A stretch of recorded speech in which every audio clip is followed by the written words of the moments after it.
Go. Should be good to go. Um, Still got about 4 hours until the live stream. And in that time, as I said in the community post, I'm going to be reading, at the very least, Zibai and Varka's, character stories and all their voice lines. And hopefully getting to Linnea's as well, but I don't have much hope for that. I think when I did Columbina's, that took almost 2 hours for her alone. Granted, I don't think I'll be taking as long with Zibai and Varka, because Columbina is like my favorite character, so of course I'm going to take longer with her, but hopefully we get through all three. Don't have much hope for that actually being the case though, so regardless, I'm just going to get straight to it. Start with the character stories like usual. Character details. You're pretty sure the details is pretty basic stuff, right? Pretty sure. The legends of Liyue make mention of a mysterious white horse adeptus. Yeah. Traces of her story are scattered throughout books and folk tales, and as we know, mainly in Moonlit Bamboo Forest, but there was a secondary book at some point, a long ass time later after the first one. Yet across these diverse sources, accounts of her appearance are never quite the same. Though, in all fairness, the description of her from a Moonlit Bamboo Forest, it's pretty close. Because, I mean, just from that one book, we obviously had that fan animation. Honestly, is it close to 3 years ago at this point? Maybe 2. But we obviously had that fan animation which went off the books, and I feel like that got pretty damn close to her actual design. So, I mean, they're obviously not the same, but I feel like the first iteration we have of it was pretty close, so. Some say she became a steed as white as snow, and in the days of the Archon War, aided Rex Lapis in attaining supremacy over the mortal realm. Others whisper that her eyes, like amber touched with gold, hold the power to gaze through the desolate wastelands of time itself. Now, I wonder why they're saying that.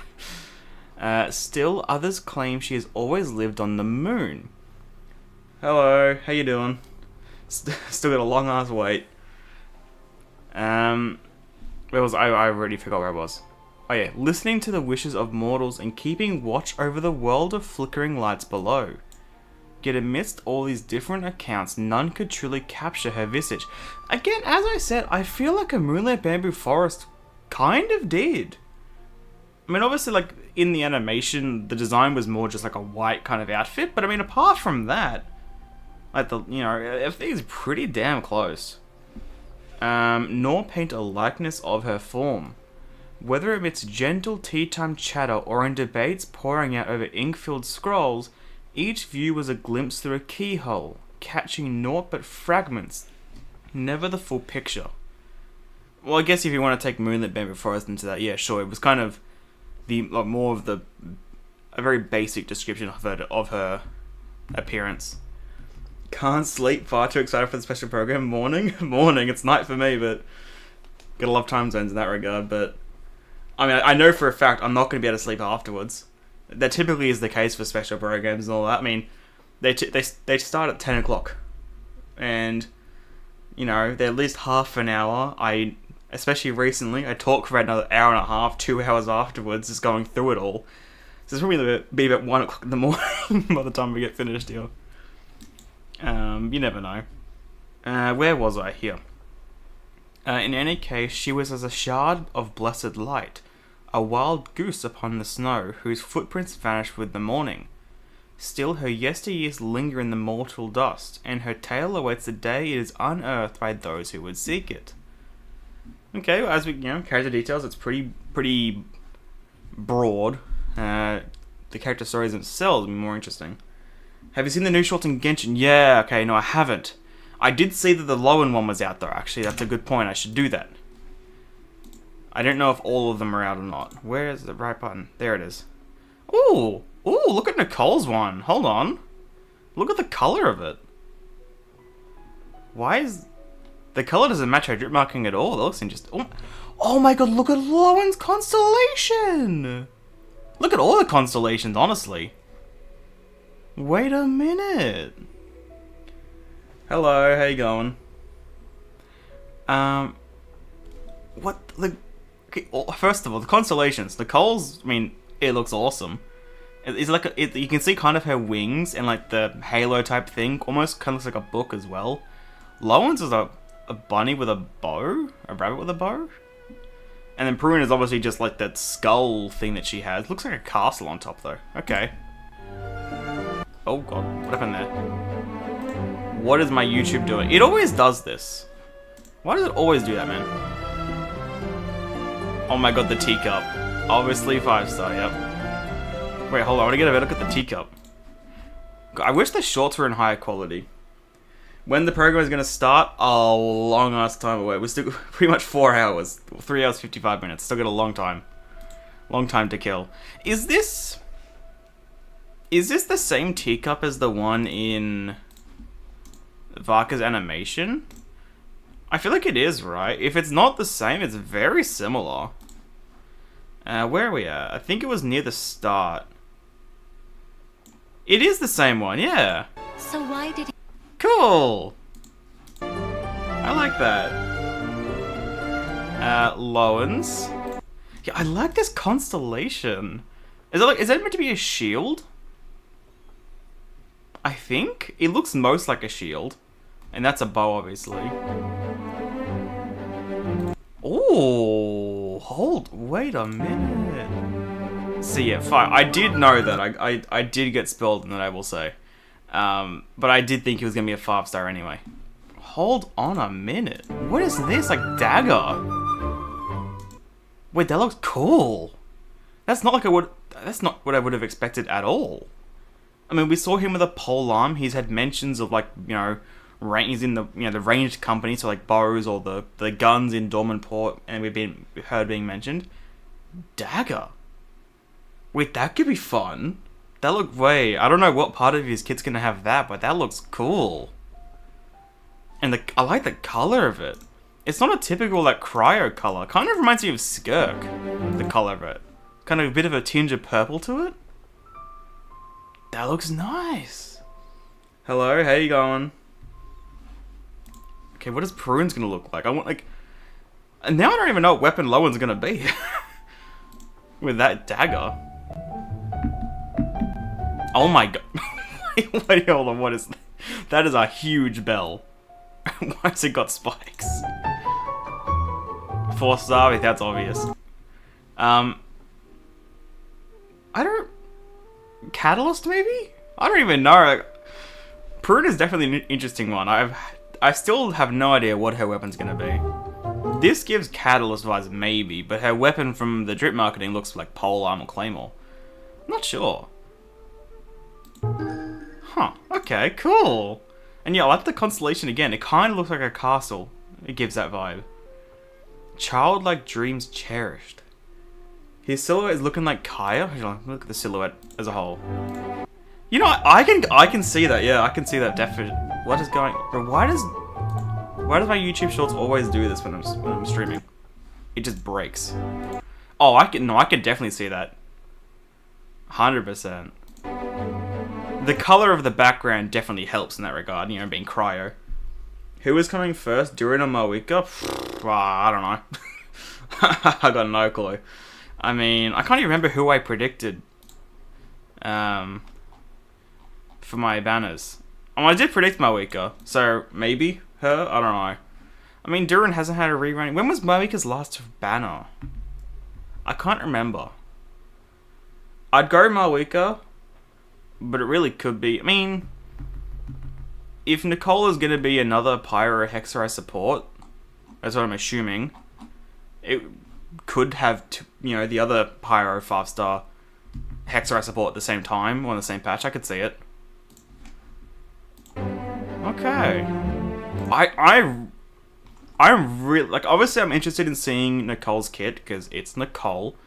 But I'm a lot more excited than I already was for seeing Lowen's kit, just because of the dagger. I'm so intrigued on that. Okay. Let's get back to this, though. Because if I don't do this, I'm going to take 20 years before I get through one character. Few realize that the legends told of the White Horse Adeptus across Liyue were born from her demise. She was an envoy from the heavens who descended millennia ago to guide the journey of mortals. She watched over the ancient kingdom of Langan, a realm of sand crystals and gemstones. That's a description I have not heard for Langan yet. Granted, we haven't really had much description apart from the fact that, it's essentially ancient Liyue, ancient chasm civilization, but a realm of sand crystals. You'd think, if anything, that'd be more like a desert thing than Liyue. And gemstone, okay. It was she who taught the people of the king to till and to weave, as we obviously from her story quest / lantern, right? And as a result, they prospered with bountiful harvests, their granaries close to bursting. And so, the people of that ancient kingdom came to worship her as the god of soil and grain, yes. Under her wise counsel, Langan prospered, a resplendent pearl in a unified civilization. Do we? We don't actually know that much about Langan, do we? We don't even know if it's part, obviously the chasm does have unified civilization architecture, but that's not part of Langan, was it? That was different. Because Langan was chasm which moved to Chenyu Vale, and there's no ancient unified civilization in there. So is it part of the unified civilization, or is it just a more broad term in this regard? I'm not sure. Okay. A resplendent... if we're mentioning a unified civilization, it makes me want to think it is. But if they moved to Chenyu Vale, and I don't remember there being any, Khanri and Anchor kind of architecture in Chenyu Vale. Granted, it was about 2 years ago that I explored Chenyu Vale, so maybe I'm forgetting, but I don't think there was any. Alas, nothing lasts forever, and an unforeseen catastrophe descended from beyond the world. A devastating war erupted above the skies. Above the skies? That's an interesting way of putting it. That's a very interesting way of putting it. I don't think we've ever heard of that, right? Because as far as we know, any type of war that we've heard of, it's ravaged the lands itself. So, erupted above... I guess we're saying erupted, so it's where it got sparked, maybe? It feels like a weird word choice, I will say. To say erupted above the skies. But maybe I'm reading too much into the wording. I do tend to do that when it doesn't matter. The shockwaves of that catastrophe, laden with dark malice, crashed over Langan. What followed was the resolute will of the heavens to purge the darkness. Right, in the nail, yep. Sacred will coalesced as though divine punishment to assail the ancient kingdom and scour its tainted land from the world. Nibelung's return?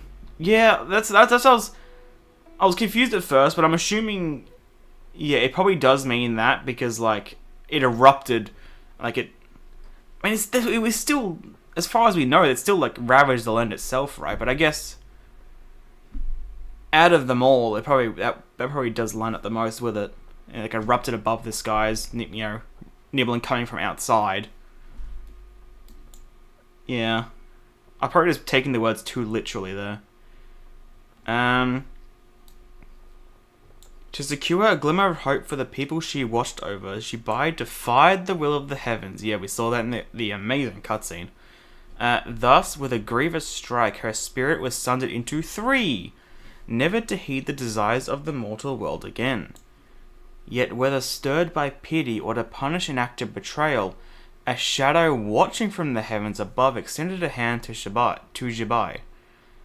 Obviously that's Istaroth, but it kind of... The way it kind of pans out here is slightly different. I don't remember the timeline. Yeah, timeline stuff, I never remember stuff like that in any game or anything. It always gets confusing in my head, especially when you've got, so many different instances which are similar. Yeah, because the way it's put here, it's kind of like... Yeah, it's like Istaroth was, just watching Zibai as she did it. But in the cutscene, kind of Zibai made her resolve while talking to Istaroth. So it's a little bit different from how the cutscene itself played out. And from that moment on, Zibai's 3 severed spirits had been frozen in that fleeting instant. a fraction of a second before their dissipation, and her essence wanders eternally in a dream where both life and death are beyond reach, which obviously isn't the case after you've done the actual quest. Character story 2. Actually, which one's the longest?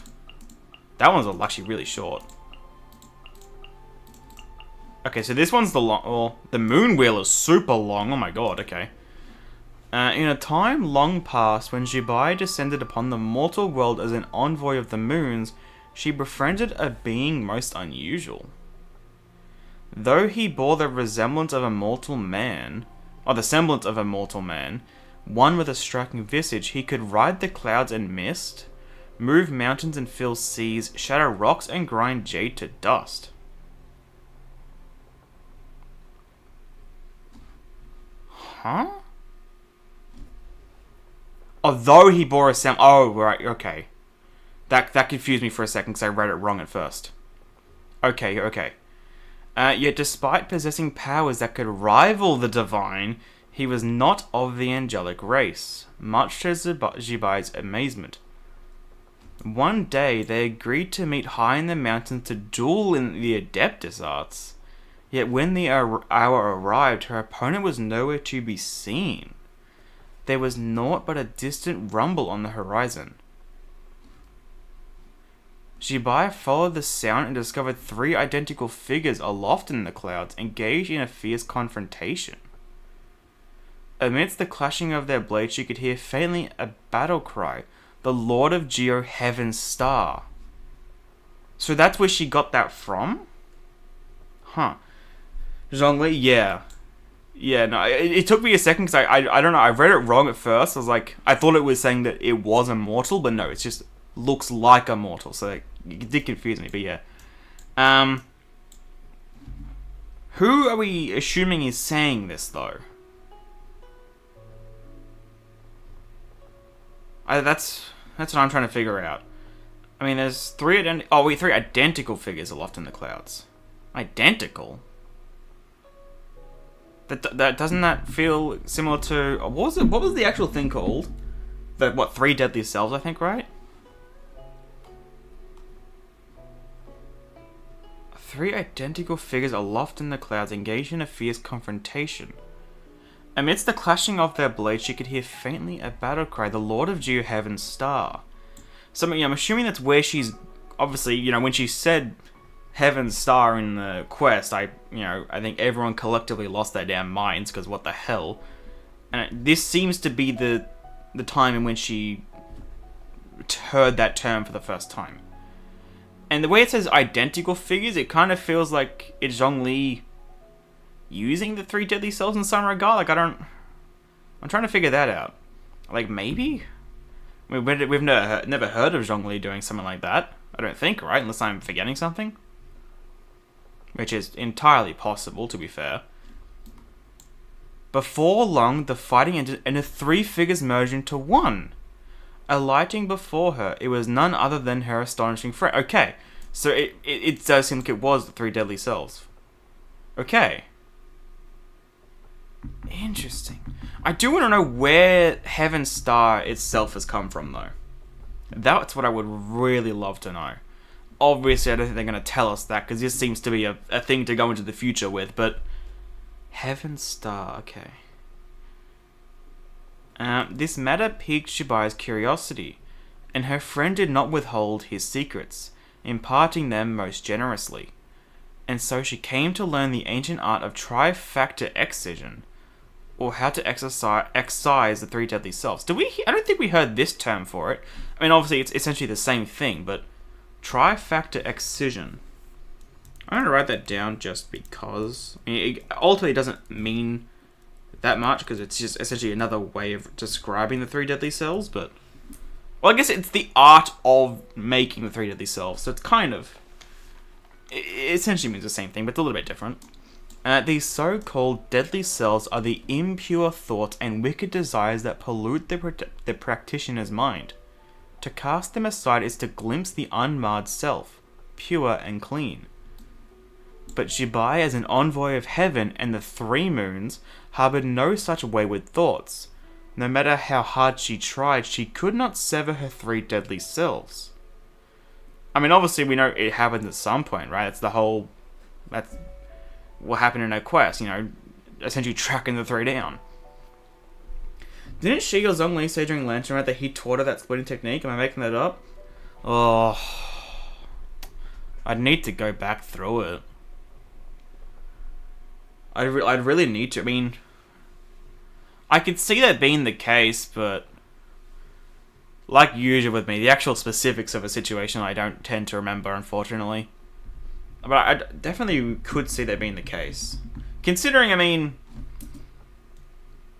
if she did say something along the lines of, like, assuming she learnt it from someone, it would have to be Zhongli, obviously, because it may have been implied, not said, because obviously, she's way back before the Adepti or anything. Her friend was unperturbed. Do we have to keep saying her friend and everything? We all know who this is. Simply remarking that the will of heaven shifts and does not stay, while white clouds drift and turn to hounds of grey. And with that he turned and left. The will of heaven shifts and does not stay, while white clouds drift and turn to hounds of grey. What a cryptic line, but I guess it's fitting considering it's fucking Zhongli. The will of heaven shifts, yeah, and does not stay. But then this second part, while white clouds drift and turn to hounds of grey.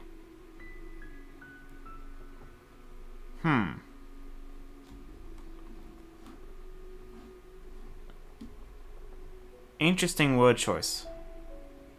White clouds drift and turn to hounds of grey.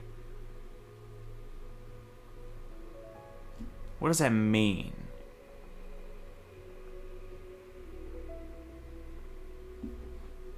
I am really not sure. Like, I get what it means, like, literally, but, like, what is obviously, like, referring to something in some regard, and that's what I'm not understanding. And with that, he turned and left. At that time, she did not yet know how, on the long journey of guiding humanity that lay ahead of her, human emotions would surreptitiously take root in her heart. Oh, okay, so she couldn't do it initially, but then as she essentially spent more time amongst humanity, those emotions formed, and that's when she could then split. Okay. Nor how, in a future more distant still, when her own eyes beheld the divine punishment that would descend upon the nation she cherished. Resentment, fear, and sadness would gnaw at her soul like gangrene feasts on flesh. In that moment, she would surely sever her 3 deadly selves, an act through which she would abandon her former self, lie hidden among the mortals, and keep kindled a final chance for vengeance against the heavens. But as her friend has... I wonder how many characters have said something along this line. I feel like it's increasing lately. But as her friend had said, the will of heaven shifts and does not stay, while white clouds drift and turn to hounds of grey. It was at that very moment that the shadow, which had long been watching her, would cast upon her a cage wrought of pity and damnation. Are we... Okay, so I think... Is the second half meant to be referring to Zibai then? She's a white cloud, but turns to hounds of grey because she kind of... Her allegiances kind of change. Is that what we're saying? I think. That's what I'm getting from that. Maybe. Well, white clouds drift and turn to hounds. I think that might line up. Okay.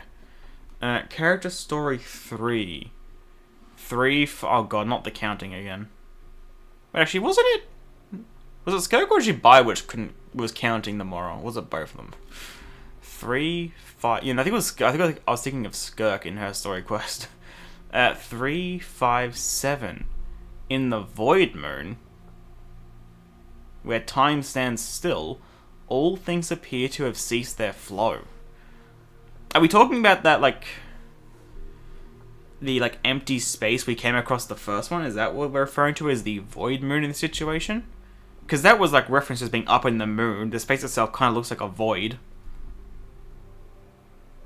53:59. But time does not truly stop. It merely slows to the point of imperceptibility. A single day in the mortal world feels as though a century is passing. Jesus Christ, the passage of time there, jeez. And you think in that regard, how long does she actually spend up there? Considering how long passed in the real world. Oh god. 151, 157, 167. Indeed, time must slowly pass. How else could one explain the erasure of the memories once engraved in my mind?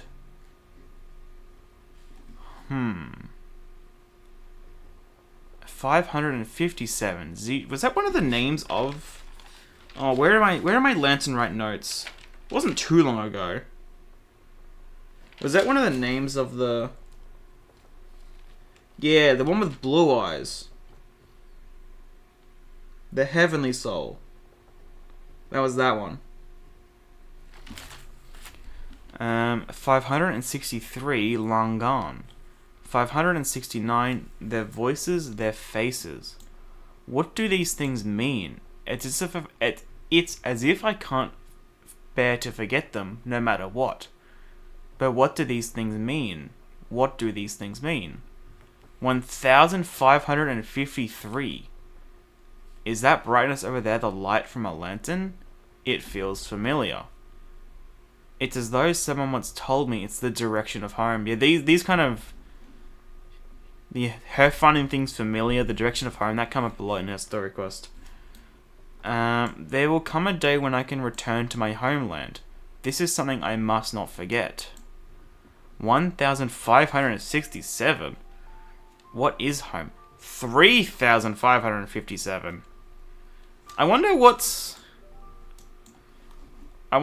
like, at what point is she counting? What, how long is she counting each one, but like between? So lonely, these numbers, besides one, they have nothing but themselves. 3559. Yes, I am counting myself. Even if I forget my name, I won't forget that I exist. I won't forget that. 16,127.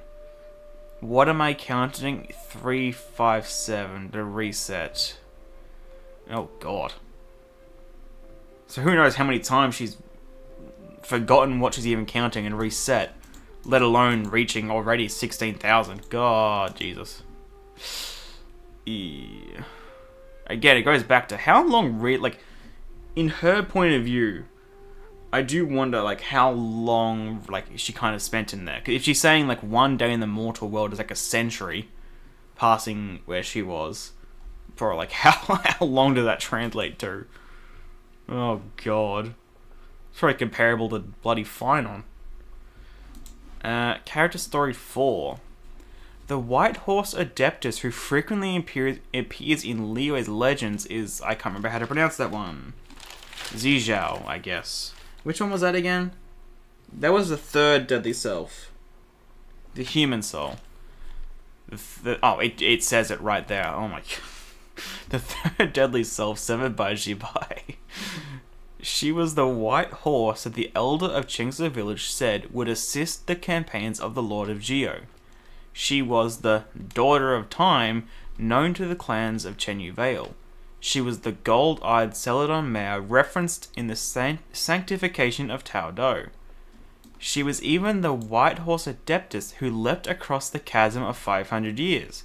This reminds me of the start of that quest. It was like, you know, we were like with Xing Shou, Shangling, Hu Tao, Chongyin and all that, going through like all the rumors. I literally said at the start, I was like, I feel like they're all true, and obviously it was in the end. In the days of the Archon War, she was freed by the Geo Archon from a painting of Zhanju. How was it? Zhanju the Moon? I can't remember how to pronounce it. The Moon Devourer, and entered into a contract to aid him in his battles. Yet the traces of time upon her still exerted an inexplicable influence on the ancient Geo Archon. Thus, after the Archon War, Zibai, aware that she carried a threat upon her person, retreated into the forested mountains, never to reveal herself again in the mortal realm. Which one was that? Wait, hold on. So that was... I guess that's not the right one. The secondary self is the one which we kind of dealt with at the end. Okay.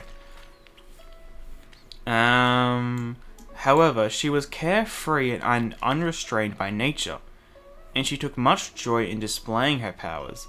Since mortals' lifespans scarcely stretch 100 years, little did the traces of time leave their marks.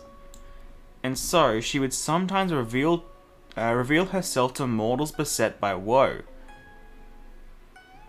Kind of... Would we say the Moonlit Bamboo Forest was beset by woe? I guess kind of, yeah. Yeah, that lines up with Moonlit Bamboo Forest. While helping them in their plight, she would quietly pass on stories from before the sky collapsed and the earth sank into itself. But if the tales that humans recorded strayed from her intentions, she would likely give them no more than a glance before tossing them aside.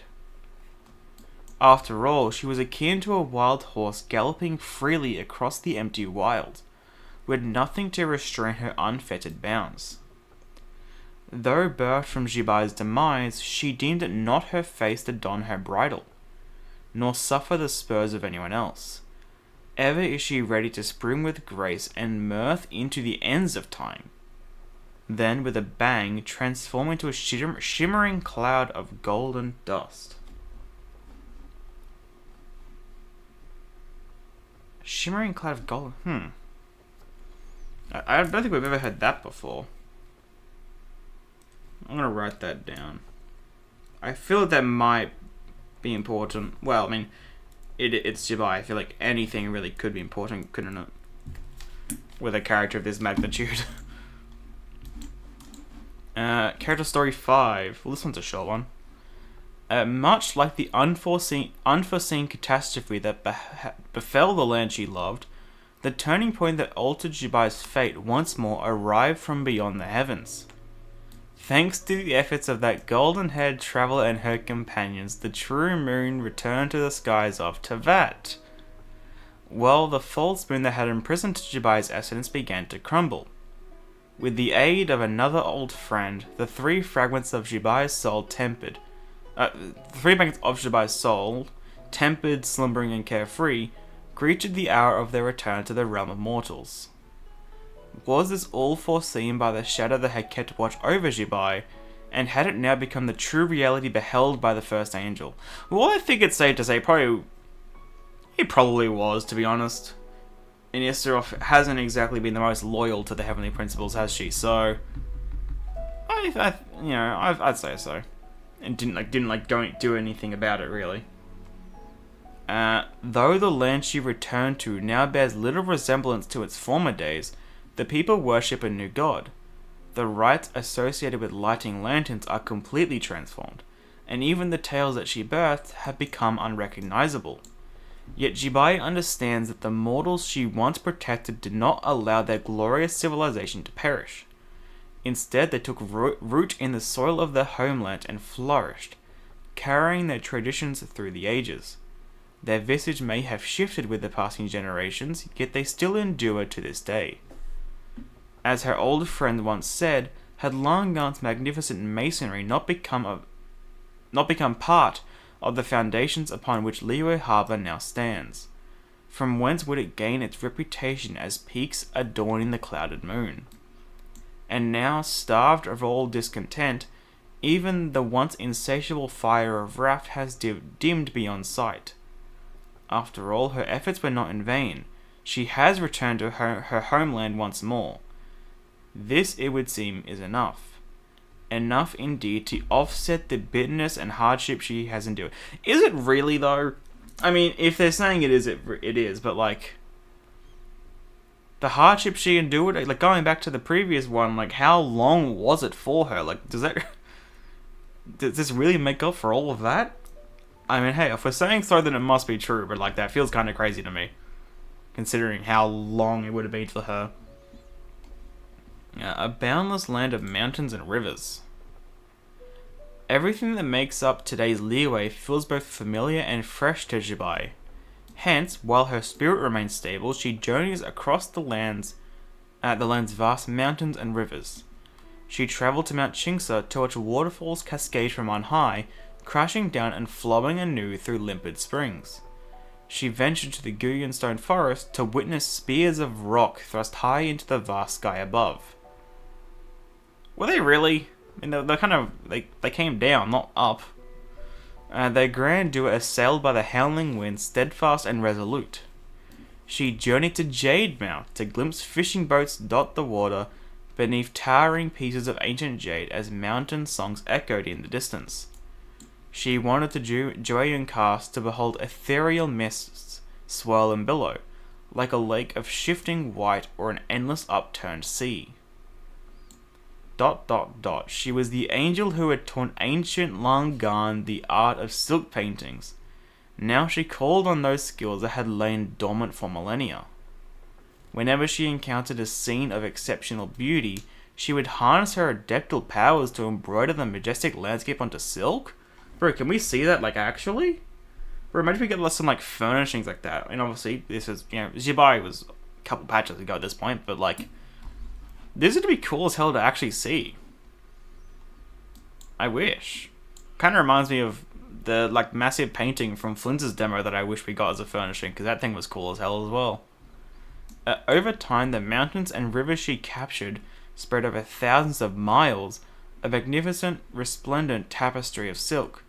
When free from all labour, Zibai would happily retrieve her silk painting and admire it. The longer she looked, the brighter her face would shine with joyous pride. It's said that the Lord of Geo, upon observing her behaviour, took quite an interest in the painting as well. Many times he asked to borrow it, but was consistently rebuffed. Zibai's reason being that it was not yet finished. Who knows how magnificent and grand this splendid landscape will be when it is finally completed. Isn't that her idol? Oh, you're right. Bro, I'm so dumb. Can you do the idol real quick? Please, Zibai. Please. Please? Can you do it? Wait, was that it? Yeah! Oh, I didn't even think of that. Thank you. Oh, I'm actually so dumb. I forgot about this idol.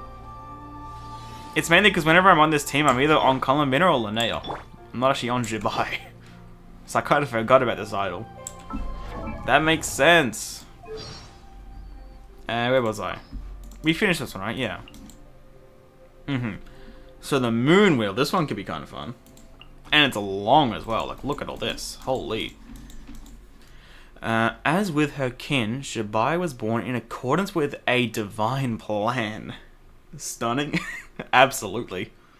Thus she appeared beneath the skies of Tevat, bearing the mantle of the heaven's mission. The sparkling stars in the sky loved this world.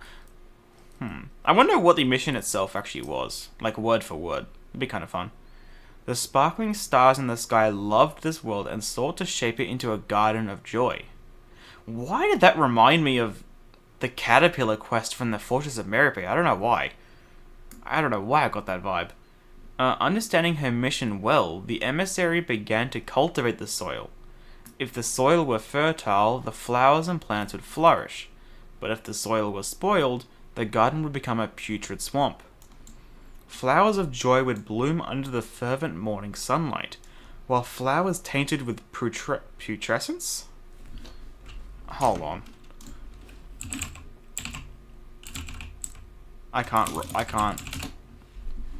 Putrescence? Is it being okay, well, I guess I probably should have figured that out, shouldn't I? Well, flowers tainted with putrescence must be uprooted with the soil, lest they profane the heavens' love. Okay. Thus, Zibai's destiny flowed the course of the divine plan that had birthed her, until that fateful day. For reasons unknown, the shadow of a king, that shade of time. Is this the first time the Heavenly Principles has been referred to as a king? I mean, obviously there is like a wide array of titles for characters like the Heavenly Principles, but like, a king? I'm not saying it's not fitting, but I don't think we've ever heard them referred to as a king. The shadow of a king, that shade of time, placed before Zibai a crest engraved with the sigil of the moons. A crest? A crest engraved with the sigil of the moons. Its meaning was that she would no longer be just an agent of the morning stars. She would become an envoy of the moons as well. I know this one's about the moon wheel, but I wouldn't say the vision / moon wheel would be a crest. So are we talking about this thing here? Or is there something that's not, like, we can't see? Was this too destined by the divine plan? So she wondered. Indeed, this was part of shaping the world. Thus she began to travel back and forth, from the morning stars to the moons to the garden. That is such a... it lines up with everything we know about Moon the Forest, but just hearing it in that short of a time frame. Though she did not accept that crest. From the morning stars to the moons. Jesus, okay. Since she did not understand how such an extraneous crest could make the divine plan any more perfect. Considering how much we're talking about it, it must be meaning the moon wheel, but I don't know if I would call that a crest. She judged its acceptance unnecessary to her mission. But over time, she began to realize that the will and love of the morning stars and the moons... wait, hold on, I just realized, morning stars? I feel like every time we're talking about the morning stars, it's one, not morning stars. Plural. I feel like that's new. The brilliant light of the morning stars always shone with vigor across the entire garden, not lingering on any single flower for long. They did not worry about scorching in the flowers and soil that were not sacred, even if it would turn them to pure nothingness. The silver moonlight was different. Shunning the soil, it preferred to seep into the roots of each scorched plant, offering solace to those that had suffered the withering light. Of the two, whose will and love was more sacred? Well, I want to say the moons. I'm gonna be honest.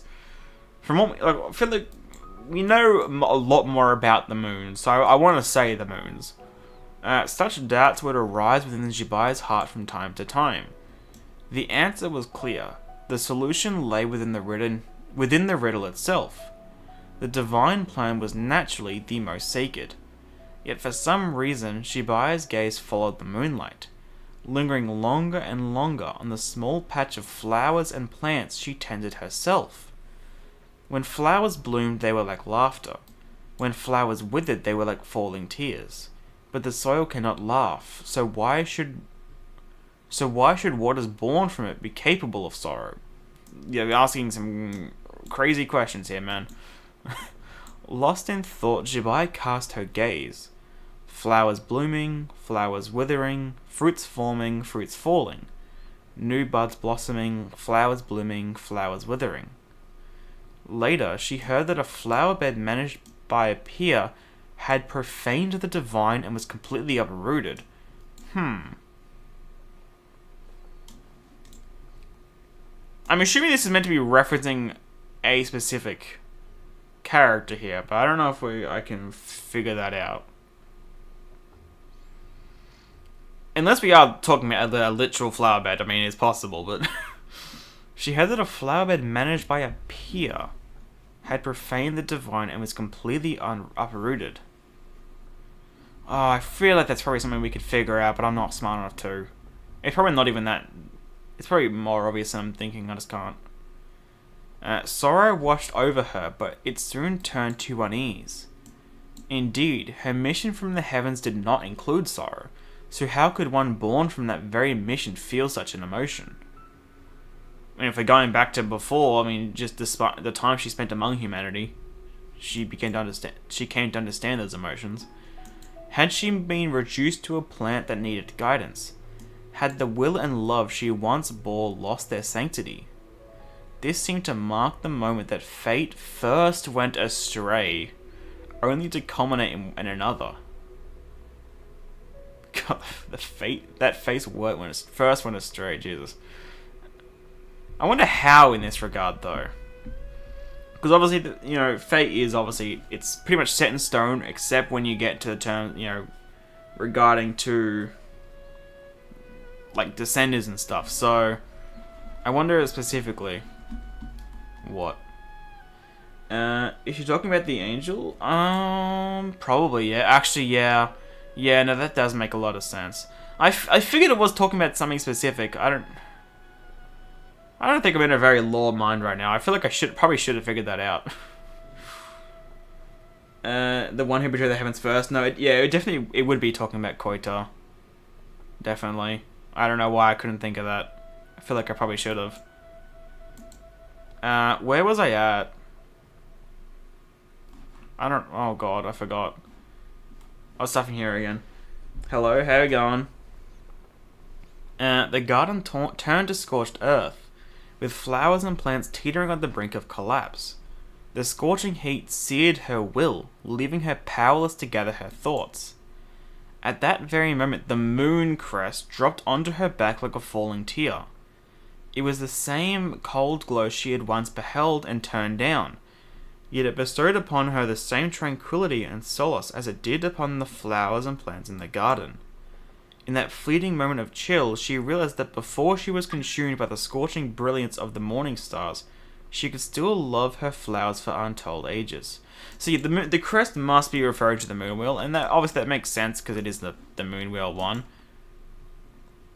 I don't know, it just feels weird to call a moon wheel a crest, or like in the same respect a vision a crest. But I guess it's more of a technicality than anything else. How long did that took 40? I mean, I know I got distracted by this for a little bit, but 46 minutes just to do the story. Oh god. Okay, I don't think I'm gonna get through to Linnea. I'm gonna be honest, but we shall see. Because we've still got all the voiceovers, which I probably have heard some of the first few at least, but the character stuff's always gonna be fun. I think I remember when I was doing Colomina's laws, one of you all said that I think the one about the 3 moon sisters was funny as well. I think this one.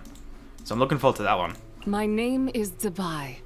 I was once known to mortals as the White Horse Adeptus. And many other things, yeah. But now that I have descended to the mortal plane, you may simply call me Zibai. Mm-hmm. The moon. The whole world shares the bounty of the skies. Oh, I've heard this one so many times. Beneath. The moon was never meant to be a foreign realm. I mean, I think in like the 5 minutes I had before I started stream, I think this voice line played like 4 times. This one is definitely the most common of the 3, I think. Mathematics is the foundation of all things. If you're I wonder if there's actually like a priority to them. Arithmetic. First, hold out both your hands.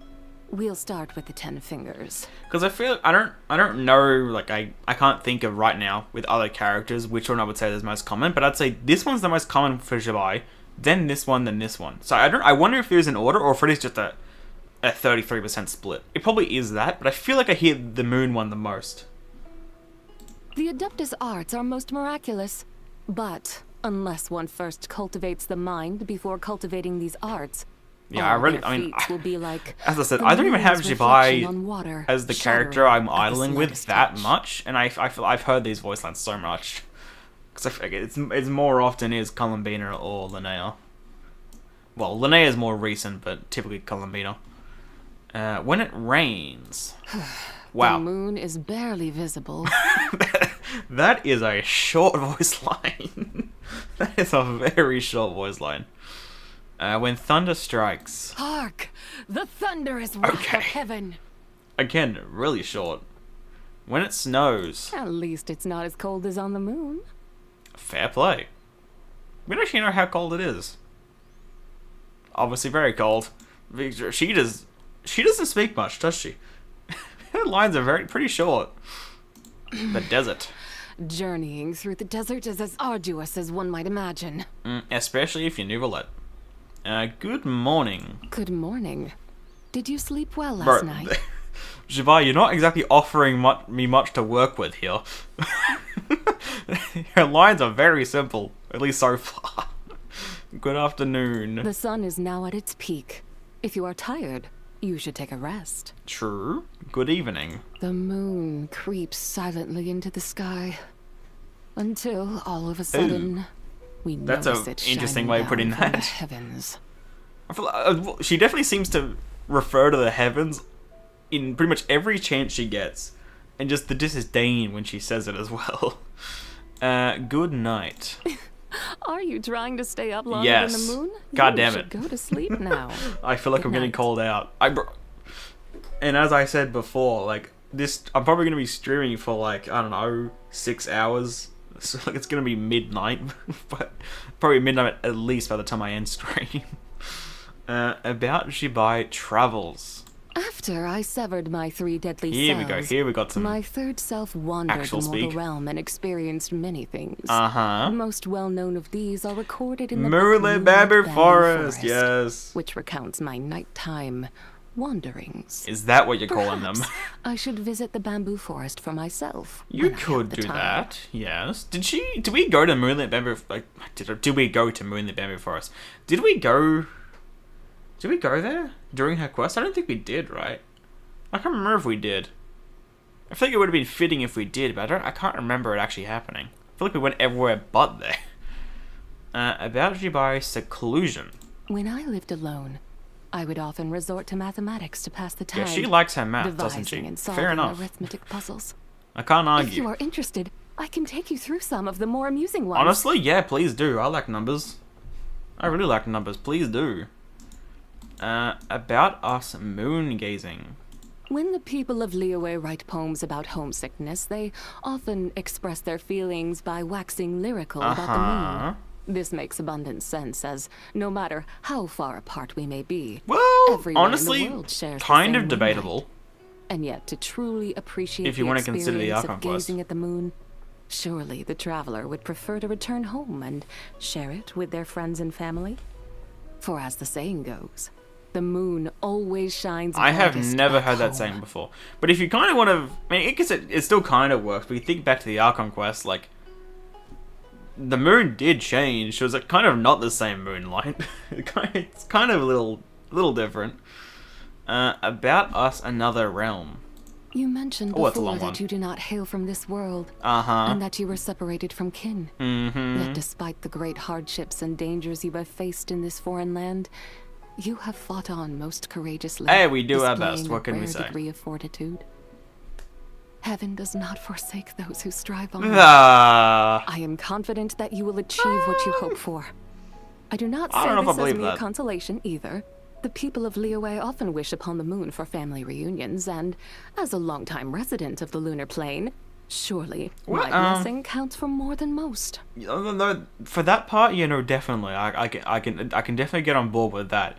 But to say heaven does not forsake those who strive on, I really don't know if I could buy almost a word of that.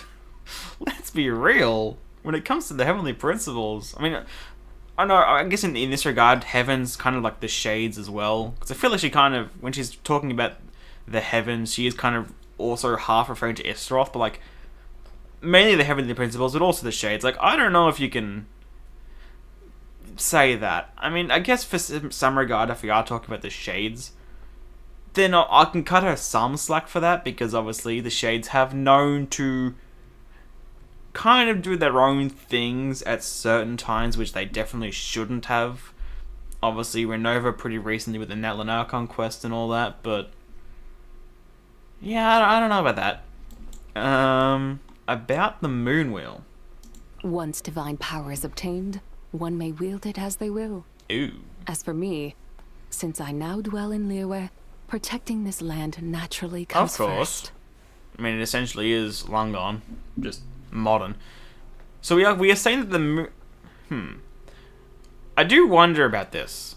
We're saying that the moon wheels. Are we saying moon wheels specifically get divine power? Could we extend that kind of in a way to visions? Probably not. But moon wheels could be considered divine powers. Kind of fun. I know it's kind of logical and, like, you know, kind of, how do I put this, like, kind of obvious, but actually hearing it is different. Something to share. My third deadly self, counted among the 8 adepts, was named the Gold-Eyed Celadon Mare. But in fact, she, had very little to do with the other adepts outside of the Taudo incident. Okay, yeah. She spent most of her time roaming elsewhere. According to my later memories, several other members of the 8 adepts attempted to track that sounds her down, about right. but 4 legs will always outrun 2. I don't believe they ever did catch up with that horse. That kind of reminds me, like, back to... I really wish we had, like, a special sprinting animation for Zibai.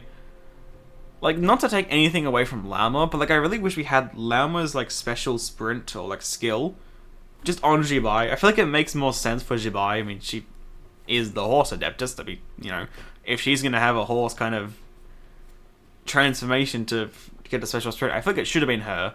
That would have been really fun. No,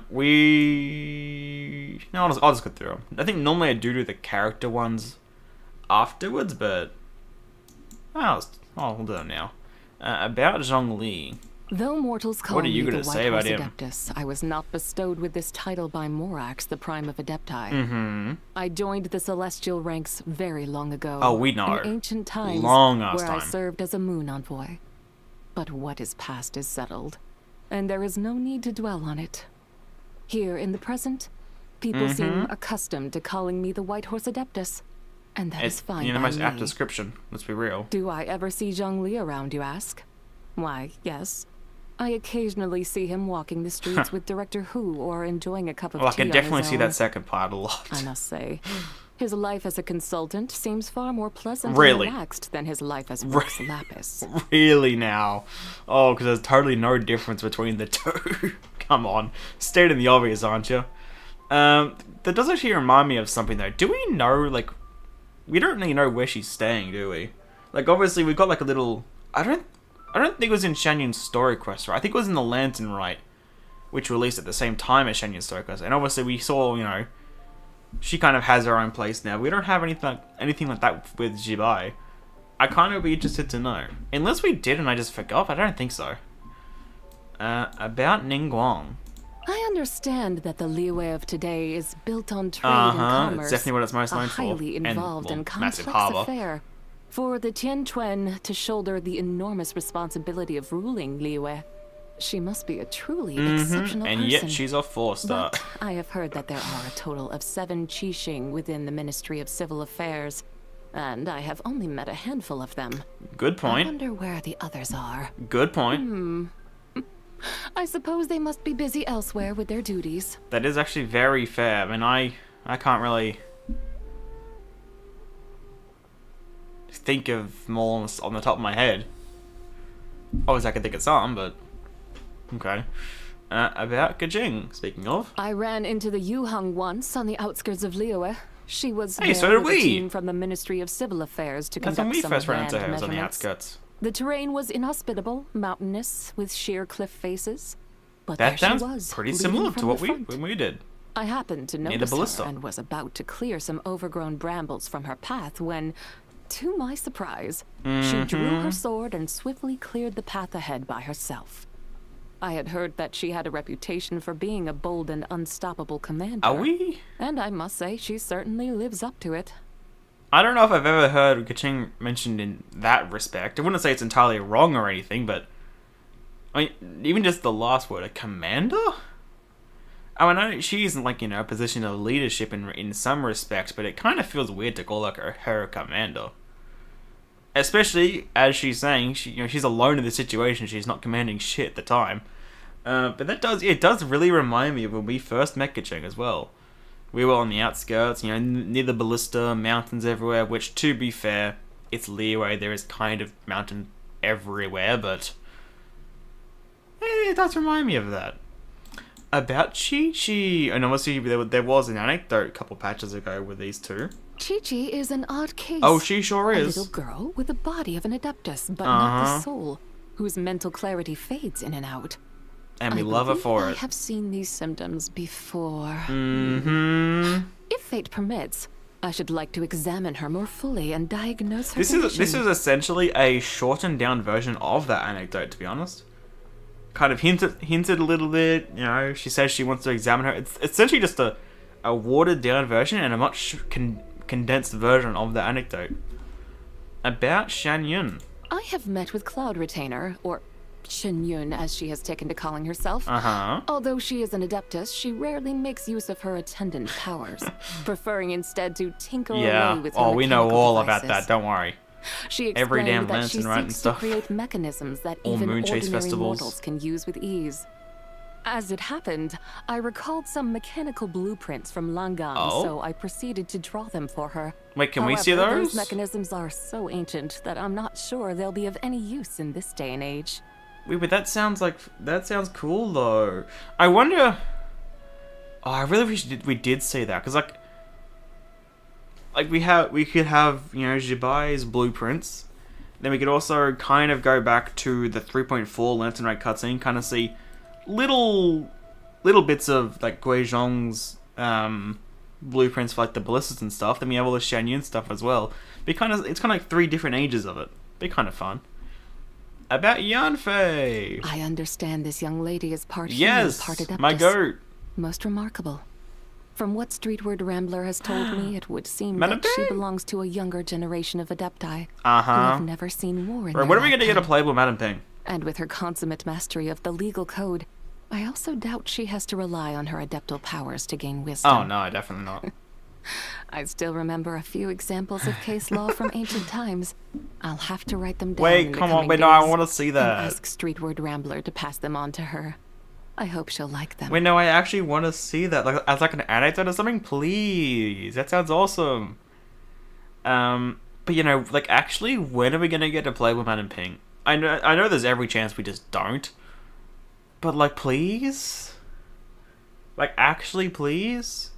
You kind of have that good of a design and just not doing anything with it. Like, come on. I know. I mentioned, I think during the Shesnaya's like special program thing, that the one thing I wanted, apart from the very obvious things, was like a Mobius XP. But the other thing I actually want, I kind of forgot about, is I want to play with Madame Ping, man. I mean, even if it's not playable with Madame Ping, I want to just see like the Madame Ping like Adeptus form, I guess. I want to see that as a model in game. That'd be so sick. I want that so bad. About Shao. I've heard there was a time when the Yakshas, led by Morax, Yes. cleansed evil from all corners of the land. They performed many outstanding And now military only feats in the Shao. process, but it came at the cost of a karmic debt, which tormented them. Today, only General Alatus remains. I wonder if his karmic debt still troubles him. It definitely does. Perhaps there is some way in which I could help. It still does. Someone has already healed him? I don't know if healing is the right word. I mean, Very good. I'm glad he's at peace. And again, at peace, I feel like that's not quite. I feel like that's watering it down a bit. I feel like we're not quite. I think it's 100%, right? About Yao Yao. A disciple of Streetward Another Rambler, if goat. I'm not mistaken. She possesses commendable strength and This spirit is why for we a need mere a play with mortal. Madame Ping. Cloud Retainer so many has characters taken to do on with several Madame Ping. disciples as well, yes? It is good to have successors. I wonder why I have never heard Mountain Shaper or Moon Carver display Fair. any interest in taking on disciples. Could it be that they haven't I found don't any think they- suitable candidates? Care. Or They're too perhaps busy trying they're to too piss busy on trotting off to Cloud enjoy Retainer. themselves to think about such matters. Oh, definitely that. Each of the Adepti is so mystifying in their own unique way. Like this is another reason why we need a playable Madame Ping. You know, you got Yanfei, Shangling, and Yao Yao. They're all 4 stars. Let's a playable Madame Ping, make her a 5-star. It works out perfectly. Now, obviously, that doesn't necessarily mean anything. I mean, you look at Ningguang. She's a 4-star. Two characters under her, Kaching and Ganyu, they're 5 stars. It doesn't quite make much sense, but it'd be perfect, please. About Lanyan. Lanyan must surely be a descendant of Windreader. I'm recall not that really sure. I Windreader haven't traveled actually with read the Lanyan's jade-plumed lore. Silverwing for a time, creating quite an enchanting tale. And I feel like we didn't actually get that much about Lanyan. Lanyan Delighted in her to know legend, how right? very wise and capable their latter-day descendants have turned out. Huh. Yeah, maybe I probably should actually get around to doing that. Because, yeah, 5.3 Lantern, right? It was more about Hu Tao than it was about Lanyan. Like, I'm gonna be honest, I barely... Like, Lanyon was obviously there, but... Did we, like, find out pretty much anything about her? Not really, right? Maybe I'm forgetting, but I really feel like we learnt, like, the very, very bare bones. And that was kind of it. Speaking of, about Hu Tao. I am well apprised of Director Hu's heroic act. Facing death alone to protect the lives Speaking of others. of, exactly. Her courage and determination 5.3 make Lantern her right. a worthy successor to the Wu Wang Kid's legacy. It is most fortunate indeed that, thanks to your help, Director Hu did not end up like the lone butterfly of the Crimson Flame. Never mind that. No sense dwelling on what is past and gone. Well, I mean, I don't know about that. The past is pretty cool and good and fun to learn about. And also when it comes to you, I mean, I guess she kind of is moving on in a way in regards to Langan, but I wouldn't say that. About the three Moon Sisters. The three Moon Hold Sisters. I am well apprised. Hold on. Why is that so long? Excuse me? I'm sorry. Now, I haven't read every character's lore, as I just said. I haven't read Lanyon's lore, which I probably should get around to doing. I don't think I can think of a single character in which any of their, like, actually spoken voice lines have a scroll. Excuse me? Like, I feel like at most they go to around here. Why is this one so long? Okay.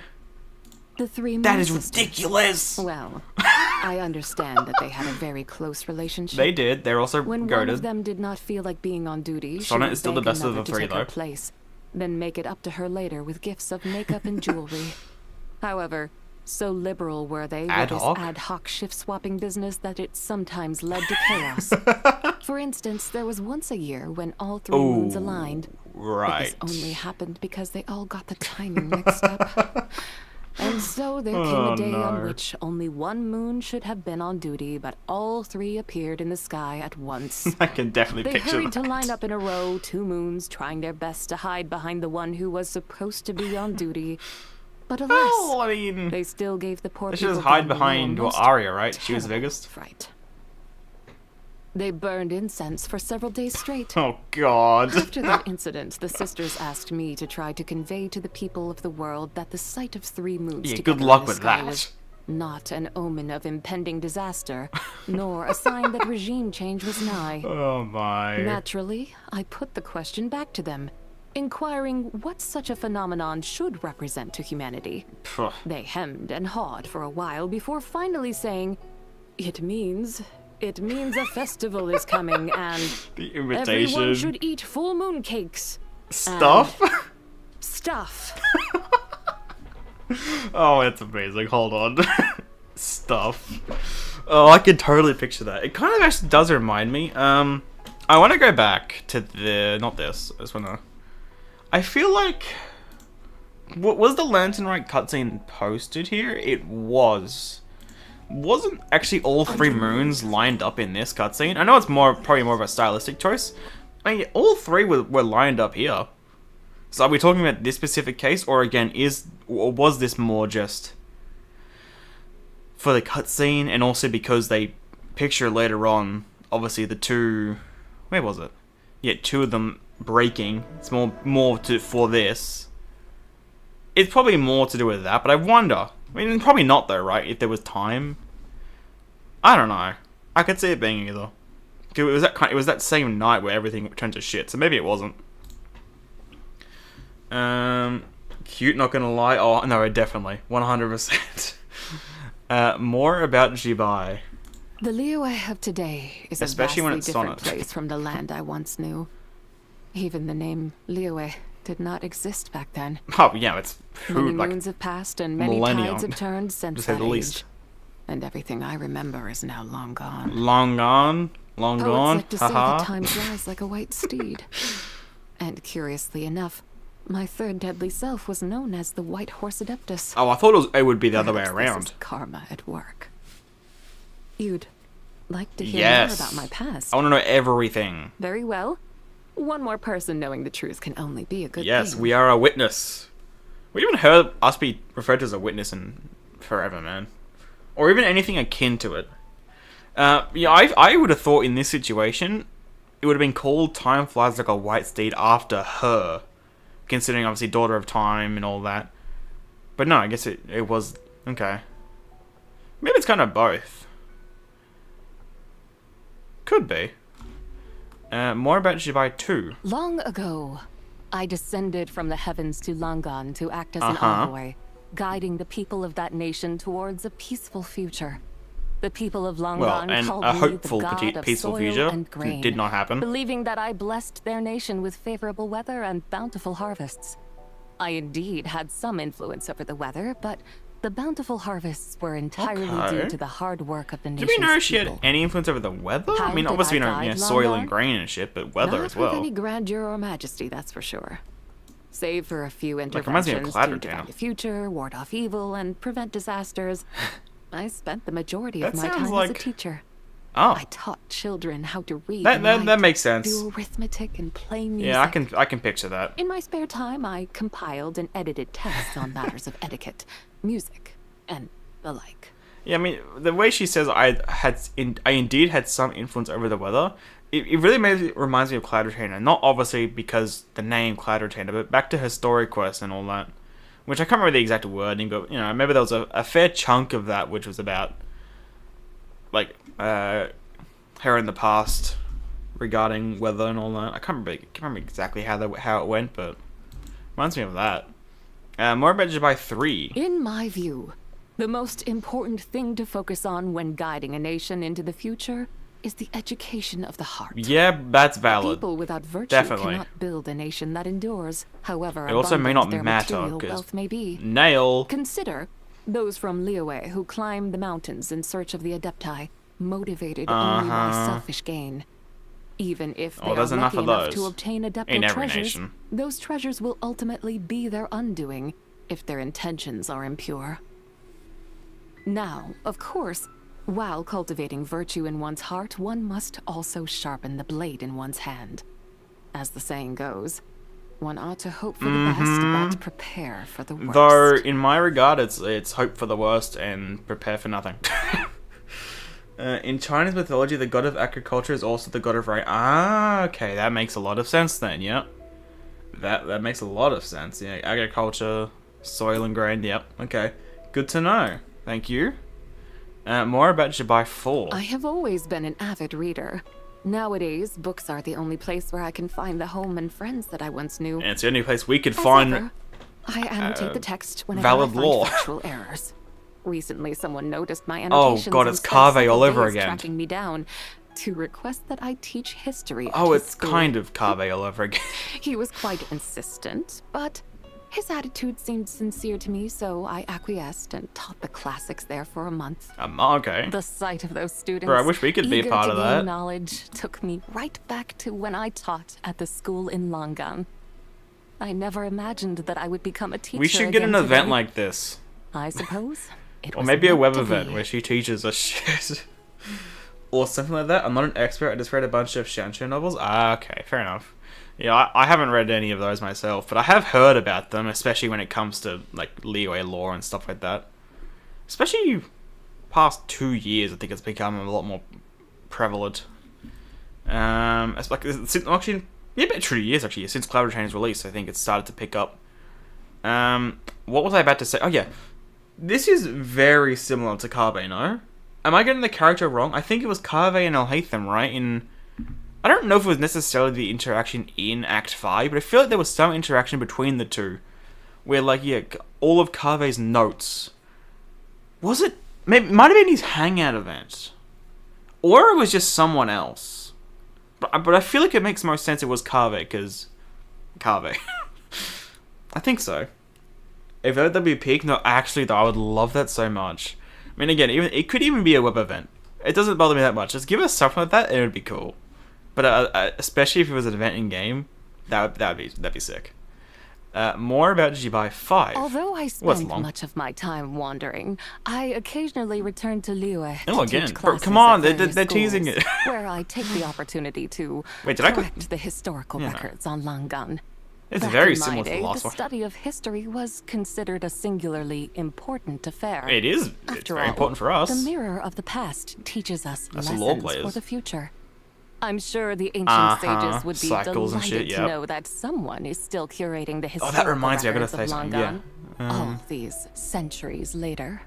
Hmm. You don't think this is very Adeptus-like of me? I don't care, Well, so really. be it. Do what you What want. the Liyue You're Harbor cool of as today hell. needs is not the extraordinary might of a handful of Adepti, but the combined strength of its mortal populace, Mm-hmm. united. I'm sure the other Adepti are quite cognizant of this fact too. In any case, Oh, which you're my definitely a role guide, is to yeah. be a Angel. guide, and I continue to fulfill that by being an educator. Speaking of cycles, I didn't. I mean, I haven't like thought too much about the potential quest. For 6.6, and I'm assuming again it'll be an Archon quest, but I do wonder if we're gonna delve back into the idea of like Samsara cycles again. I really hope we do, because like especially Act 2 of Sumeru was so much fun because of the Samsara cycles, and I would love if they try to mirror it with this next, again, presumed Archon quest with Dottore. That'll be so much fun. I really hope they do. I don't think we'll find it probably in the program. There's a chance we might, but I think that'll be more safe for the quest itself. But I hope we dig more into Samsara cycles. Zibai's hobbies. I suppose my hobby would be moon gazing. That, Now fair that I enough. think about it, the thought of moon gazing in Liyue is quite an interesting one. I would, yeah, I mean, it is definitely interesting. I think, I mean, it works with Mondstadt as well, right? Moon City. I mean, doesn't Liyue have a similar type of like translation? Like Mondstadt's Moon City, but doesn't Liyue have something else like that? I can't remember what it is. It could also just be the same, but I think it is, right? I can't remember what, but I feel like it also did. It was the first two nations which had it. I don't think the other nations did. Zibai's troubles. The idioms used in literature of this That day is and not age a are word. most idiosyncratic. That is not I a fail to word, understand man. most of them, and trying to I trace fail to their understand that origins is a very word. laborious endeavor. I suppose it will take me some time to get acquainted with a modern parlance. Okay, no. Idiosyncratic? That is not a thing. Idiosyncratic. A person or thing with unique, peculiar, or highly individualistic habits, traits, or character. Okay, what the unique to an individual. Okay.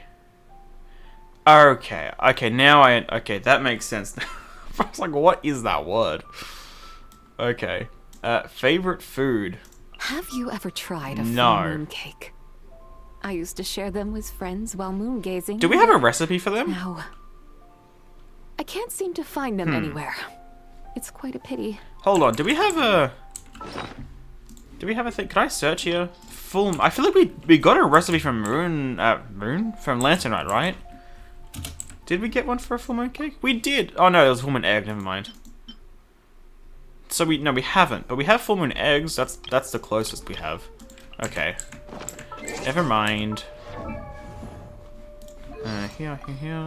Where were we? Here. Raw meat is quite Valid.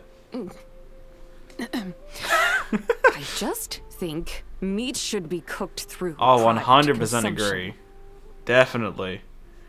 Receiving a gift 1.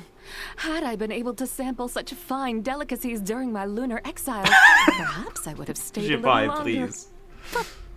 I jest. Please. Receiving a gift 2. A fine meal. Okay, I will savor it. simple. Now here's the bad one. This dish tastes rather peculiar. Innovative. That's a very Innovative, kind even. way of putting it. Wait, how did she say that? Hold on. Dish tastes I was talking over it. rather peculiar. Innovative, even. Birthday. Today's Holy. your birthday. Then we must celebrate. No, we don't I need to. recall that it is customary for the elderly to eat longevity noodles. Is it? Is that also a recipe in game? I don't know. And while you appear youthful, I've cooked everything, but I haven't looked at suspect that everything. If we were to count the years since your birth, Ooh. you would in fact be older Oh, than yeah. most people in Liyue Harbor. And also In going that sense, forward. preparing a bowl of longevity noodles for you would not be an inappropriate gesture. Debatable. Of course, I know how to make them. Prove it. Prove it right I may now. have joined the celestial ranks in my time, but I wasn't born with a silver spoon in my mouth. Then put Frankly, yourself into action then. The Prove only it. reason I no longer have much of an appetite these days is probably all that time I spend in the heavens without any facility to cook. But I digress. Eating is the second most important affair in the world, so we must ensure that you enjoy a good bowl of longevity noodles before the day is through. Okay, I want to see if this is also a recipe. I did not know. Wait, hold on. Was it a G or a J? Be that right? I can't spell. Hold on. Longevity. Right. No. Unless it was a J, then it was stupid. But thank God there's a search bar, because I am not looking through all this. Absolutely not. I didn't know there was a search bar for the longest time. I mean, maybe there wasn't, but I feel like, I don't know. It may have been there the entire time, but I can't remember it being there. Feelings about Ascension intro. Actually, hold on, was it G or J? Today is your birthday. Yeah, it was Then G. I see. Okay, hold on. What is the shortest voice line in this entire game? From one of these? Like, this has got to be, like, on the podium at least, right? I see. Like, amazing. Building up. The moon waxes and wanes. That's actually, I like that voice, actually. Hold on. That's kind of cool. Climax. The spirit returns to its dwelling. And finally, conclusion. As an adeptus, I must fulfill my duty. Fair enough. I like the second The one. moon Waxes and waxes wanes. I like that one. wanes. Okay, and that's all the Zibai stuff. An hour and 20 minutes roughly. You know, if I go about this pace, I might be able to get all 3 characters in. Because, like, I took about a 5-minute break to talk about these. So, I mean, that'll take about 4 hours. Might actually be able to get all of them in time. I hope that's the case. And considering that is potentially the case, I probably should get right into Varka's. Though, speaking of that though, I will want to teleport to Mondstadt because, I mean, I teleport to the J chamber for Zibai, so we'll go to Mondstadt. We'll even go to the Knights of Avernia's headquarters to read Varka's. Get the fitting OST in the background. Holy load time! My computer is... This is the longest Mondstadt has ever taken to load, what? I only teleported from Leo, eh? That's rather concerning. Let's also put on my Varka team, which isn't much of a team, to be fair. Not great. There it is. It gets the job done. Unfortunately, I'm assuming Nicole's probably gonna be a good Varka support. Unfortunately, I'm not pulling Nicole on this account, so we've got a bit of an issue there. I will say. In both regards, I won't. If Nicole is a Varka support, I won't have Nicole for Varka, and I'll have a Nicole without Varka on the other account. That's gonna be a massive issue. But oh well. I do not want to grab that. Hold on. Sit. There we go. Oh, I feel like I'm gonna accidentally grab that if I sit down. I'll stand over here then. Or right here. Yeah, that's a good spot. There we go. Now let's read Varka's lore. Character details. Ooh, Wolf's Homecoming song. That sounds kind of fun. Actually, which one's the longest? Oh, they are so long. Oh, they're long. Oh, they're like all longer than all of Zibai's. Oh no. This might take a bit longer, then I might not be able to get them all in time. Okay, character details, which is the shortest one. It is in bustling taverns that the grand tales of Varka are told, and they almost always begin with the extraordinary story of his birth. Some claim that when he was still in his swaddling clothes, 2 venomous spirits sought out to slay the hero he was to be? Excuse me? Why does that... I just got vibes back to the manga with Kole. I don't know why. Like, the god remains kind of like snake, viper, snake things. 2 venomous serpents sought to slay the hero he was to be. Well, in a way, it kind of works, right? And obviously, it didn't kill him, but I mean, he never became the hero. Well, his own choice in that regard, but it's kind of. Yet the infant, not a full month old, seized them, one in each hand, and tossed them from his cradle as if they were mere playthings. Varka, what? I'm sorry. Excuse me? Right. Okay, Varka. That's insane. And thus, 'tis said, he grasped the secret to wielding twin blades. Bro, if that's actually true, that's hilarious. I love that. Some say that upon the very hour of his birth, a bitter north wind, the likes of which had not scourged Mondstadt in a century, tore through the sunlit skies. Now, I feel like that one is... Well, honestly, that one probably is more likely, but I feel like that one's more probably bullshit. I mean, these are just essentially rumors, but I honestly, I hope the first one's real. That sounds amazing. What is this Hercules copy-paste? Oh, God. I mean, hey, let's be real. It's Varka. Look at him. And from the depths of wolvendom rose a chorus of wolf cries, one answering another. 'Twas a declaration that the North Wind would rise again to reclaim his place as the mightiest of the four winds. Some whisper that he was born to be a knight, a favoured child of fate, destined for greatness since his first breath. Well, that is definitely true. Such whispers, of course, are but the idle stuff of tavern tales. I mean, even if whatever they were saying was complete bullshit, he definitely was destined for greatness. I mean, he kind of went against what he was destined for, and look at him still. I think it's safe to say he definitely was destined for greatness. In Mondstadt, there are no fell serpents that single out infants as targets for their venom, nor packs of wolves that howl for no rhyme or reason. These tales are not but Jesus Christ, I can't speak. These tales are naught but the beguiling babble of tavern bards, who, with much ado, weave epics of high destiny and doom for entertainment. Okay, but the first one, though, sounds fun. Like, imagine. Not all legends are born of legendary beginnings, nor must every myth be guided by a god's own hand. On a perfectly ordinary day, without a breath of wind or a drop of rain, in a home neither poor nor prosperous, Varka came into the world in the most ordinary way. Well, that's kind of boring. That's boring, but also valid. No peril arose, no omen struck. In the days that followed, he grew up no differently from any or other ordinary child in Mondstadt. Listening to the bard's tale of knights and gods, he dreamed of the day he might charge across a battlefield, just like the heroes of those very tales. Yet when the tales were over and the children departed in twos and threes, he would always linger, clinging on with ceaseless questions.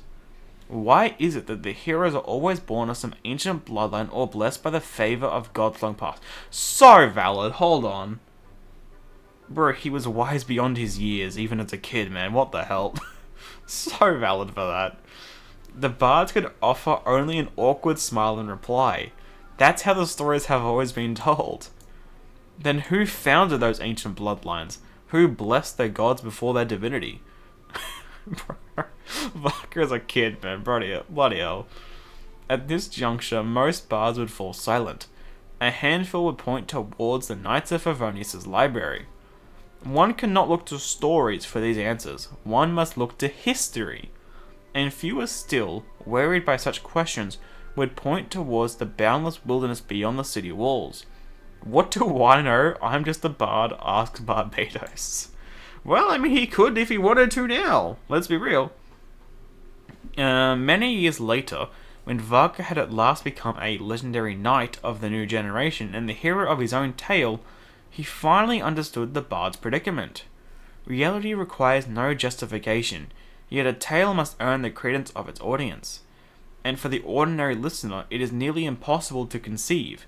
Without ancient bloodlines or divine favour, with nothing but ceaseless effort and unyielding will, how could a mortal forge a legend?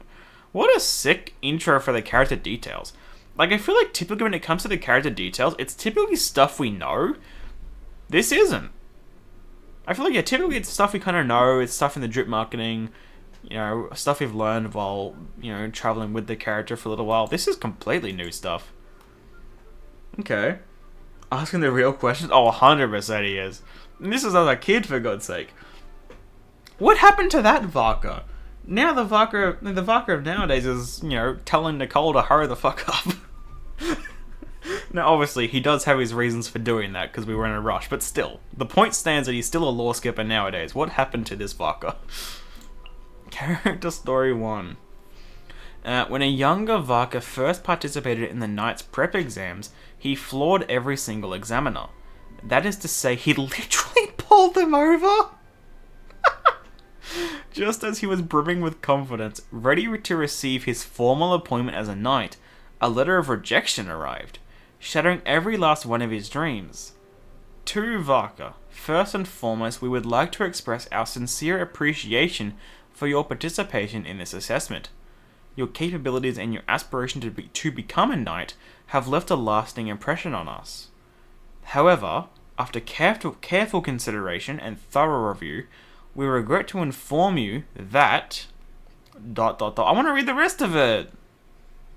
I'm assuming it's some reason like, bro, you're too goated. You can't just be a knight. Before he could even finish the rest of the letter, Varka scrunched it into a ball and threw it into the wastebasket. Then he reached for a scrap of paper to plan his next move.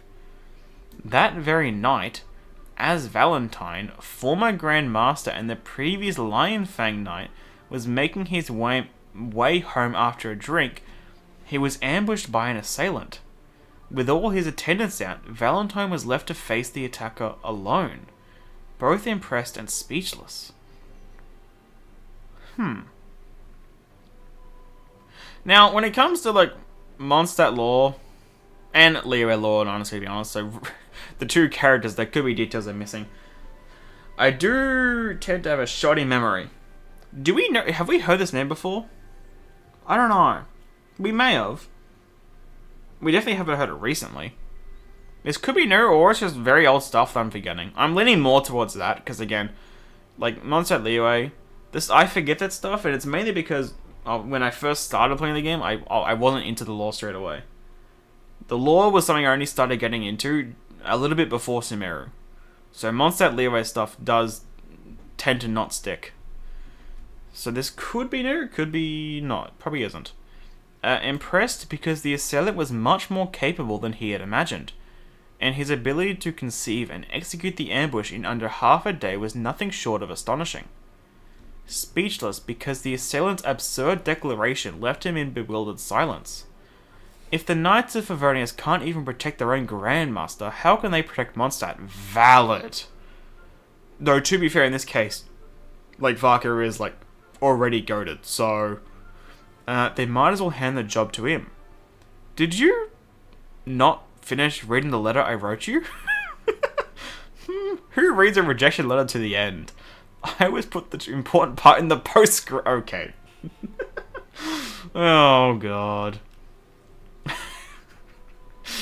Jesus. Fortunately, Valentine had already intended to speak to Varka in person, as noted in his postscript. Maybe this is where Varka got it from, because he always does PS, PPS. But Varka's speed in turning Thor into action had advanced their meeting by a wide margin. So, after shaking the attendants awake and apologizing to each one in turn, Varka followed Valentine for a second round of drinks and to hear the reasons behind his rejection. Over drinks, the two spoke at length, but it all boiled down to something quite simple. The wind, born free, should not be caged within city walls too soon. So he's saying he's too young. That's what he's saying. It's not because he's already ridiculously overpowered at this point. It seems like he should not be caged within the city walls too soon. Okay, yeah. Maybe it's kind of ironic considering, you know, the multiple year expedition in which he wasn't in Mondstadt.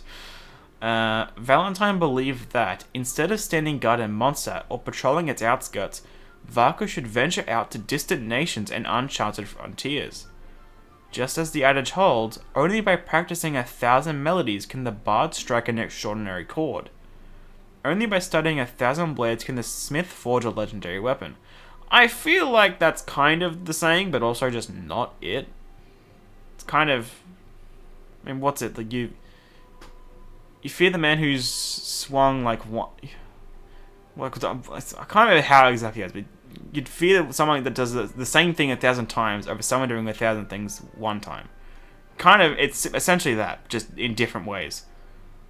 Not to mention, if we actually made you sit in an office for 3 years, no, 3 months, you'd be handing in your resignation. Oh, he knew. Oh, he knew, man.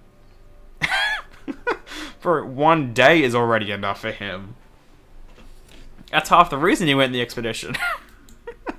Confronted by Valentine's piercing observation, Varka gave a non-committal laugh, swallowing his 3 days, give or take, with a gulp of wine.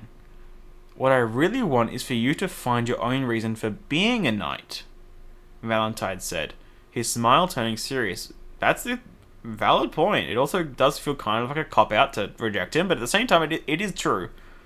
It does make sense. And it shouldn't be your starry-eyed fantasies, nor something you heard from a bard's tale. Once you've found that reason, come back to Mondstadt. The very next day, Varka set out on his journey to discover what could make the free wind content to remain within city walls and become a knight. Huh. I hope it does tell us where he actually goes, though. Because obviously with the expedition we kind of know that, but like, this is obviously long before that. I hope they tell us. Even if the day should come when, for the sake of being a knight, you find yourself doing the work you loathe day after day. Borne by the salt-tinged breeze of Dormant Port, the young man narrowed his eyes against the rising sun and recalled the old knight's solemn counsel once more. Now, I always get confused when they say born with an E on the end. Is this trying to say that he was born in Dormant Port, or is it something else? I feel like when it adds an E to an end of it, I always get confused. Because it changes stuff. Even if the day should come when, for the sake of that very same title, you must surrender the glory and pride you hold dearest. Bro, how much did this guy know? How much did he know, man? Jesus. He read him like a damn book. Like, and he was spot on with absolutely everything he said. Damn. Okay. Valentine, okay. Props to you, man. Character story 2. No homeland was, till other lands defined its frame. No longing was, till farewell spoke its name. While Seamus Pegg wrote that short verse into his notebook, Varka crashed by the campfire, warming a pot of wine. If you ask me, you should really come to Mondstadt. With your gifts for song and words, you'd be a sensation. We'll see. Well, yeah, we sure as well will see about that, won't we? Seamus accepted the cup from Varka and shrugged non-committally. At least that dandelion wine you mentioned sounds worth a try. Oh, it is fun to just see how much he's changed. You know, what, he's obviously, you know, Seamus now, the cardinal, but then you think here, his main priority in that regard is the wine. It just feels so backwards, I love it. Now, on a winter night in a distant land, 2 up-and-coming adventurers, far from their respective homelands, crossed paths by chance. By then... so they're not going to tell us where he's gone, okay. By then, Varka had already journeyed through many nations. He had witnessed the most monstrous of creatures prowling the mountain peaks and churning oceans into towering waves. He had seen the bravest of men armed with little more than crude spears and cloth armor, standing their ground against hordes of enemies. The Millilith, the guards, different people from different lands, called by different names, sharing the very same spirit. So it essentially seems like it's saying, without telling us exactly where he's gone, it's essentially saying he's been everywhere. Pretty much. Yet it felt as though a veil still hung between him and the answer he so desperately sought. As the years abroad slipped by, his longing for home was the only thing that stayed. I wonder, did young Master Crepus go back to take over the winery, or did he finally achieve his dream of becoming a knight? Every time they mention Crepus, man. Oh, God. Why do they keep... Honestly, they've mentioned Crepus, like... What, 3 or 4 times during version 6? I know it does make some sense, because, like, there's been a lot more Mondstadt focus in version 6 than pretty much any other version apart from version 1, but they've definitely mentioned it quite a few times recently. And what of Frederica, who never had a good word for anyone? Has hell finally frozen over? Has she taken a shine to some lucky fellow? Well, I mean, you know. And what about Eric? He was always so quick to point out how I fell short of the chivalric code. Has he grown more forgiving with time? I wonder if the wine back home still tastes the same as I remember. Oh, fuck. Oh, God. It's so similar. I hear it every time in my head. God damn it. I wonder if my family misses me as often as I miss them. If you're so curious, why not just go back? Bluntly, Seamus interrupted, Varka's incessant rambling. You're not like me. I don't have anyone left to miss in Notcry. Huh.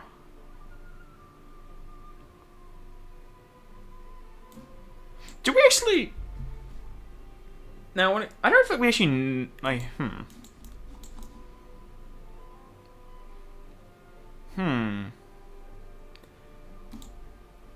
Is this something that... I know, I'm probably going to sound stupid here. Does this not make it sound like they're saying Seamus is from Notcry? That's what it sounds like they're saying. I think? Go back, but I still haven't found my answer. Those people you were just rambling about, why can't they be your... Well, one of them was your answer, so... why can't they be your answer? Varka fell silent, his cup frozen halfway to his lips, as though it was as though a veil in his heart had been torn away. Home was never some nebulous concept. Likewise, the reason for becoming a knight never required the burden of a grand, noble purpose. Only, how could such a simple truth take so many years to click? Well, sometimes it is just that simple, though. You know, it just takes an outside perspective to see it. If he went back now, wouldn't those guys back home laugh themselves hoarse? Well, I think they kind of probably would regardless, because it's Mondstadt, they're probably all drunk. Shouldn't a hero's awakening come in a moment of legend, followed by a triumphant return at an epic hour? This isn't how it goes in the Bard's Tales. Still, perhaps the truth isn't nearly as simple as people think. After all, one has to leave home before one can learn to miss it. Sensing the turmoil in Varka's thoughts, Seamus cleared his throat and snapped his notebook shut. Fine. If you need a reason that badly, then consider it your job to get me to Mondstadt. Besides, I want to see this this dandelion wine you keep talking about. I want to see if it's really as impressive as you say. Oh, God, Seamus. Bro, when are we going to see Frederica, though, actually? Like, it feels like they're kind of setting it up, but at the same time, it also feels like they're not. Like they keep mentioning her, which makes me want to think that maybe she'll show up soon. But at the same time, like, the anecdote for Seamus and Dahlia kind of gave me the vibe that she's not going to be showing up any time relatively soon, so I don't know. I really could see it being either. For all we know, she could be in the trailer for in a few hours, but I don't think that's going to happen. But yeah, I do wonder when, if ever, we'll see her. I'm assuming we will at some point, right? But yeah, I really have no clue when that could be. Character Story 3. Since formally inheriting the title of the Knight of Boreas, Varka remained undefeated across every campaign he led. If Lion Fang is a blessing of abundance... Oh god, not Star Rail. Oh god. If Lion Fang is a blessing of abundance for the earth, then Boreas is the indomitable spirit behind a formidable strength. Be they vile outlaws or monstrous terrors that ravage the realm, or even the creeping darkness of the abyss, all shatter beneath a blade that bears the north wind's biting chill. Feels really ironic because, like, Cryo just... I feel like I never see a Cryo Varka. Like, obviously, Pyro seems to be the main one. Okay, I think Hydra I never see either, but, like... like, obviously Pyro seems to be the main Varka, and then the combat event, or the combat event in the main event, that tried to make you use an Electro Varka. Like, Karate Varka isn't actually that common, I feel. Following a series of campaigns, any remnant danger within the territory was utterly purged, and Mondstadt entered a golden age of peace as none had seen before. Peace arrived with such apparent ease that people began to view it as the natural order of things. A sentiment arose that, in this age of tranquility, the knights should hang up their swords and spend their days finding lost cats or wrangling misbehaving dogs. After becoming Grandmaster, Varka drowned out these noises and pushed forward with the next expedition. Ew. I mean, is this gonna be... I mean, do we actually know how long Varka's been the Grandmaster for? I don't know if we do. I mean, maybe we do, but I don't know if I can think of an actual... Like, I don't think I could put a number to it. I'm just trying to think, like, would this next expedition be the one that took 20 years? But, like... I don't know. His early years as an adventurer served as a constant reminder. The peace that they were enjoying was but a happy accident. The absence of a visible threat did not mean that the danger had vanished. True. Especially when it comes to the Abyss. Even if you kind of eradicate it, it's still gonna be there. It's pretty much unkillable. Especially if Barwolf's theory about it is correct. If that theory is correct, that it literally is unkillable. I don't think there's anything you could do to realistically kill it once and for all. Though maybe we'll be proven wrong. Durin still resided in the snowy mountains. Ursa was only deep in slumber. Any of these could shatter the fragile peace that they'd fought so hard to secure.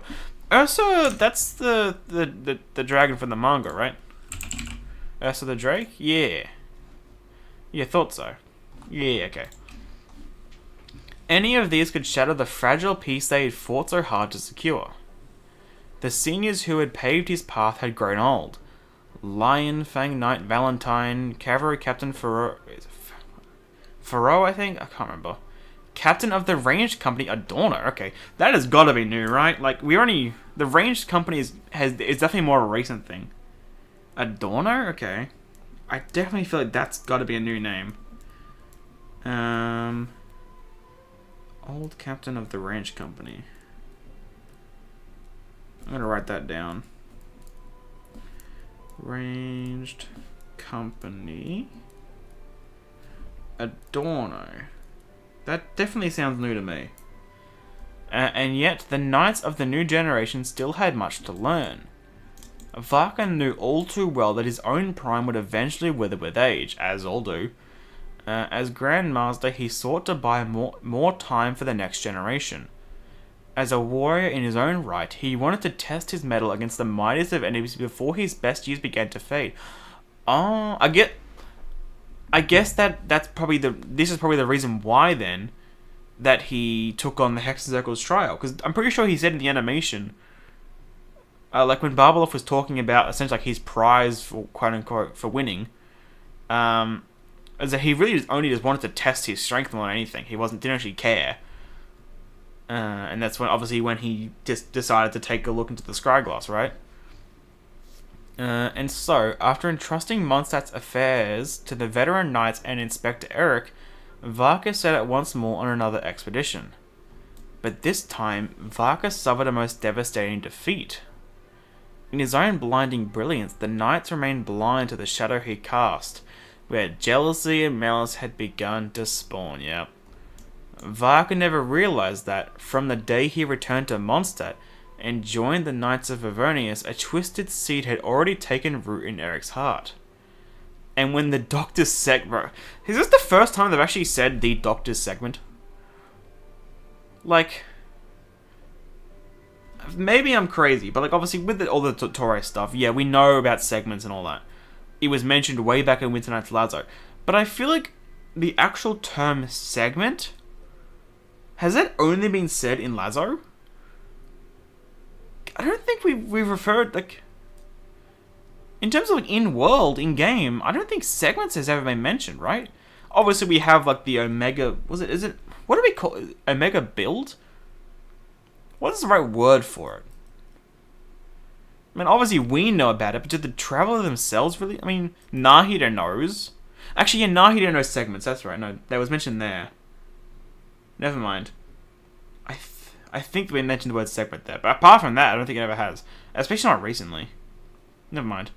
I kind of forgot about the Nahida conversation. I don't know how. That was an insane conversation. And when the Doctor's segment whispered to the man of power and authority beyond all measure, the darkness within Eric surged forth like a flood. I mean, it's always the Torre, man, isn't it? Everything comes back to the Torre, which is very fitting considering the special program tonight. A wanderer who spent his days idling abroad, hailed as the strongest knight of Boreas in history? A lawless maniac who flouts every code of chivalry yet lays down the law for the other knights? Warped obsessions and the passage of time can turn friends into foes as easily as the wind changes its course. The Inspector, who was meant to safeguard order in Varka's stead, trampled upon every principle of justice instead. Eric, the man solemnly entrusted with the security of the seal, roused an ancient horror from its slumber. Plotting to lay claim to the power of the heavens alongside the Doctor, bro, you got used so hard. Oh, you got used so bad.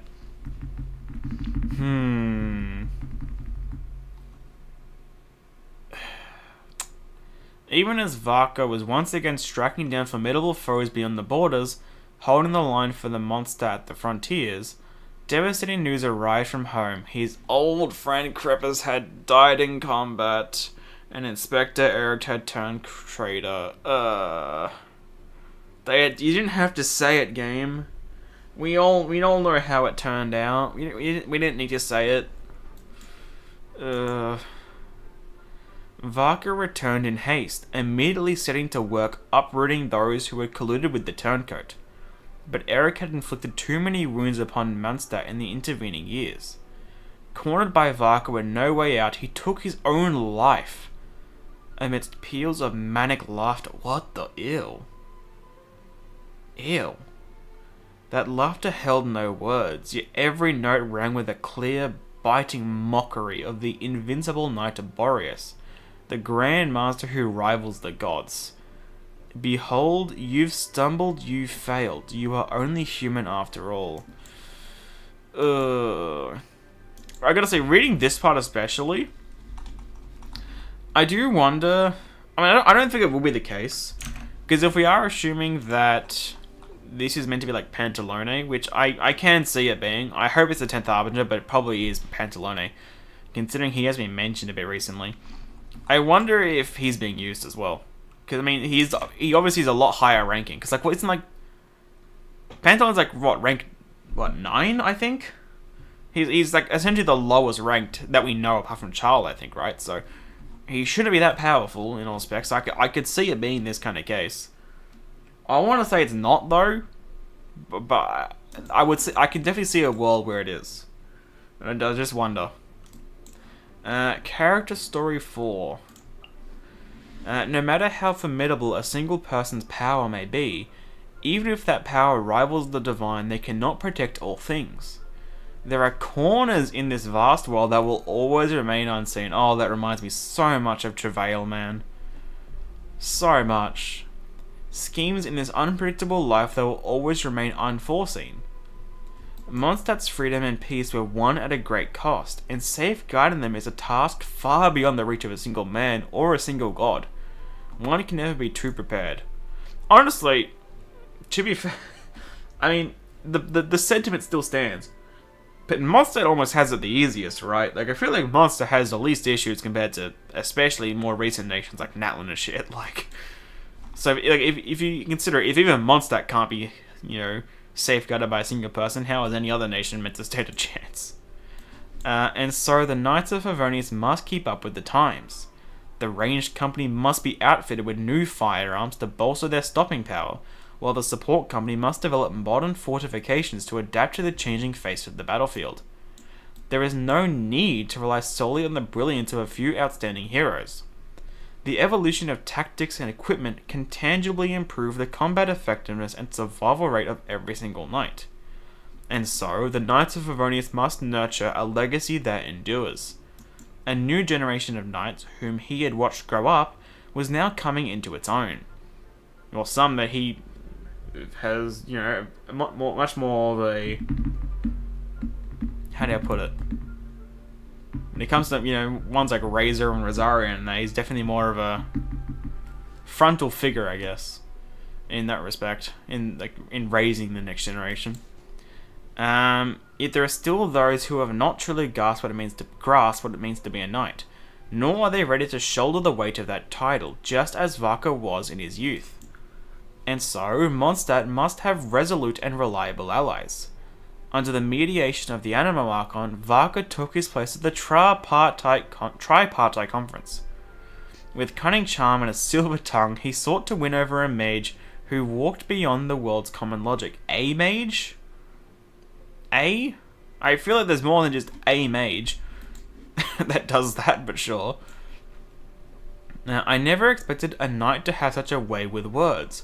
It almost makes one wonder if Barbatus might be whispering lines into his ear. I could totally see that. Totally. Such was Alice's assessment of Varka's display. Though, to be fair, Barbatus probably isn't the best person to be doing that with. At last, the mages set their names upon the pact. Perhaps they were unmoved by his words, perhaps they had motives of their own. In any case, with this pact in place, Monster had secured one more safeguard for its future. For now. I mean, it seems like right now, going off by what he said at the end of Nodcry, they don't really have that the Hexen Circle protection right now. Because he wants to carry more favour with Alice by, helping out Cleese. So I don't know how that works currently. I still want to feel like that, the Hexen Circle wouldn't just sit by idly, but at the same time, they do seem to follow their own kind of rules, so it's possible. In accordance with the pact, the trial formed by the combined power of the mages was finally completed. Varka, who hadn't let loose in ages, could at last set all otherworldly duties aside and lose himself in a truly exhilarating fight. So maybe I thought they were talking about it before, where where he just wanted to kind of prove himself or test himself, but I guess no, it was here. Just kind of with how he spoke during the animation, kind of reminded me of back then in the previous one. At the end of the trial, the mages asked the knight to make a wish, but the knight had nothing to ask for. The city he sought to protect was safe, and the power he desired he would seize with his own hands. And so, on a whim, Varka asked if he might steal a glance up at Barbalof's scryglass, just to satisfy the sudden spark of curiosity. Before the thrill of the battle could even fade, Varka caught a glimpse of fate's design reflected in the scryglass. What the water mirrored was at once a vision of boundless glory and endless suffering. He saw the legends he had idolized since childhood locked in a struggle against real Wait, what the... That's not what we saw in the animation. Excuse me? He saw them surpass their own limits in the heat of blood-soaked battle, becoming the heroes of dreams amidst cheers of jubilation. Yeah, that's not what we saw at all. I mean, what we saw essentially, from after Varka peeked into the scryglass, was essentially the Wild Hunt in Nodcry. That's not at all what the animation suggested. But he also saw a dark... there we go. But he also saw a dark calamity creeping across the lands of Nodcry and Shasnaya, and heard the wails of strangers echoing from the depths of the snowfields. I feel like I remember thinking the same point during the animation. When it comes to the Wild Hunt, we feel like it's more Nodcry, but I feel like it would kind of hinted at, Shasnaya as well is affected by it. Why become a knight?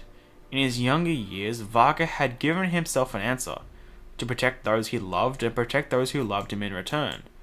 Now fate greeted him with a colder, more cutting question. Would a knight still fight for those who might not even know his name? Well, definitely in Varka. If fate was bold enough to show its hand, why not play the hand he was dealt? If the storm has yet to reach Mondstadt's shores, why cast aside his dreams now to go chasing shadows in the north? There was no need for hesitation. The unruly north wind has never followed anything but its own whims. And every child of Mondstadt born into freedom carries the same answer in their heart. We will not bow before any tyrant, even if that tyrant is fate itself. Bro, what a... Bro, this character's so bloody cool, man. I'm so glad I pulled him, because I wasn't planning on doing it at first. I'm so glad I did. One thing I keep thinking it, and I want to actually check it. I mean, it says Nordkrei's in the north, right? It's like on the same level as Mondstadt, man. Like Mondstadt City, if I go just straight west, Nashertown's even further south. And obviously Nordkrei extends well up here, but if you're talking like Nordkrei, or I guess, yeah, I mean, you know, the cities themselves, Nashertown's actually more south than Mondstadt, so it kind of feels a little incorrect, but I guess because it does go up so far north here, and I guess the most heavy Wildton area is definitely further north. But then you also consider Dorman Port. How does that compare if I go fully left here? It's pretty much the whole southern isles of Nordkrei are below it. I know it's more of a technical thing, but it's stuff I like to point out. Where were we? I think we just read this one, right? Yes. Character Story 5. This one is even longer. There are numerous ways to enjoy Tabletop Troop. Hold on, what? Hold on a minute. Can we get a Tabletop Troop anecdote with Varka? Because like when we had the anecdote with like Itlua and Yehoda, Yehoda's outfit was cool as well, but Itlua's outfit for the Tabletop Troop was so cool. Bro, I want that as a skin. I want to get like a Tabletop Troop like illustration for all the characters, man. Because Itlua's especially was so cool. A game popular across many nations.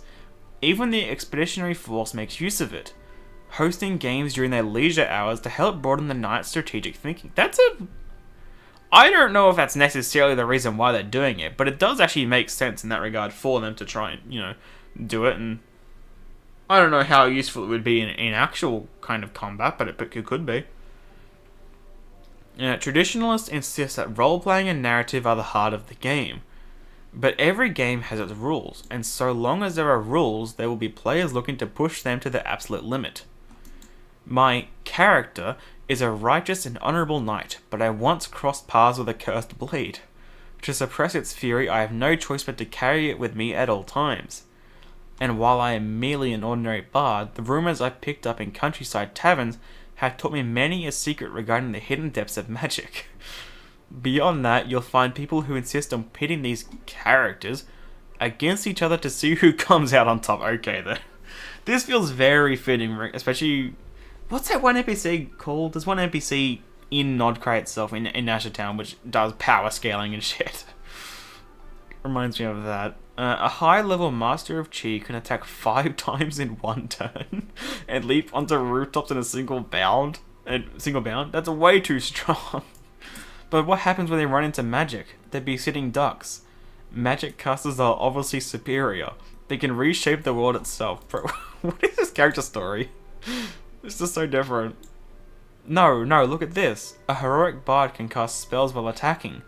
And if they've dabbled in these other trades, not only can they cast spells, but they can also hit their target 20 times over in a single turn. Bro, is this what D&D is actually like? I've never played D&D. And I've never really watched anything, like, realistically. I've seen, like, clips here and there of people playing it, but I've never actually gotten involved. Is D&D even remotely like this, or is this taking the absolute piss out of it? I don't know. You're just exploiting a loophole. But that's exactly how it's written in the rulebook. Whenever such a stalemate arose over the Expeditionary Force's sand table, all the bickering would end with one thing. Grandmaster, what's your call? As Grandmaster and Game Master, Varka's response was very blunt. Ekbert, your Master of Chi is trapped within 6 invisible wall... Okay, excuse me? So, yeah, okay, 6 because he can attack 5 times. Okay, I see. What a scam. Winfried, a Pathismal Visage has dragged you underwater. You can't cast spells now? Bro. Oh, hey, Ren, how you going? Still got a couple hours. Bro. God damn it. Livehelm? Ekbo, I definitely remember. Winfried, I think sounds familiar. Livehelm? I don't know. Hold on. Are these... I want to assume that these are the 3 drunkards from the meeting point. I don't know if necessarily that is the case, but I got that vibe. Considering it's mentioning 3, they kind of seem like goofballs. Maybe. What were they playing? Just they're doing tabletop troop. So essentially D&D. And they're being dumbasses, essentially. they're exploiting the loopholes. And I was wondering if... Because I don't play D&D. I was wondering if that's how actual D&D sessions go or not. Or if this is an insane exaggeration. Where was I? Livehelm, according to the rules, you can cast spells while attacking. Ha! Told you I'm the strongest. In that case, you are now facing a behemoth that deflects those very spells. Take your time, bro, Varka. I feel like... This is going a bit extreme. After a few rounds of wailing, all 3 knight characters were tragically wiped out. A single person can only be so strong, goes back to the previous one. The dangers out there never end. Luckily, we're only playing tabletop games right now, and not standing before the abyss. Varka flicked over the last chess piece representing a character without hesitation. Next time, remember to scope out the enemy and assign roles before charging into battle. Even Lowen knows that tabletop isn't a solo game. With the fleeting years and scant wisdom of a human life, no man is an island, especially against the myriad of foes of this world. Only when scattered embers are drawn together, each kindling the space before it, shall their light mingle and thus ravel the stars and moon. To you, the soul of a god is no gift. It is a lethal poison. The strength of mankind is bought by bitter toil. Are you certain you wish to do this? On the eve of the expeditionary force's departure, the dominator of wolves poses this very question to the visiting knight. I am certainly not the only one capable of slaying the god of the Northwind. Varka grinned as he always did, as if nothing more than a common errand lay ahead. Okay then. Early live, eh? Yeah, I wanted to go up early, just so I can get through some of these character stories. Because yeah, I'm a few patches behind when it comes to reading the characters, so I want to catch up a bit. Hello. But throughout history, the only ones who can truly answer the god of the North Wind have been the Knight of Boreas. Am I wrong? You've changed, it seems. The Wolf of the North closed his eyes. For a moment, it was as if he could see that brash young knight once more.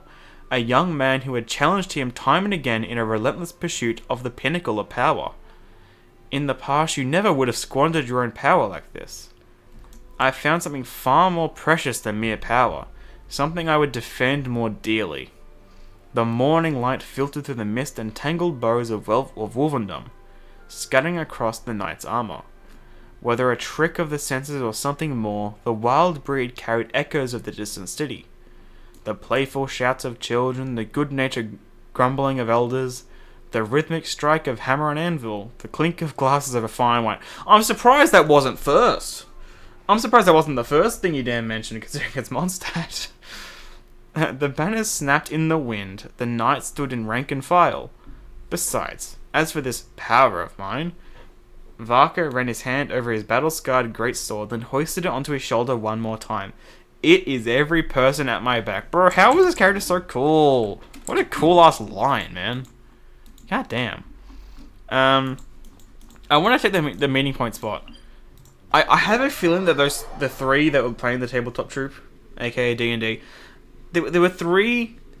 I think it was the meeting point. It may have just been an extra interaction. But there was 3 that were drunk. And we're trying to figure out which one it was. I think it was ultimately all 3, but I think one of them was considerably more drunk than the others. I wonder if it's those. So I want to just check. I can't exactly remember what they look like, but I think if I go near them, I might. And it wasn't you two. It wasn't you either. Oh, hello, Varka. Yeah, it was. It was exactly these 3. I was right. I had a feeling. Yeah. Okay. I feel validated knowing that I got that right. Okay. Honestly, I probably should have done the whole voice lines here with this track in the background. Oh well. Wolf's Homecoming... Wait, I read the whole thing, right? Yes, I did. Yeah, okay. Wolf's Homecoming song. Word is that the first knight to be known as Boreas would hum the same song in the tavern every time he returned from a monster hunt. You're hoping for Christmas Night comes? Oh, I am 100% hoping for it. Definitely. At the same time, though, I don't want to get my hopes up, because I think I said this at the end of the Shaznia like mini program they had. This is the first time that they've ended a region on a 0.7. Like, and normally the teasers for the next nation are in 0.7 and 0.8. So the last two. So you could see it that, this is the second last program. There could be a little tease. Or it could just be, it's too early that they haven't done it on a 0.6 yet. So they might just leave it. I don't know. I could see either. I'm leaning towards like 95% we probably will get one. Whether or not it's a big one or a small one is hard to tell. Because typically it's a small tease and a big tease, but Nodcry was kind of the opposite. I mean, the Llama tease in 0.8 was obviously big. It's a playable character, but I do feel like the 5.7 one, showing off like, the Wild Hunt illustrations, the Snowland Fae and all that, I feel like that one was bigger, in my opinion. So I don't know whether it's going to be a big one or a small tease, but I do think we will get one. But again, I don't want to get my hopes 100% up, because if you get your hopes up, you get the chance. You're opening yourself up to be disappointed. So I'm not gonna say for sure. The origins of that song, much like the knight's own name, was lost to the ages. Perhaps it was a lingering echo he brought back from a distant land, or a melody he happened to catch drifting on the wind. Or it might have been a little ditty composed of a destitute musician in place of payment after being rescued by the knight. I had a dream that the Shaznia teaser was shit. Everyone rooted and Dev started crying close the street. Or everyone righted. Okay. That's a rather interesting dream to have. I don't have many, but whenever I have dreams to do with Genshin, they're definitely always excessively positive. Though that probably comes from my complete bias and love for this game, to be honest. But I don't think I've ever had a negative dream, especially not to that extent. In any case, the tune clearly won the knight's heart. He hummed it thousands of times without ever growing weary of it. This feels very fitting considering the track in the background right now. I don't know how loud it is in the stream though. I can barely hear it, so I imagine it's probably not that loud. And since he always hummed the melody upon his return, it eventually became a signal to all. Whenever the tavern patrons heard that song, they knew that the knight had returned in triumph. And whenever the townspeople heard it, they knew the monsters beyond the walls had finally been slain. Lucky man. Later, the knight's companion remained forever in the land of wind, while the knight himself set out on a journey. I said it with the Zibai one, and typically the character story stuff, a lot of it is stuff we know, but Varka, until this point, all of Varka's stuff has been completely new things. This is the first thing which has really been mentioned, which was in his story quest. Well, the knight himself set out on a new journey. Since then, the melody seemed to have faded from all memory. Years later, the blacksmith's son, Ravenwood, took up the heavy claymore under the name of Boreas once more. As the crowds cheered, they joined their voices in the knight's homecoming hymn once again. And so the melody would forever endure in Mondstadt alongside the title of Boreas. Passed down through generations by the bards, it has since been woven into countless versions and multitude of legends. Legend has it that the troops of Arendolan... Wasn't it Arundelen? I think that's what Varka said, right? I remember being really taken off guard by how he pronounced it. I think it was Arundelen. Arendolan sounds more natural, though. Arundelen, the Lion of Light, once sang a rousing anthem of victory as they swept across the north, purging the calamities that plagued the land. Legend tells of how Rostam, the wolf pup, once listened to a tender nocturne beneath the starlight, drifting peacefully into the land of dreams. And so, the lyrics of the song grew longer and longer with each passing year, as if it were a heroic epic that could never truly reach its end. It was Varka's first expedition since becoming the Grandmaster. Keeping with tradition, the knights gathered on the training grounds, singing ancient songs to pray for victory and a safe return. After concluding the rally with a brief speech, Varka pushed open the door to his office, only to find someone had left a long, wide gift upon his desk. The offhand sword you've been using is beyond repair, right? You might as well replace it with a new one right now. Damn, who the hell? Who gave this? Kind of reminds me of... Wasn't there some gift? Was it the mug? I think it was like that, well, I say mug, it's a bit crazy big for a mug, but they got for the event by some of the other knights. Kind of reminds me of that. You might as well... Oh yeah. With the way you swing a blade, even the finest sword is nothing more than a consumable. I hope this one lasts a bit longer in your hands. Also, happy birthday. You may have forgotten, but we certainly haven't. Turning the letter over, he found the signatures and a postscript scrawled on the back. Seamus, Frederica, Valentine, and all the knights of Favonius. That's nice. Of course, Seamus and Frederica are listed right next to each other. P.S. We argued what to name this sword for the longest time. Unfortunately, we could not agree on anything, so we figured we'd just leave it up to its master to decide. On the training grounds, the knights' singing had yet to cease. Even through several thick stone walls, their voices remained clearly audible. Gripping the cold steel of the hilt, he pointed the blade toward the distant moonlight shimmering outside the window. A never-ending surge of poetry and song swelled in Varka's heart, echoing resoundingly. Triumph for justice and chivalry indomitable. Are we to assume that this is the sword, like his playable weapon sword, or I don't know. It may be. If they've given it as a gift in hopes of it being a, no, this is an offhand sword. Oh, well, does Varka really have an offhand sword? They're both two claymores. I wonder if it is meant to be that one or not, because he doesn't have like when you consider an offhand sword, because there's two claymores. So I guess they one may be offhand. I don't know. I guess it would be it wouldn't be the one that you pull, right? Because that's probably the main hand sword. So probably the other one, if anything.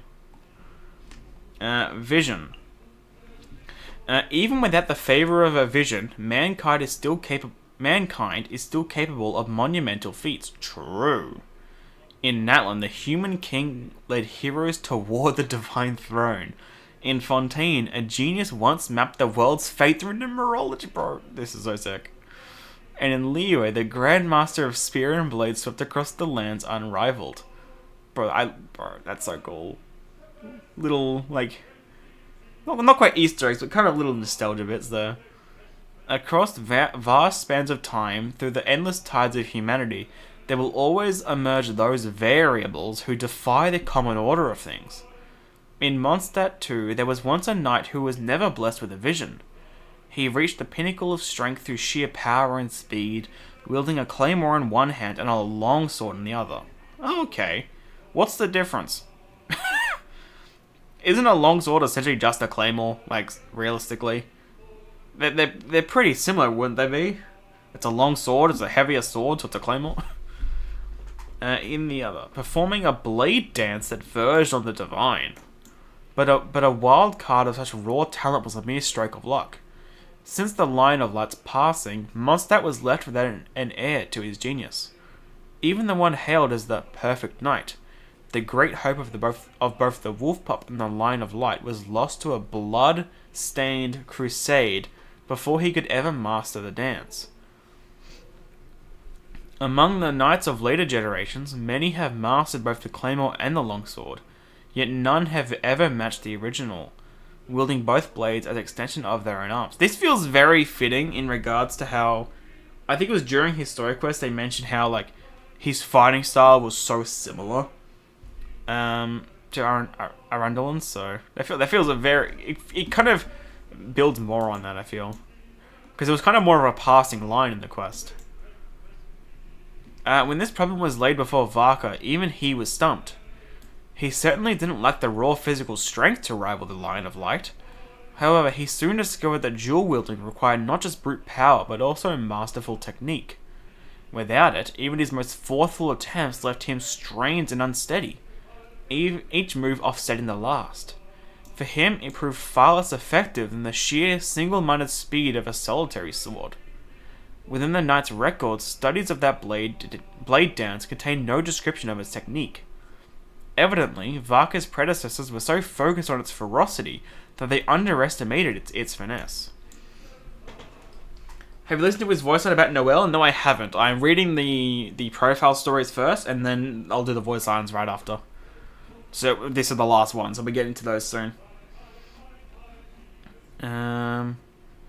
While the complete form of the blade dance had already faded from human memory, there was one in Wolvendom who might have witnessed the Lion of Light at the height of his glory. Back then, the young and brash knight was the type to act on impulse. So, with a jug of wine in one hand and 2 blades strapped to his back, this guy. Even with 2 blades, he still has wine. He marched off into the hills. 1 day passed, then 2. The great wolf king of the north howled and roared, and Varka was thrashed until he was howling right along with him. 3 days, then 4. The howling and roaring began to fade, replaced by the increasingly clear sharp ring of steel clashing against fang and claw. Even across thousands of years, as far as Lupus Boreas could recall, challenges like this were few and far between. Though the trial was long won, he continued to charge over and over again. He had won the favour of a god, yet he remained his own harshest critic. I feel like I'm losing the ability to speak. It's only been 2 hours and 20 minutes. I'm messing up all these words. I need a drink, hold on.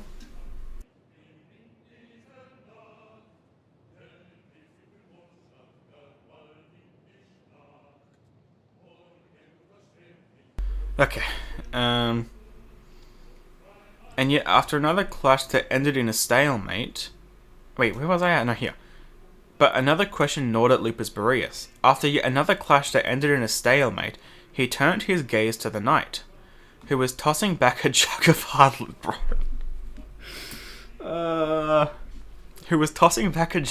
liquor. Human, your strength is absolute. Your conviction a raging fire. In this age, the title of Boreas is rightfully yours. Lupus Boreas fell silent for a moment. Then, why has the gaze of the heavens not yet fallen upon you? Yeah, that is a good question.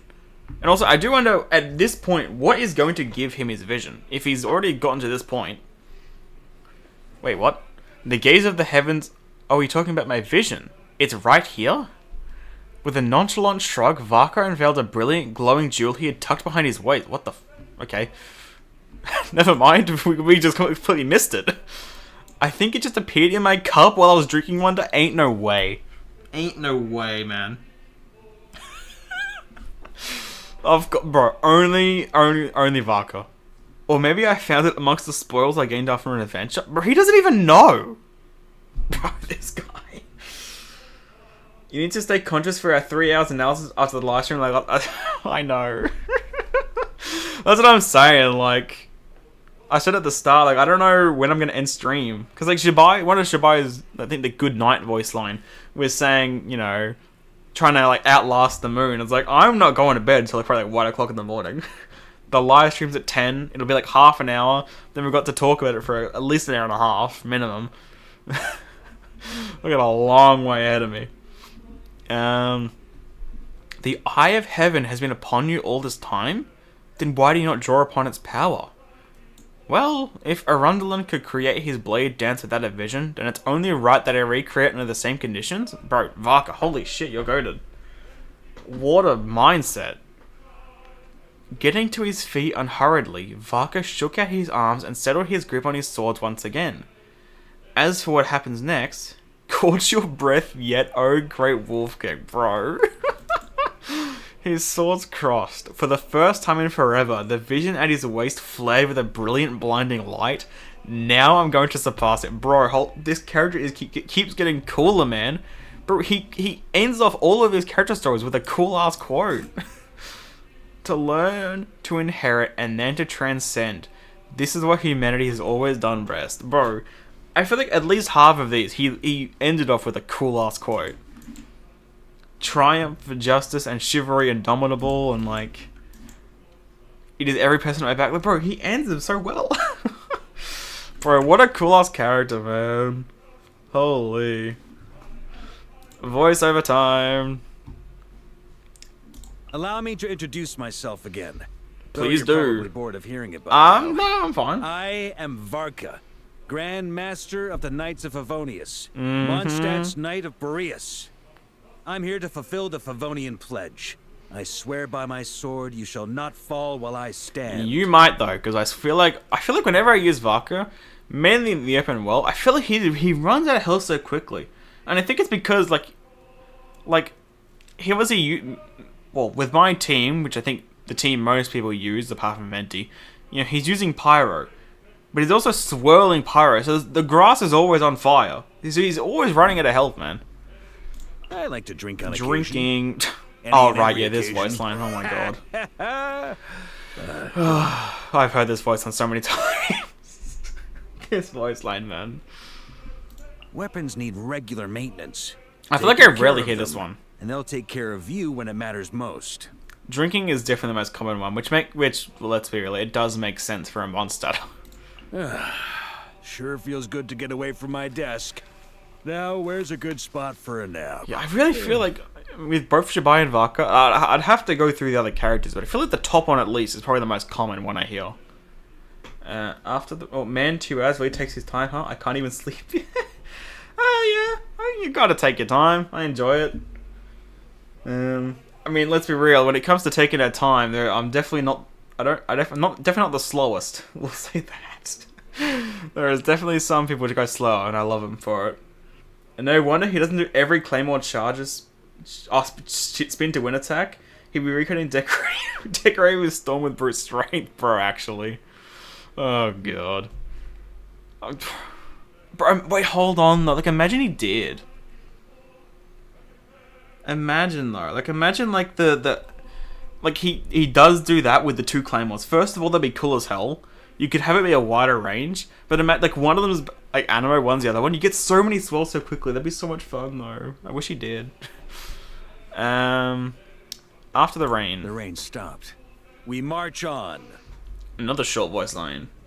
When it snows. Seeing the snowfall always reminds me of places I've been through on past expeditions.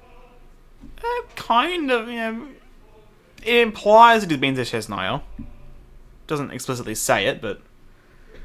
when the wind is blowing... Whoa, that's a strong wind. Trying to knock me down, huh? It goes both ways, mate. Jesus. Good morning. Morning.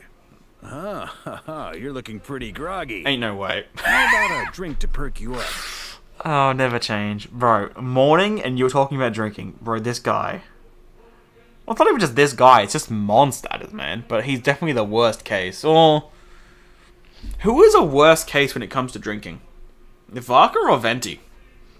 I don't know if I'd be able to decide. I really don't know if I can choose who's worse. Good afternoon. Afternoon. Well, we got some downtime. Make sure to get some rest, or your afternoon's gonna be a real grind. Uh-huh. Good evening. That's what it is now. Actually, it's more night now. 8:30. Evening. Long day, huh? How about a nightcap to help you sleep? Honestly, not that long of a day, to be honest. It's gonna be a long stream, though. That's for sure. Still got an hour and a half until the program. Like, damn.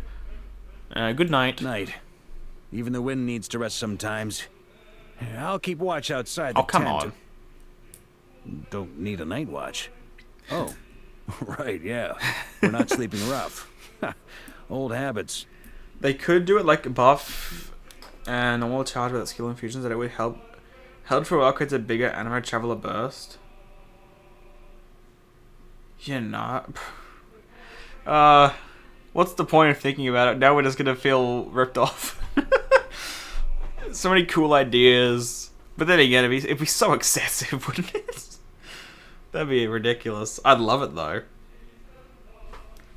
About Varka, Knight of Boreas. The Knight of Boreas serves as a bridge between humans and Lupus Boreas. I feel like we heard this, didn't we? Handful of us Maybe it's just because it's so have similar managed to earn the Wolf story Lord's quest. recognition over the past millennium. Yeah, I think it is. Me? Oh yeah. You better believe I'm one of them. Do you have favorite Genshin effects Cecil besides Murder? That's the thing. It would be Murderer, but that's the thing.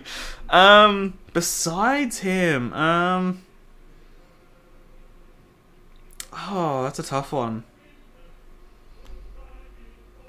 I would say Ashikai, but I've kind of stopped watching her stuff because a lot of the time, I feel like recently I've been behind so much. I don't want to read stuff when I'm if I'm not caught up with some of the lore, like books and things. I don't want to be watching and get spoiled and stuff. So I haven't been watching that much of her stuff. Honestly, when it comes to lore, I mean, I think recently it's been Minsleaf just because all of the recaps and stuff.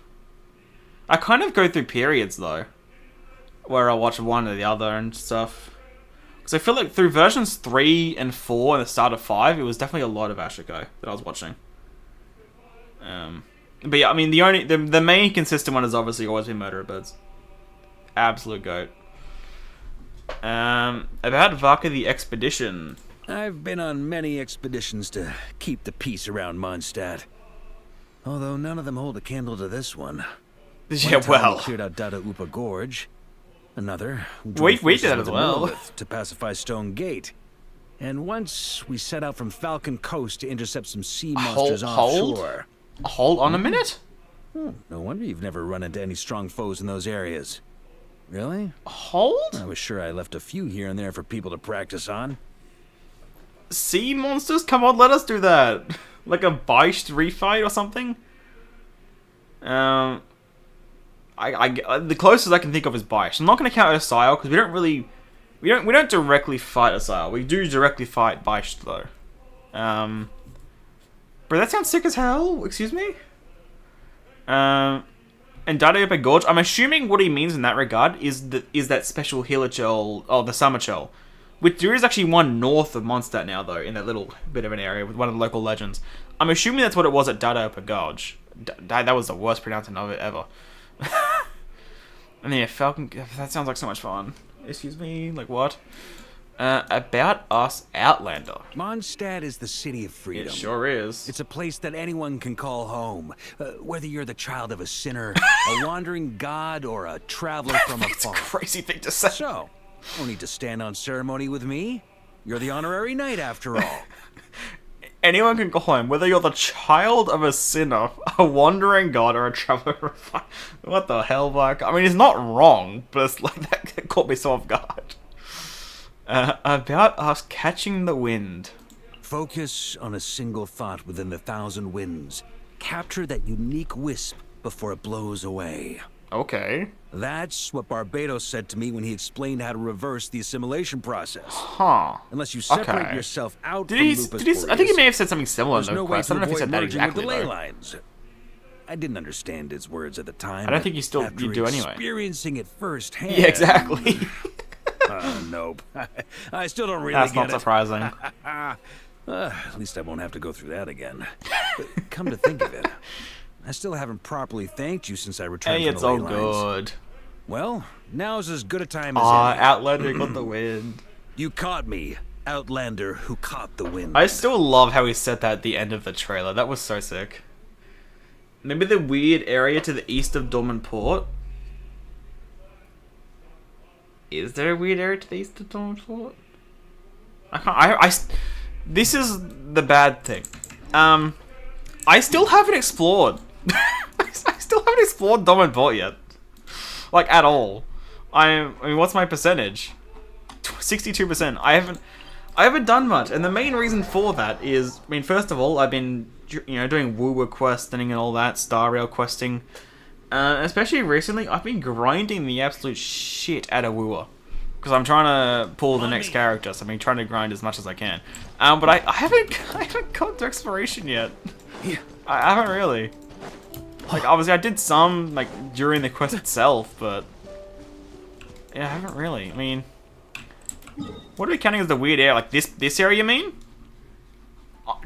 I'll say this for now. Don't be surprised if in 15 years time, this is still like this. Because this little area is still covered up for no reason, and it pisses me off, man. It's a little tiny thing which just pokes out. Just get rid of this, man. I want this area filled in. There's no room for there to be anything substantial here. It just pisses me off how this is always like this. I just want this to be filled in. So there's gonna be nothing here. There's a weird looking area in the distance you can see from the sanatorium. On me. Are we talking about the... I guess we're not talking about what I just hovered over then. I mean, I know there's like a little bit of landmass kind of this way, but it's not much of an area. Huh? Oh, you mean like this? Oh. You know, I think I have actually seen this. But it was actually before Dawn Report even came out. During the Mondstadt event... how do I explain this? During the Mondstadt event... East Little up in the... Yeah, there's this, I think, usually meaning. During that event, one of the flying challenges, you go from, like, Starfell Lake, you fly through here, and you come out to Stormbarrier Point. And I swear, it was sunset at the time, and I swear I could see something in the distance, and I couldn't quite tell what it was. And that is the exact same direction. I think this was here before, even Dawn Report. Left? You mean this, then? This I think is just kind of placeholder. Like, it's not a placeholder, like, it's... I don't know, there's not really much room for there to be anything. And if you're talking up here, then I think this is... Could be... Probably a bit wide to be Chesnaya, actually, maybe. It depends how big they want to make Chesnaya. If they're going to make it like Russia, then it might be the whole top area of the map. I could really... It may be. I mean, I've always been on the assumption that this, like... I've always been the assumption that, yeah, Chesnaya would be, like, around here. But it also seems to be more actually over this way, so maybe... it depends on how wide it goes, I don't know. I mean, we'll find out relatively soon, right? From my desk. There's a good spot give it a couple months, we'll know. Obviously, it won't all release at once, but... We'll get a semblance of a clue. Because, I mean, you know... I'm assuming it'll release initially here, but it'll probably expand further east. I can't imagine it'll be anywhere else it goes. Let's get back to the... this is probably something new because we've never seen a proxy like this word-shaped one. Word-shaped? What do you mean word-shaped?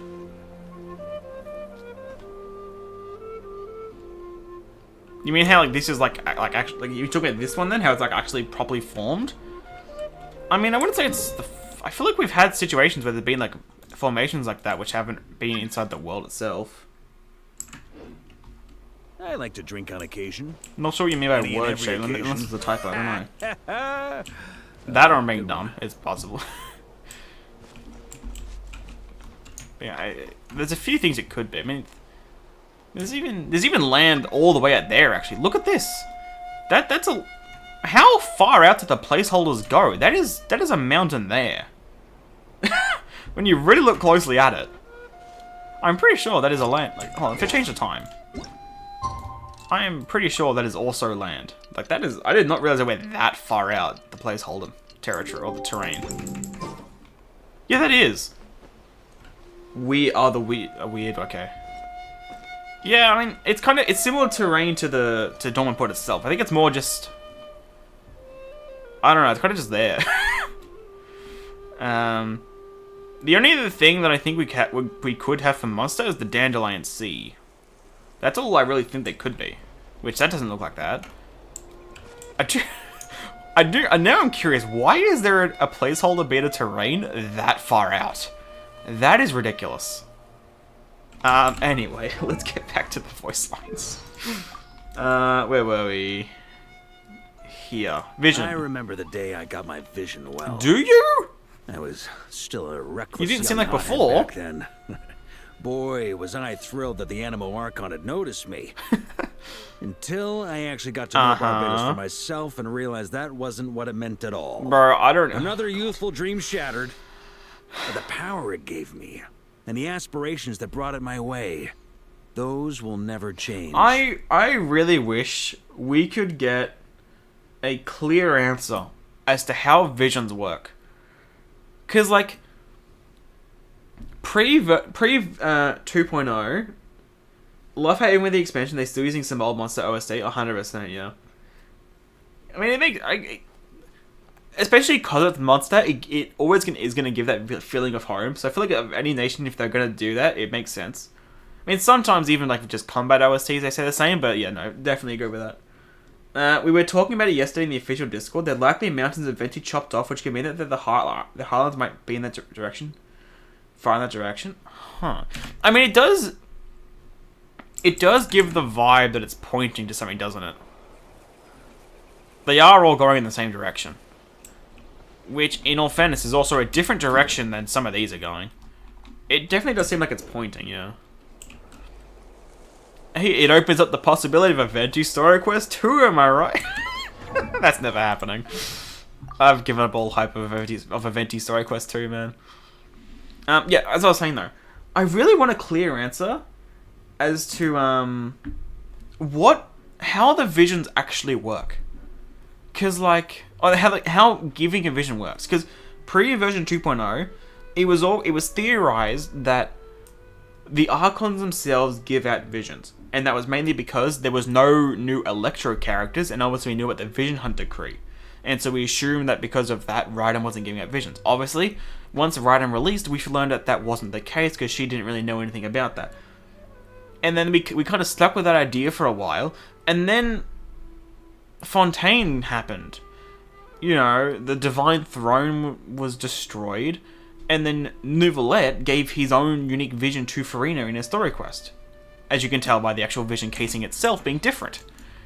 Having like the little claws. Sure. Maybe, and then you go back to this and we're saying that, yeah, Venti doesn't know what's going on either. So he doesn't, he didn't give out a vision. So like, how does it work? Is it only different in Farina and Neuvillette's case because the Divine Throne was shattered itself? Is that what specializes it? I don't know.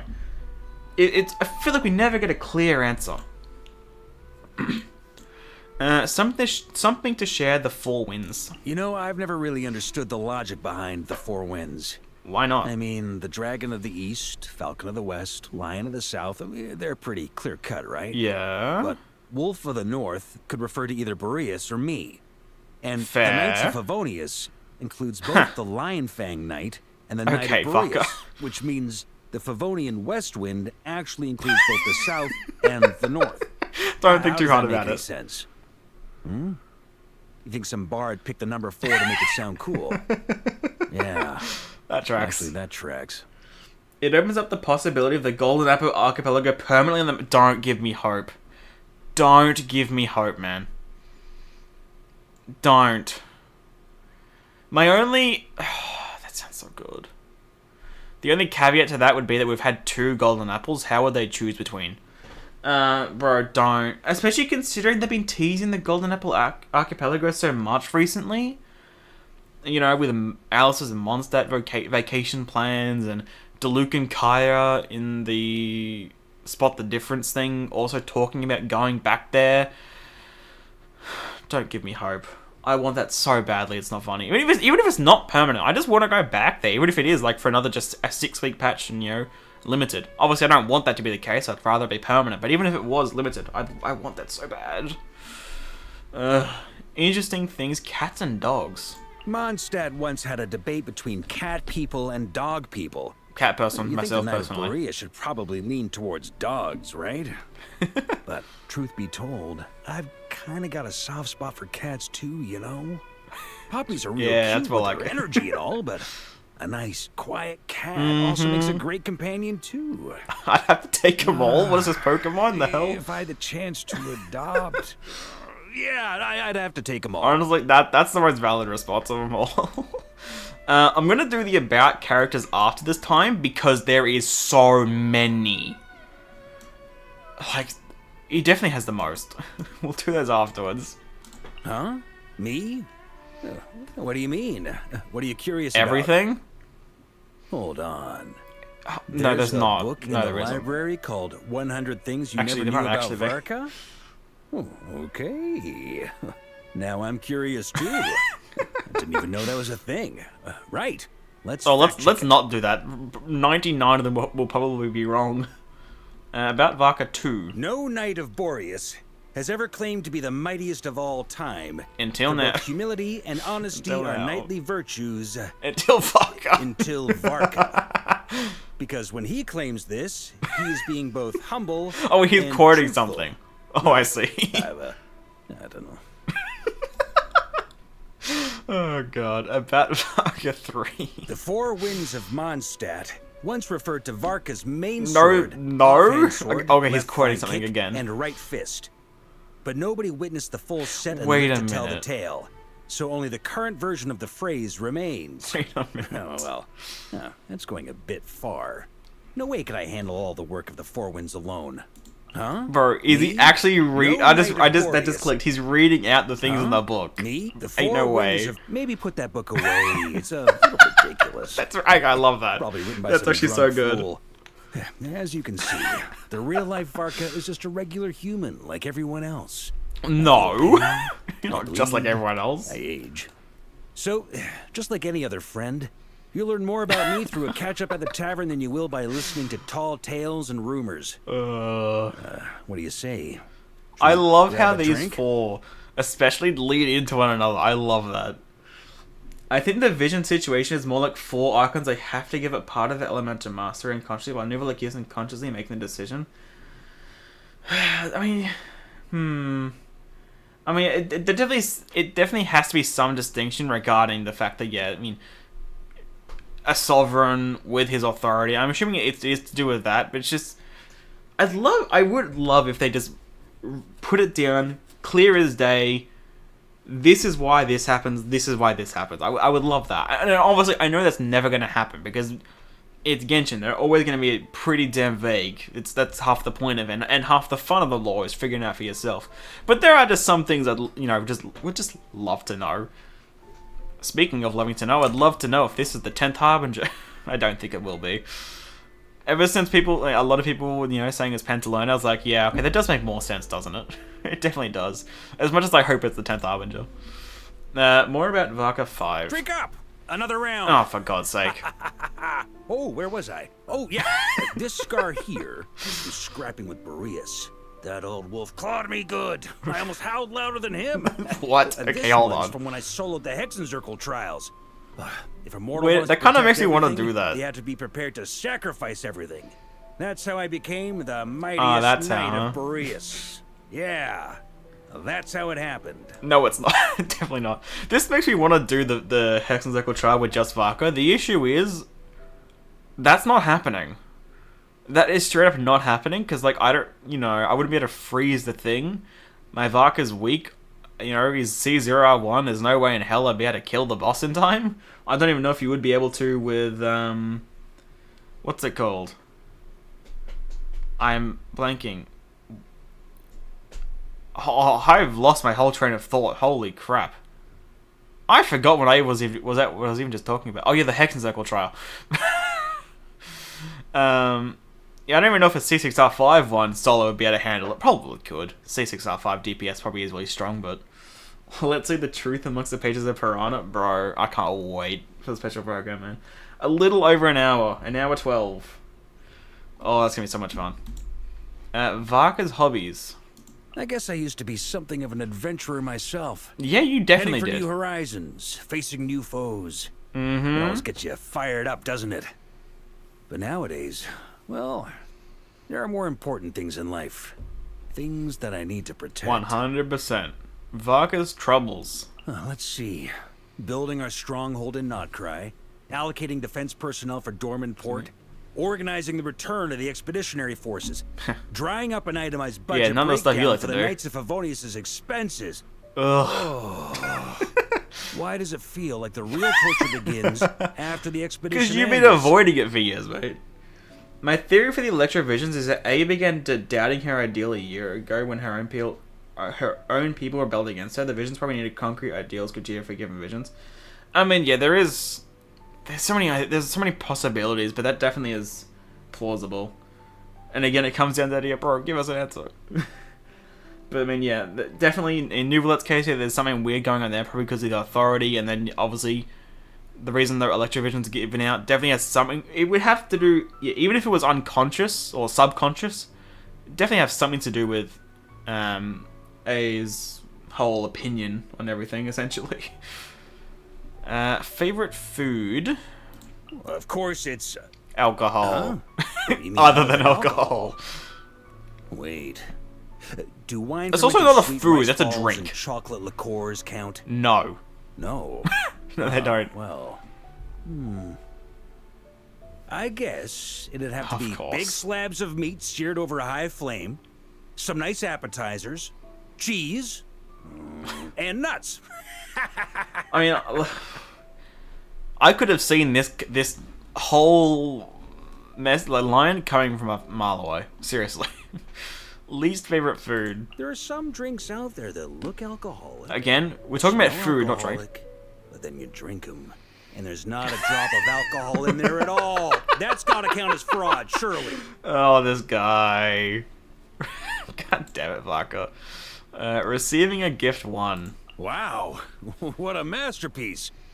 This is the kind of food worth pairing with all a bottle alcohol. of the It's all finest dandelion wine. I know I shouldn't be surprised, but holy Varka. Receiving a gift 2. Now these are some good rations. The logistics team could stand to learn a thing or two from you. Okay, that's a... Okay. Wait, that's actually a weirdly high praise, considering receiving a gift 2 is meant to be the neutral option. Okay. He thinks he's smart, full of... Hold on. He thinks he's smart, all your favorite bars, nice to I feel like I'm having a stroke reading that. Smart, all of his favorite bar snacks to go with his alcohol. Oh, right, yeah, okay, yeah. Well, I don't know if Varka thinks... Varka gives us the vibe that, like, he knows he's not smart, but he's also trying to be smart. You know what I mean? Like, he knows he's a bit of a dumbass, but he's still going to try and act like he's smart. Even though he knows he isn't. Name... Oh, okay, yes. Receiving gift 3. Oh, God. Oh, the kind of stuff you usually eat. Man. Oh, you adventurers have it just as rough as we do on our expeditions. Let's go get you some real food. Damn, that was brutal. That was a brutal one, man. Though Zibai's was worse. Birthday. Happy birthday! Sorry, Don't go anywhere. That was so chipper. Happy birthday! Don't go anywhere. The Knights of Favonius are getting ready to give you a birthday course. No thanks. To be clear, this isn't an abuse of authority. They're the Are ones you who sure about that? suggested it. I just helped organize things and set up the venue. You do know how much we all adore our honorary knight, Oh, don't God. you? Now, Oh, come God. on! Everyone's waiting for the I'll birthday pass. star and lead singer. Lead singer? Oh, wait. Hold no. Hold on. No. Feeling about Ascension intro. The first knightly virtue is humility. Only by letting go of your ego and being willing to learn can you grow day by day. That definitely is a bonus. I don't know if you can say only by letting go, though.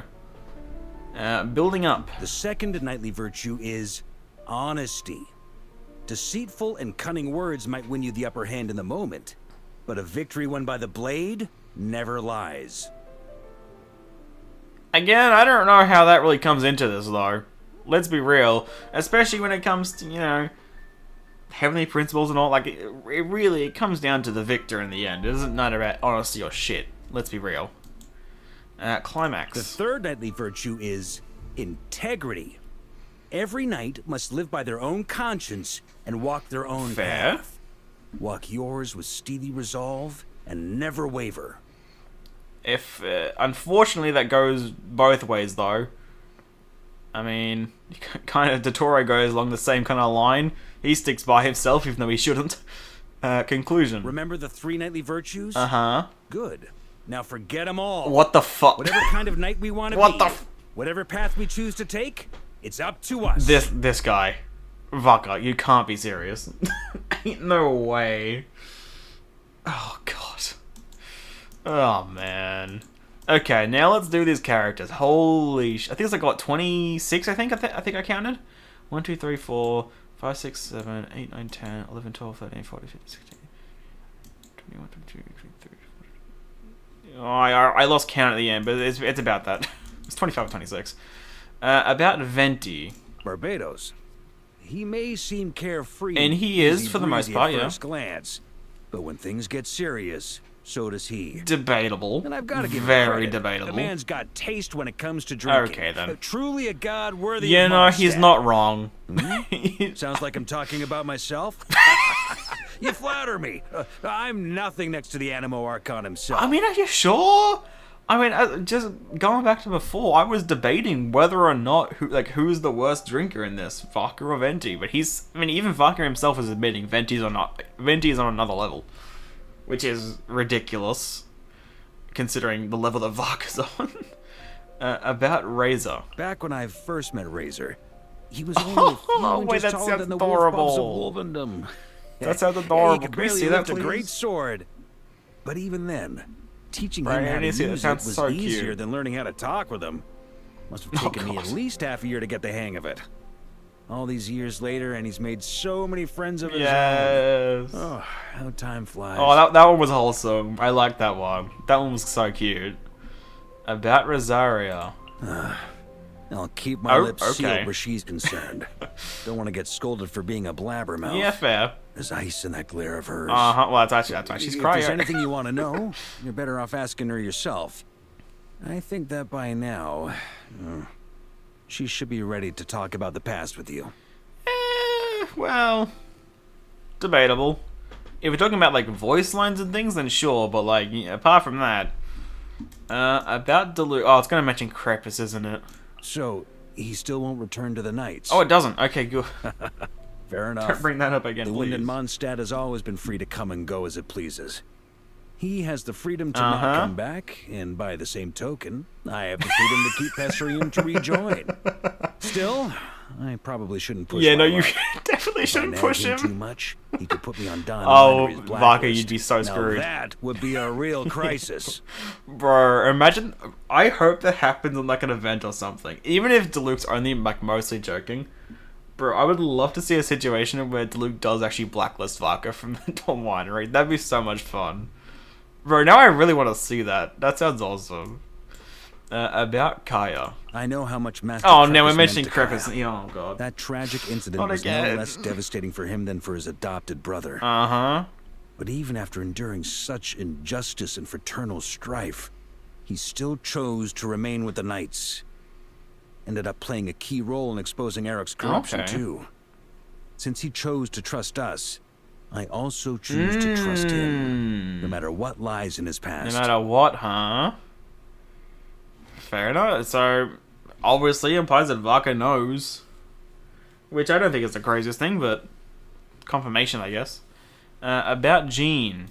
You know, I've always felt that Jean's got the talent and 100%. grandmaster than I am. Not, No there's not matter many how people who hard would I be try to worse than convince you, her, Varka. She always insists that she's not qualified enough. Her and me both. Yep, definitely. You're worse, I was mate. pretty young myself. You can't when I take took up work the for shit. mantle. Honorary knight. If you get the chance, could you try talking her around? You think I'm trying to dump all my work on the Yes, Jeep? 1 Absolutely million not. percent. Perish the thought. I would never. I would never. Swear on a glass of wine. No need for that, is there? Oh, Varka. God damn it. Of course, he wouldn't swear in a glass of wine, would he? He knows he's bullshitting. About Noelle.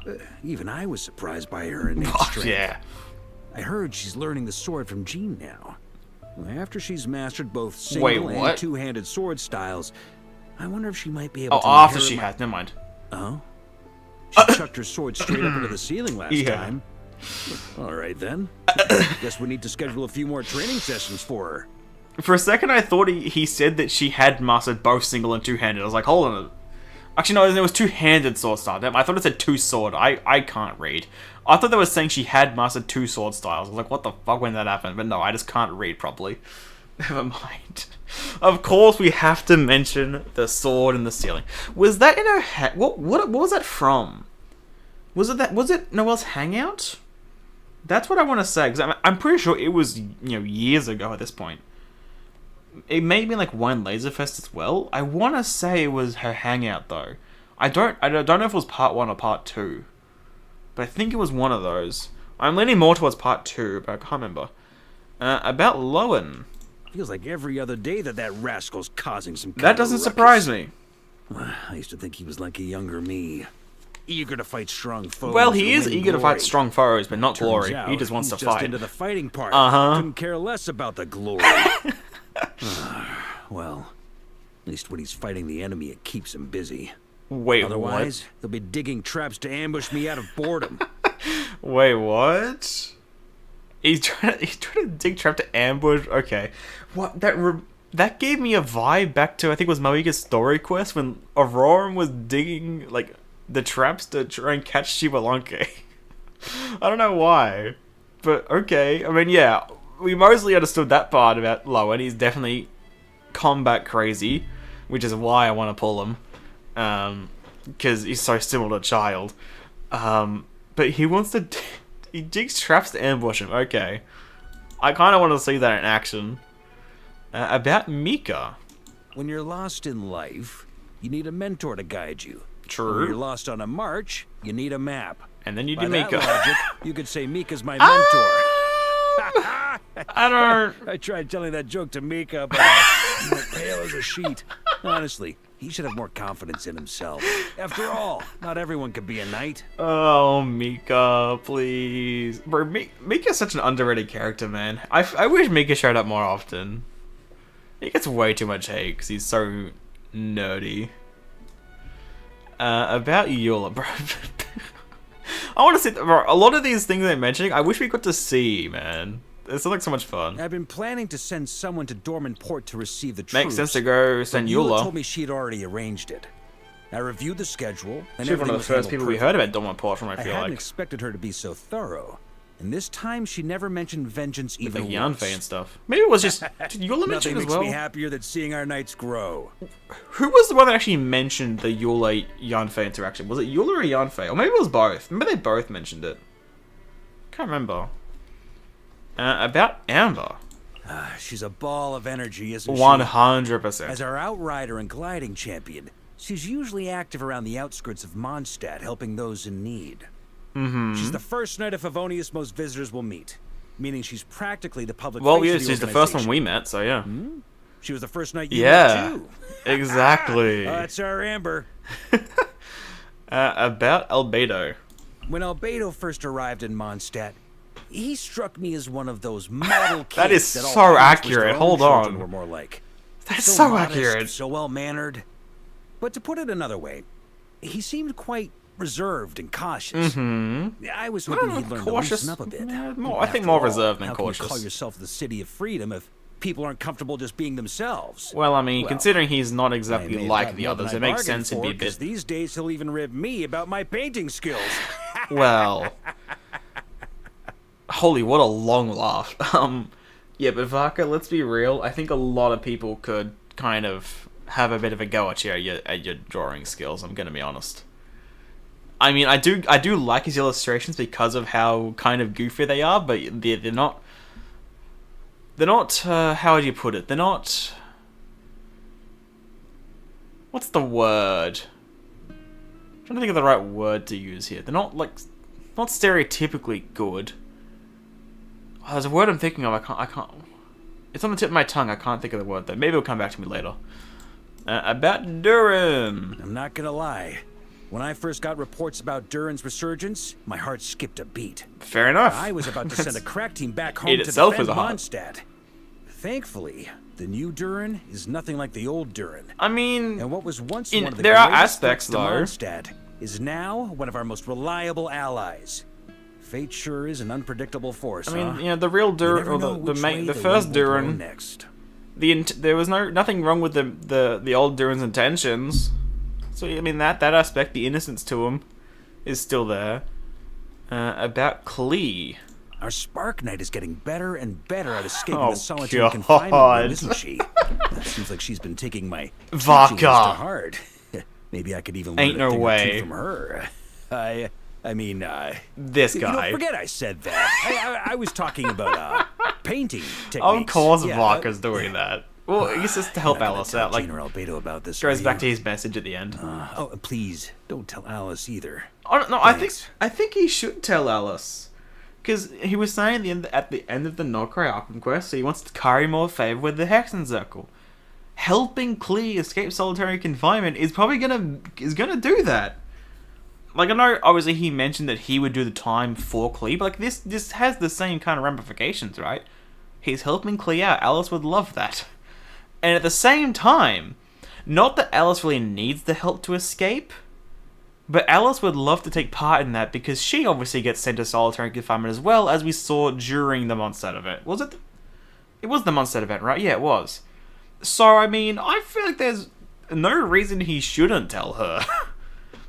Speaking of, about Alice. Of all the titles Alice holds, There's a lot. the one I envy most is Adventurer of Many Worlds. Uh-huh. I traveled plenty in my youth, but when What I about hear the her supplier describe of the things the she's seen, Lord most of Sangam it is Bay? beyond my ability to even imagine. I wonder if I'll get a chance to broaden my horizons after I step down as Grand Master. Well, Though it's an open question if I'll still have the energy for it by then. I mean, you definitely could, but you're definitely, not going to get anywhere close to Alice's level. That's for sure. About Nicole, this feels very fitting, considering the special program in 55 minutes. There's a lot of things I'd like to learn from Nicole. With her True. incredible sense of direction, I'd never have to worry about getting Okay, lost really, on an expedition. you can use Mika for that. Telepathic communication ability would be Yeah, really that handy is for really sending nice. covert messages across the battlefield. What's that? Waste of an angel's You know- powers? Hey, they're very practical applications. I can't really argue here. I mean, telepathic communication would actually be really handy. I don't think that would be a waste at all. The first one, 100% is a waste. You can have Mika for that. I know I know they're back from the expedition, but in regards to the end of the expedition, Mika wasn't there. But we obviously know Mika was with the expedition at some point because he brought a message back during 3.1. Use Mika for that. That's his whole role essentially. He's the cartographer. About Barbeloth. I once glimpsed a reflection Oh, of the we future know. in Barbeloth's scryglass. You know all about that. She said it was a vision that fate itself was trying to show me. Mm-hmm. But did fate also foresee that I would try to change it? Probably, And did it yeah. predict the way things would finally turn out? It is fate. My answer As good as is that you there's are, no you're need not to dwell on you're it. not a descender or Overthinking things will anything. only slow my sword. Whatever fate shows me, I'll still do whatever I believe is right. And that's what fate has in store for you. It knows you're gonna say that. that's the issue. About Aino. When I first met Aino, I was worried about her. Fair. Didn't Well, seem right yeah, for such we a know. young Yeah, we know. child to grow up on her Varka own did and look not after her for cry. a while. Only later did I realize I had it all wrong. She's not alone, Mm-hmm. and she definitely doesn't need anyone And to worry Nephra about and all her. their robots and everything. Every child finds their own way to grow up, and worrying about them because of our preconceived ideas won't do them any good. Yeah, but I mean, he still did a pretty good job, right? As far as we know, to be fair, we don't know too much, but I mean, some of the first interactions we have with Aino, she's talking about Uncle Varka and everything. So I mean, he obviously did a pretty good job. About Nephra. When I asked her to deliver that letter to you, I had no idea about everything she'd Oh yeah, been she through. went through a A whole soul lot. born in captivity, who ultimately surmounted her curse and secured her freedom. I'm telling you, when her story reaches Mondstadt, it'll go down as one Really of the now? great epics. Okay. Whether it's Lady Vanessa or the Flower Feather Clan. I'm surprised it People even are would always reach inspired Mondstadt. by tales of breaking free of your shackles in pursuit of freedom. I mean, how long ago was that quest actually? Like that was, now that I really think about it, that quest was so long ago. I want to say like what, 8 months? Probably since the Nephra quest. Like, I don't know. Hold on, I'm trying to check. On the side,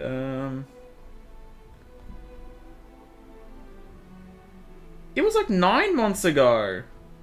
It's been how has it already been almost a year since the Nephra? Oh my god.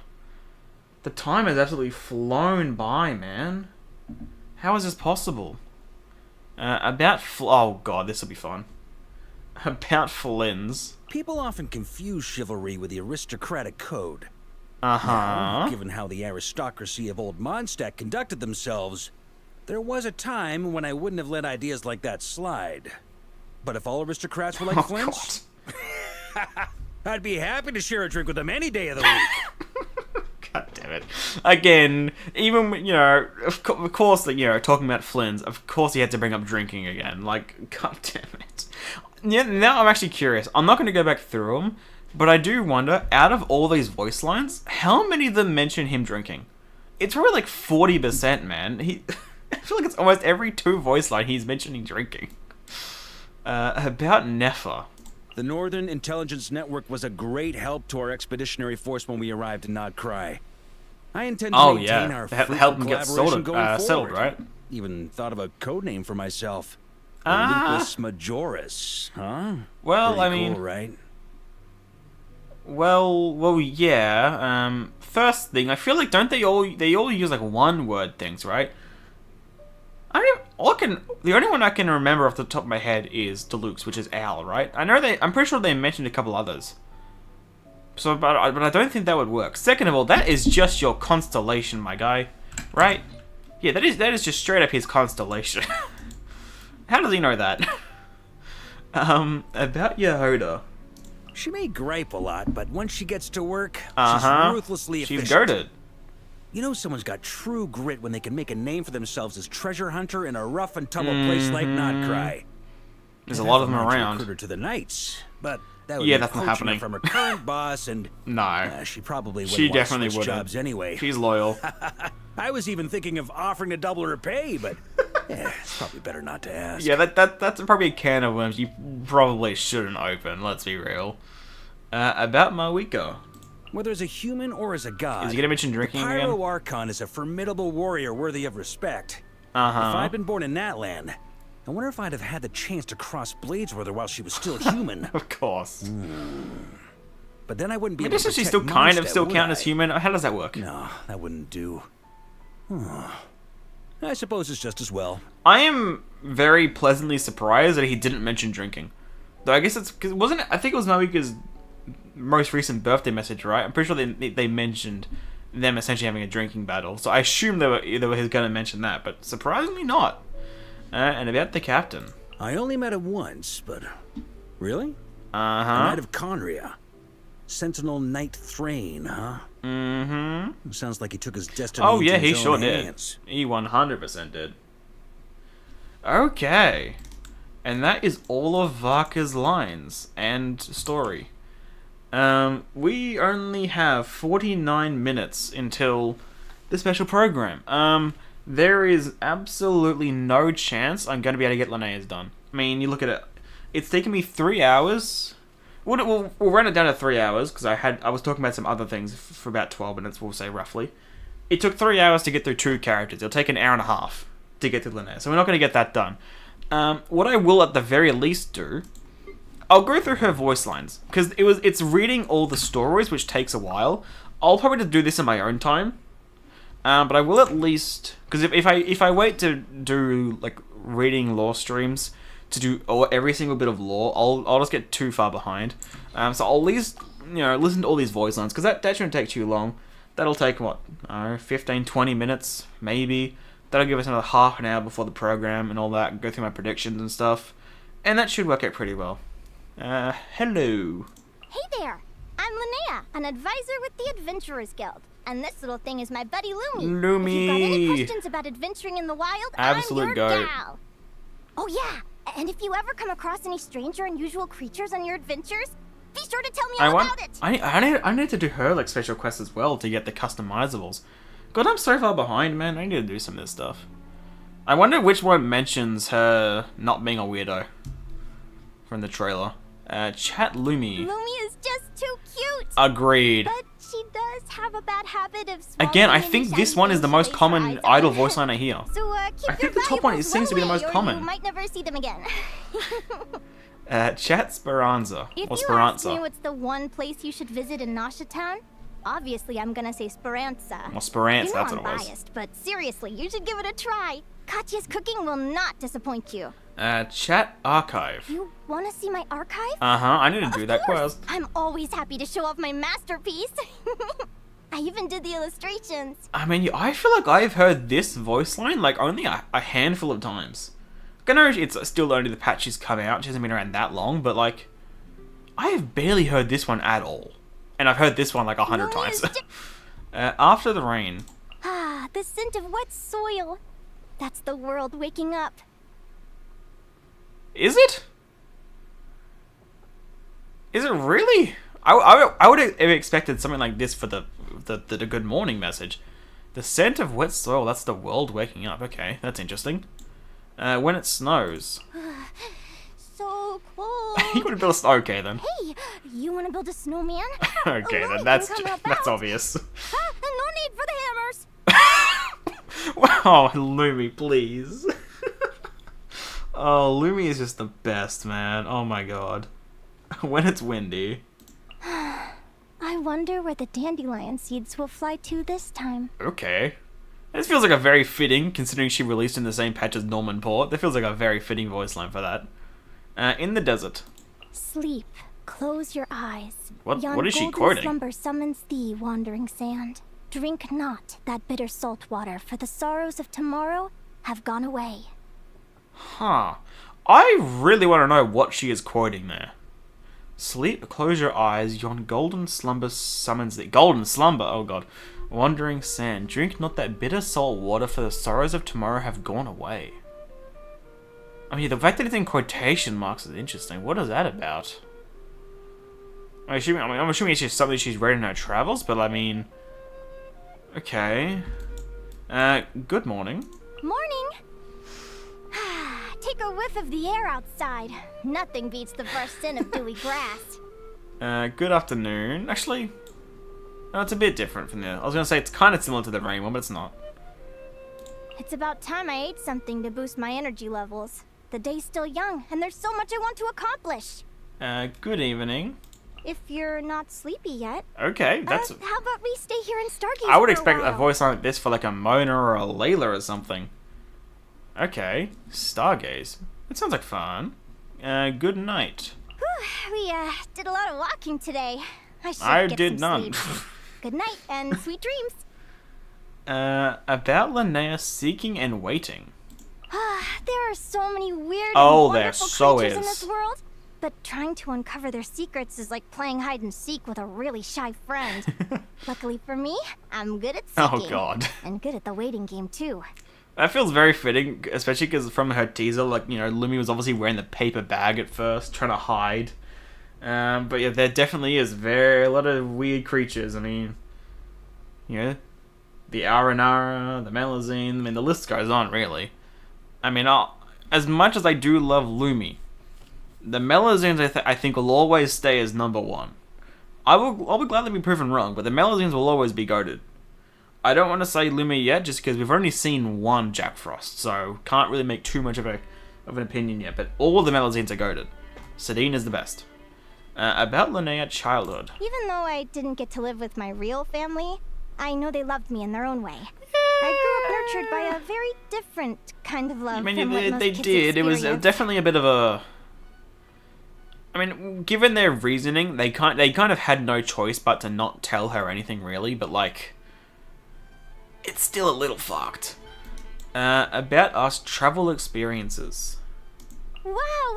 It's amazing that so many incredible stories can even fit inside one person's head. I've learned So much so lore, much which from I talking keep with forgetting. you. Heck, maybe I should recommend you to the Adventurers Guild as an advisor too. I wouldn't mind that, to be honest. I mean, we've been in the Adventurers Guild for long enough, right? I will gladly take position as an advisor. That'd be cool. About us sharing. You pretty much know my whole story by now, but I've only gotten a tiny glimpse into your world. If you're open to it, I'd love to hear all about your past adventures that I wasn't there for. In return, Okay. I'll save you a spot on the Golden Beagle. I'm all for that. I am 100% down for all this, bro. She's so much fun, man. Just pure, just best friend material. About the moon wheel. I'm gonna let you in on a secret. Okay. I actually don't even need that That, thing. yeah, Future Fade does My not powers work surprise just me. fine without it, but I kept it as a decoration since Lumi seems Oh, to that's so like it. cute. Probably because it's so shiny. That's actually really cute. But don't let Lumi eat it.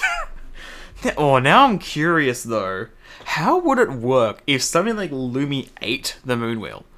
Because, like, obviously, from what we know of visions, like, even if you try and break it or get rid of it, it's still going to find your way back to it, obviously. The main rendition of that is Ka-ching. But what happens if something like Lumi eats it? How does it get back to the person then? I mean, I know we're never going to really realistically find out, but I'm very curious as to how that would pan out. Something to share. It's said that Nodcry was once covered by a vast primeval forest. Oh. Pine amber was the resin that flowed from the towering trees, colorfully dubbed Tears of the Grand Are we Pines. saying just like if this is a Centuries rumor on, the forest or? has vanished, but the tears have never dried. Okay. Still, if I can just collect enough of these fragments of history, I can recreate how the ancient world looked Wait, in this my sounds mind's eye. awesome. It What? fills me with the same sense of wonder you get from admiring ancient relics. I live for that feeling. Which is why I'll never be able to stop adventuring. Tears of the Grand Pines? What? I mean, obviously, if that ever like got renditioned in the game, it wouldn't look like that crazy of a forest because forests don't look that dense. But like Grand Pines, we're just like matching absolutely ginormous trees. That sounds like so much fun to like explore through. I know we're not going to, as I said, because in-game areas they're not going to be as dense. But like, imagine exploring something like that. Yeah, the pine amber, huh? I wonder if that mentions it in the description for the pine amber. I don't think it did. I think I read that, didn't I? When I first grabbed it. I think. I don't know. I don't remember that being mentioned before. All the forests in general. Okay. Interesting things. Yes. So cute! So I'd give true. anything to spend some time living among them in Mercy. Yes. This is what I'm saying. Sadly, I've begged and begged, but Oh. the answer is always no. I wonder why they're so against it. That's actually why would they be so against it? Is it because she's like a fae? Or is it because she's just so weird? With all due respect. I don't know, I think it could be either. I think I'm probably leaning more towards the fact that she's just so weird though. Like she gets too crazy over cute things. I mean, we saw it with in her demo, right? Karara and Sejuin were kind of getting a little creeped out by her enthusiasm, so it's probably that. I would love if the reason why is because she did that to Sejuin and then she told the Melusines that Linnea is fucking weird. That's probably the main reason, but I do wonder on the chance that maybe it's because she's a fae.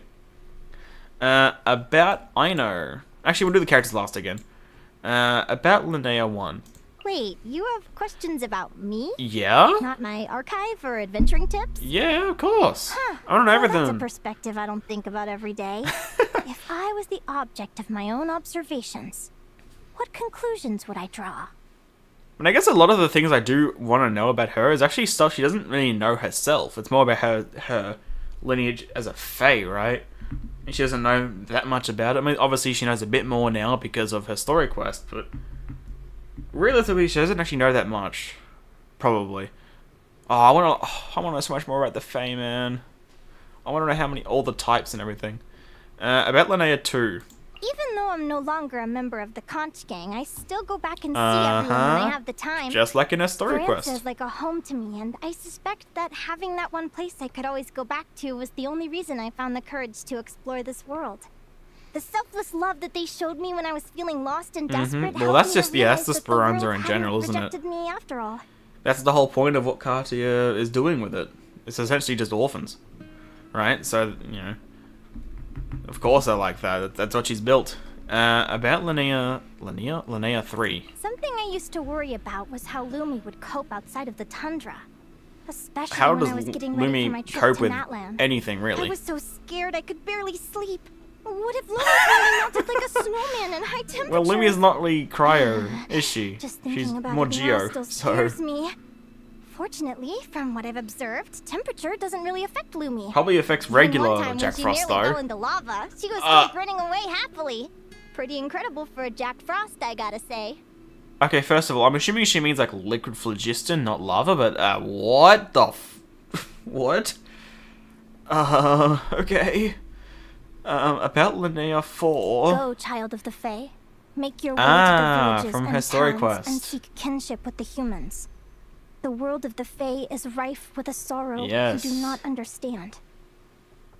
My parents tried to free me from the river of fate. And it's by placing me in understandable, human but they cradle, definitely did it in a horrible hoping way. that humanity's ignorance of their fate would shield me like a cocoon, protecting me against the damage of premature grief. Yep. There was a time when I didn't understand, but now I know the truth. Theirs was a love born of sorrow. Perhaps the scars will never fade, but better a scar than a bleeding wound. Gee, that voice line really hit different though, because like all the other voice lines, she's so chipper, and this one was just purely just somber tone, which is understandable. But that one really hit different, and it makes sense. I mean, as I say, it is cruel what they did, but like realistically, what other choice did they have? It was either keep her as it is, and then she's just like the other, it was augury birds, and all to do with fate and all that, and it's shitty, just like Selena went through, or they essentially give her away and she's a bit freer for longer. I mean, it sucks either way, really. About Linnea 5. Like my sister says, it's possible that one day in the future, the fate of the augury birds will come for me It eventually. probably will. But Let's be until real. then, I just want to enjoy the process of exploring That's how the fate world works, and even if understanding the it's unknown. weird at times. I want to sail the Golden Beagle to every corner of Tevat and fill every page in my archive. Good shit, Who Linnea. knows? Maybe when that day comes, I'll be able to understand my sister's pain and Aww. loneliness for myself. I'll give her a big old hug and we'll be closer than ever. Brr, please. I know we kind of saw that in the quest, but like, please see it again, please. And also, can we get a playable Selena? I know it's never gonna happen, but like, please. I want it to be playable. Linnea's hobbies. When I'm observing other creatures, I like to imagine being one of them. Living a Okay, totally then. different life from my own. Only Linnea. Just think what it would be like to be a Melusine. Valid, Be able to see all though. the colors that they see. Although things like that are kind of impossible to imagine without Yeah, seeing it but for I yourself. love Linnea's fascination with the Melusines, because I'm the bloody same way, man. They're amazing. Linnea's troubles. I put a lot of time and effort into building my ore collection, but somehow a few things always seem to go missing. Oh my wonder. Wait, maybe is Lumi eating them? Lumi, open your mouth. Say ah. I think we all know how that went. I wonder. I mean, obviously we know that Lumi likes to eat rocks. I wonder how many how many Lumi eats a day, and how many times does Lumi try to eat it a day? And along those same lines, I wonder if you just left Linnea idle for like a full 24 hours, how many times would the idle play? Like, how many times essentially would would Lumi try and eat the rock or the gem in a day? I kind of want to know, but I'm also not gonna try, because that sounds like a hassle, to be honest. Favorite food? I like sweet stuff. Fair. Newly picked berries with beads of dew on them, sugar sculptures made of fresh honey, cakes hot out of the oven. Just wish they were more readily available when I'm out adventuring in the wild. Okay, that's probably why she likes it so much, though, because she can't have them all the time. That she's more favorable to them because they're so uncommon to her. Least favorite food. I wouldn't say that there's any food I really hate. Bro, so apart from the valid. stuff that's super unhealthy. The idea of throwing away perfectly edible food just because it's not quite to my personal tastes seems very wasteful. Of course you would say that. And it makes sense, wasteful, adventure. You can't really be wasting stuff when you're out and about, when you don't know really what's near you, especially. Receiving a gift 1. This is delicious! How did you make it? Can you teach me? I did a mini game 100 times, that's how. Receiving a gift 2. Yum! Next time it's my turn. I want to see what you think of my cooking. As long as it's not edible for Lumi and it's not the rocks and shit, I'm down. Receiving a gift 3. Well, at least it's not a health risk. She's just like me for real. Linnea's amazing. She's so much fun. Birthday. I mean, the way she's like, she likes sweets and all. It really reminded me of Chevy with all she loves of the junk food and everything. And obviously, I love Chevy, as obvious by the title of my video, the event video being Chevy as back. Birthday. Happy birthday! This isn't the most valuable That's all gift, for- that's but fine. it's something I've had in my collection for A a long fossil? time. Please Excuse accept me, this hold on. fossil. See this? These are bone and feather impressions from a long Oh. extinct bird species. Oh, They'll okay. never fly again. And yet the moment that this one spread its wings has left an imprint that will I last don't- long into the future. that was weirdly morbid. So They'll never even if fly life fades in again. the end, there will always be some proof of our existence left behind. May your life be as tenacious as an old tree, with each and every ring telling a beautiful tale. The way she said they'll never fly again was way too happy. Again, I know it's Linnea. She is a very chippy person, and I love her for it. But they'll never fly again. Like what? Like what the hell, Linnea? Intro. My senses have become keener. Okay, building up. I've gained a deeper understanding of the Bro, things I in this wish I world. did. I wish I did, man. Like I read as much, like pretty much all the lore that I can. I wish I understood it though. Climax. I can feel the flow of energy. This is a long like a one for an sailor who has Ascension voice mastered line. the patterns of the ocean currents.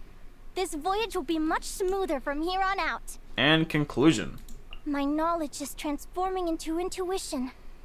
I believe in this world as I do in a daisy. What? What kind of saying is that? I believe in this world as I do in a daisy? Excuse me? What does that even mean?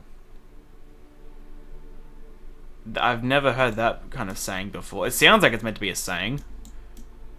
Holy for hell! I'm going from Varka, which has like the most character voice lines ever, into Linnea, who has the least character voice lines ever. Like what? She has 8. Oh, Eatly was gonna be fun. I mean, I've read Vodyanitsa's one. Did that with it during the Shisnaya program. So realistically, there's 7 here to read. But I'm looking forward to Eatly's one. That'll be fun. I know. Oh, we were in the conch gang together, you know. I know Mm-hmm. it was such a cutie. And you were when she watching in was the little. background. Then at some point she became all about her machines. Oh, I was still pretty little, I guess. And still super cute. Her hobbies, though, not so much. Don't get me wrong, I totally support her no matter what she's into. It's just I can't really handle Yeah. being around moving machines. Probably something to do with me being a changeling. Moving machines. I thought it was more just like steel and like iron kind of things in general, but moving machines specifically? Okay. I mean, yeah, we had this this kind of vibe from Aina's voice line about her, but definitely one thing that is different is like Linnea's genuine like dislike for, you know, metal and steel kind of things. At first it seemed like she kind of just like preferred like, you know, magical creature kind of things, but no, it's actually because of a dislike for machines, I guess. But we obviously knew mostly about this, or like from way back in 6.0, about Inefa. I hear she makes the sweetest, most delicious krumkakis around. Sadly, I've never had a chance to try Right, one yeah. because I instinctively run away the moment she Just shows like up. how Aiden runs away from Even you, though or I'm flies away pretty from sure you he the moment just you wants show to up. ask me a question. Maybe next time I visit, I should get Aino to tie me to a chair so I can finally hear what she has to say. Damn. The issue with that, Linnea, is that for Aino to tie you to a chair, she probably would use her machines, so good luck with that. Llama. Her antlers are so pretty. Once I Her, very just politely in asked her if I general, could touch is them. so pretty. She very politely refused. Yeah, fair. Turns out the Frost Moon Scions are even stricter than the Melazines. Valid response, though. And of course Linnea would ask to touch him, bro. Why? Not surprised. About Flynn's. I feel like Mr. Flynn's has to be one of the most Oh, knowledgeable Fae 100%. out there. Uh-huh. I haven't even spoken with him that much, but I learned a lot from the few conversations we've had. Definitely, if not the most, definitely one of them. So yeah, I'm surprised I haven't spoken that much. I mean, they're 2 of the only Fae that we know. Though I guess in some regard, I mean, Linnea is essentially daytime, Flynn's is nighttime. Like they are kind of polar opposites, but I feel like I'm surprised they talk so little. Then again, Flynn's is always in a bloody graveyard, so fair enough maybe. About Nefa.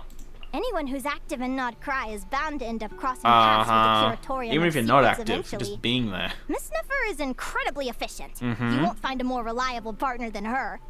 But I'm actually more interested in her cat than her intel. God damn it, Linnea. I love you. Oh, Ashru.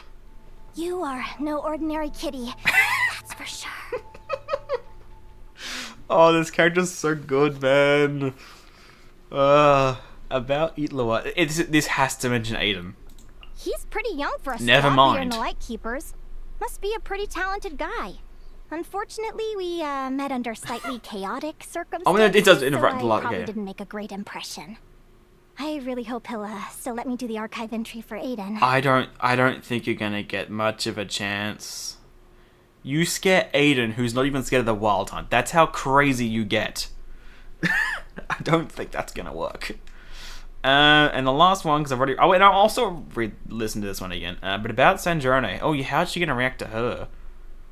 I don't know if you knew Considering this, but Catherine from the Adventurers Guild kind was of actually created puppet, by the you know, Fatui mechanical kind of Harbinger, thing. Marionette. Oh, we know. Strangely enough, I don't feel any kind of aversion towards Catherine. Huh. Even though I guess maybe usually because can't more of a handle puppet moving instead? machines.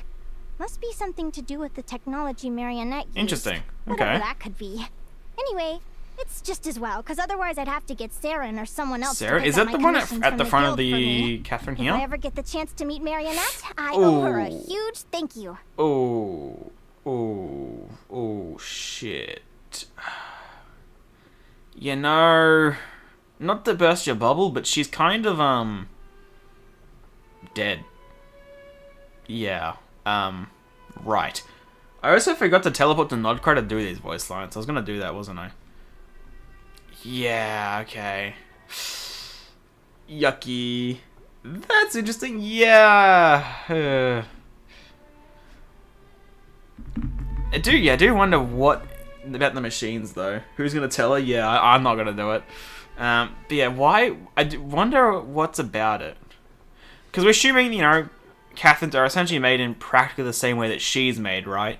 Or something very similar, Fontainian tech, I assume, to some respect. I do wonder why. Because, I mean, obviously, you know, Sanjorni and all that, they don't give huge they don't... Off a first glance, they don't give, like, mechanical. So, there must be something about it.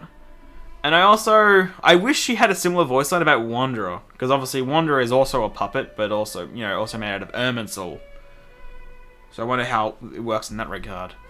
And then, yeah, we'll listen to this one again, even though I already have. Audiences at the Opera House go crazy for her, completely unaware that all they're hearing I'm is the almost echo of definitely the going to want to ocean pull. waves. I think I said a I'm lot when I sure read she it, has but... her reasons, but I can sense an allure hidden deep within her singing voice that, if ever unleashed, would bewitch everyone within earshot and sentence them to certain doom. I really have a feeling. Now, I could be wrong, because I feel like Oh, actually, no. I was excited about Chiaro going into Fontaine, and I really liked her. We don't really get that many characters leading into a future region, I think, but... I really feel like this is going to be a character I'm going to want to triple crown, just off the vibes here. Typically, I can tell off a voice line about a character that I'm going to really like them. Linnea was one of those cases. As soon as I read Ina's voice line about her, I was like, okay, I think I'm going to want to triple crown this character.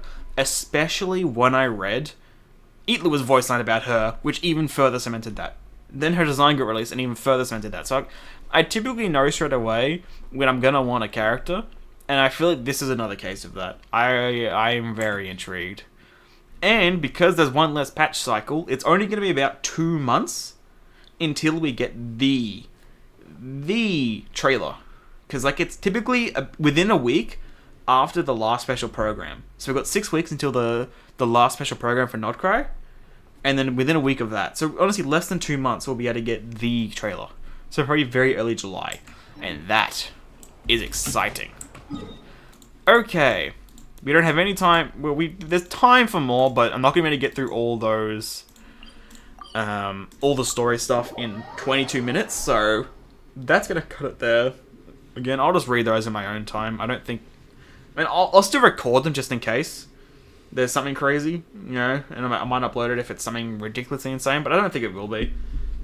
Typically, the more insane stuff is in the voice lines about characters themselves, so I think it's fine. And yes, okay, I thought it was this guy. I just wanted to make sure it is him. Okay, we have 22 minutes. I think time to go over my predictions for this update. I haven't actually changed my predictions since the version art came out. I wanted to just... I mean, I haven't even touched any predictions in a few weeks. So, I have, like... A lot of this stuff, like, I'm wondering if there's a weekly boss here. Obviously, I think we can safely say there's a weekly boss from the artwork. So some of this stuff might be a little outdated in a way. But yeah, I've almost forgotten what I've even wrote. So yeah, obviously, I think it'll be an interlude, right?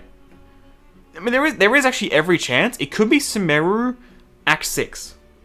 Well, not Act 6. What am I saying Act 6 for? Actually, no, Act 6, yeah, because Wanderer was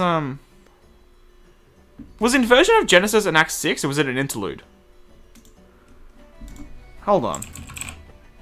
Sumeru.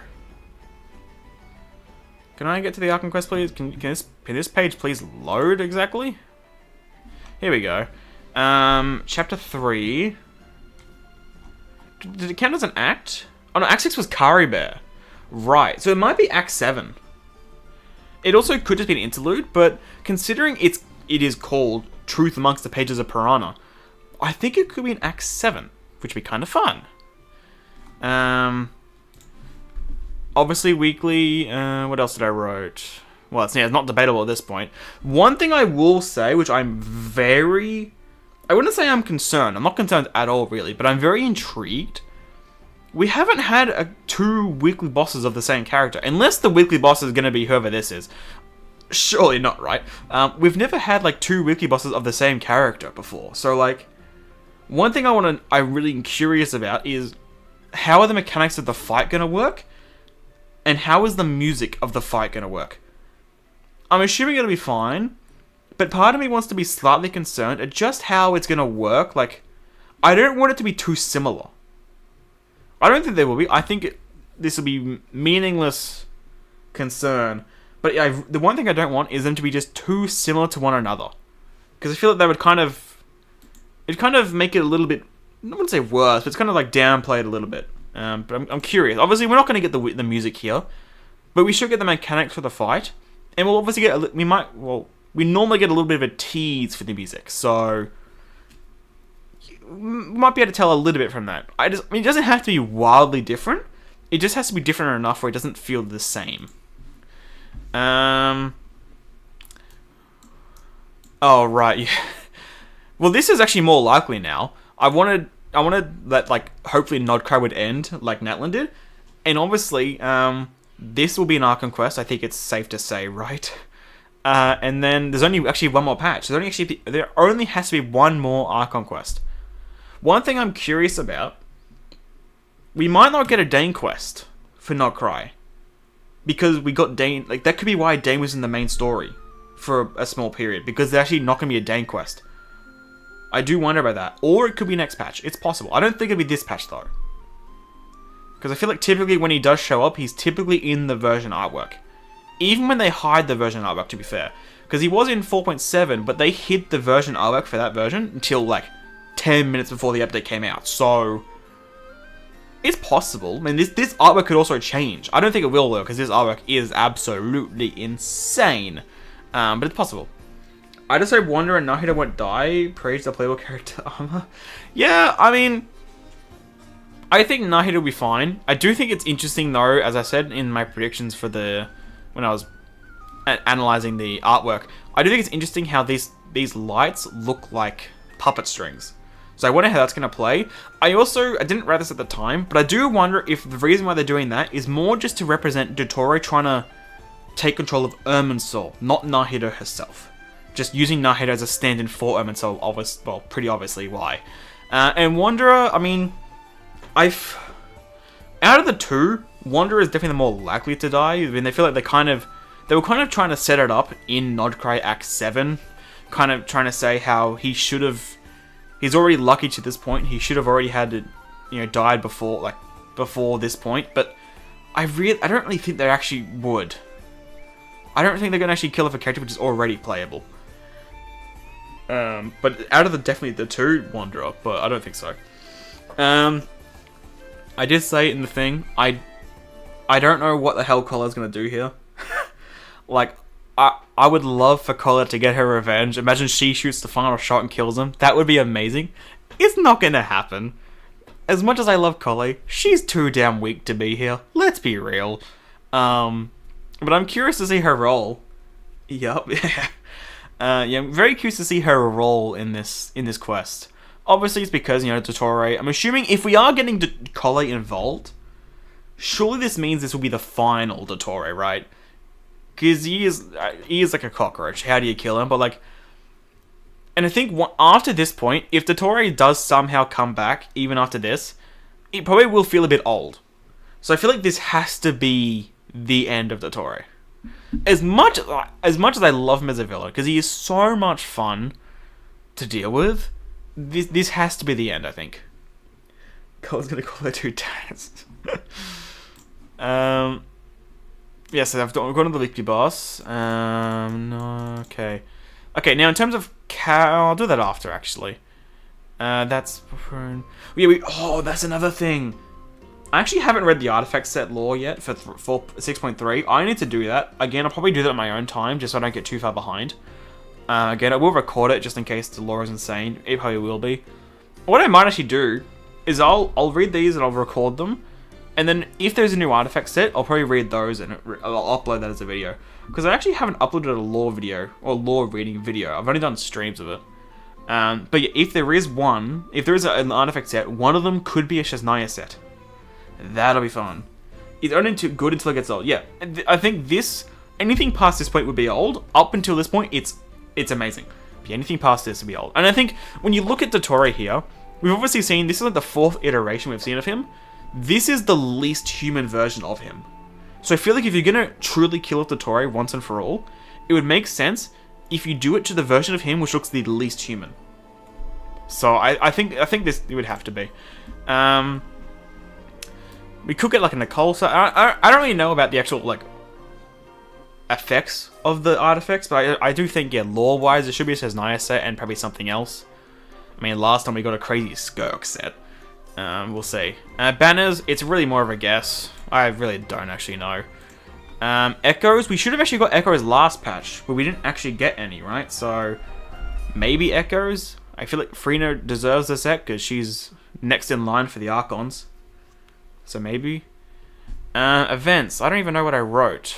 I think I wrote they want a golden apple. Yeah, I did. Yeah, I don't... And this is about the end of the Nogcry Shaznia preview. I don't really know about events. In terms of characters, I mean, I've pretty much shared all I have. I mean, obviously, Nicole's going to be, I think, pretty obviously a catalyst. I'll gladly be proven wrong, but I think it makes sense, a mage to be a catalyst. 5-star pyro, we already know that. Her golden flame's going to be really fun. Even if she's, I mean, assuming she's going to be a support, I'm going to make her into a DPS regardless. I am going to have the best DPS Nicole I can. Because on the ult, which I'm going to be pulling Nicole on, speaking of which, I will be trying to C6R5. Will I be able to? Probably not. I think I'm at about... I don't know. I think I'm about 100k primos on that account. So nowhere near as many as my Columbina pulls. I think I have like 700 pulls, and it took 800 to get Columbina CC. Actually, no. I can't remember actually how many I have. I might have more. But regardless, I'm going to try. But I don't think I'll be able to. Hopefully, oh yeah, actually, that's another thing I was going to say. Even if she's not a DPS, I have C6 hit Lali in that account. I'm going to make her into a melt DPS. Some way or other. Another thing, I know this won't happen. I wanted this for Columbina, we didn't get it.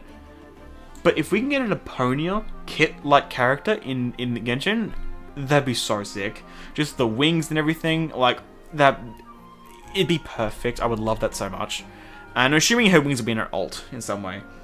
A Dottore burning Emerson, burning Emily. Not this shit again. Emily gonna kill Dottore. Oh god. It always comes back to Emily. Bro, imagine. I mean, there's enough Dendro characters on the board here. We totally could do it. What else did I wrote here? Oh yeah, I do wonder actually what Nicole's role is going to be. Because Durin is like the Pyro 5-star Hexerai support. He's a res shredder, he's a bit of a sub DPS, he's a bit of a buffer as well, isn't he? He can do some like... What role does Nicole have here? What, a healer or a shielder? I could see maybe a shielder considering she protected Nasha Town, but I don't realistically see it, I'm gonna be honest. I don't really know what Nicole's gonna do. It doesn't really matter to me. Because first of all, on the assumption she works with Varka, I'm not gonna be having her on the same account as Varka. That doesn't matter. So in terms of, like, you know, in terms of her actual kit, it doesn't really matter to me. I'm gonna make her to a DPS no matter what. But I am curious what it's gonna be. About Lowen, I feel like he's gotta be a DPS. First of all, the daggers we saw from the shorts post gives off DPS. Because the dagger looks cool as hell. And secondly, I feel like Prune is going to be like a healer, right? If Nicole... I mean, Prune will be a support healer, I assume. Nicole's a support / healer, potentially. I mean, that just leaves Lowen being a DPS. They don't typically do 3 characters of the same thing. Oh, it's gone live, okay. I assume it's probably just nothing, right? Same artwork. Seeing ads. Yeah, it's the same artwork. Oh, it's a bit of a better look at the artwork, though. I don't care, ads. So, yeah, I'm assuming DPS. I don't really know. I could see Cryo or Physical. We haven't had a physical character in so long. But that's also because Physical is dog shit. I mean, I like using Physical. I like using, you know, I have Yule and everything. But, I mean, yeah, I don't see it happening too well. Because I think it'd be too shit. I mentioned it before. Normal texturing, like they mentioned the crossbow. I hope they'd use it. I don't know. Prune, yeah, I don't know. The child characters are typically healer or shielders or supports or something. As I listed here, like there's only been one DPS for this character model.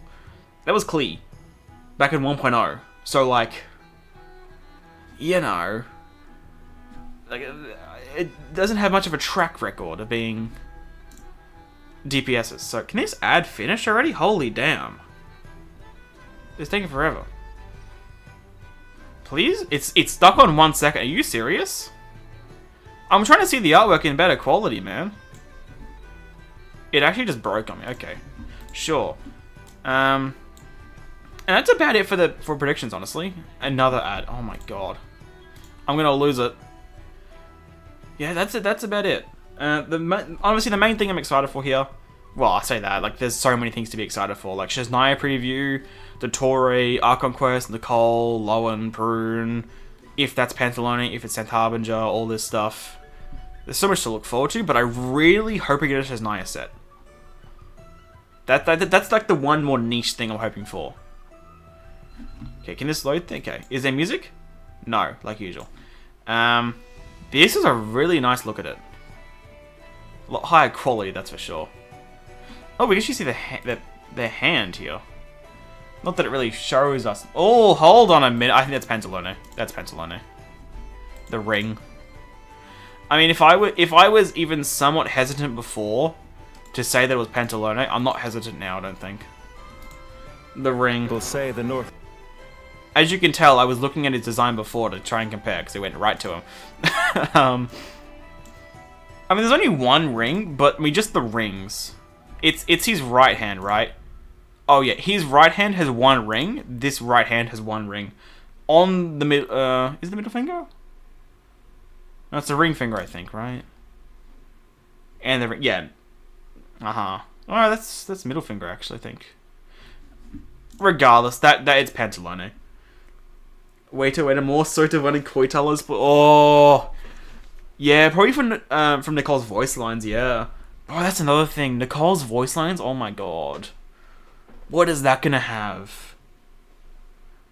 Also, another thing, I wonder if Nicole's gonna have a story quest and there's been an Archon quest here. I mean, she's obviously like seems to be involved here, but I also wouldn't be surprised if she has her own thing. I hope she does. Be more questing. Yeah, I don't know, but yeah, this is Pantalone. Yeah, I was hoping 10th Harbinger, but considering the ring on the right hand here, without a doubt, in my mind now. I'm not. I wouldn't say I'm disappointed. I'm not. I'm actually really excited. I was just so hopeful for the 10th Harbinger. But seeing Pantaloon in game is also gonna be really sick, and his model and everything. I'm excited if the shades are gonna appear, since they did say they're gonna interfere within the rules. That's one thing I've been wondering since, like, especially since last special program. I thought, like, I was assuming that the God's Limits teaser was like 2 halves. The second half of the teaser was more about the Fatui and like Columbina and all that. And that was kind of the Arkham quest we got. So I was wondering if the second half of version 6 was going to be more shade stuff. And I had hope last patch because they had the Temple of Space and everything. But considering they've cut down one patch, I think that there's not enough time now. So I'm assuming there's probably more setting up Shaznia. I'll gladly be proven wrong though. Gladly, but I think they're going to save that for Shaznia. I think it was more a lead-in for the next 2 2 regions.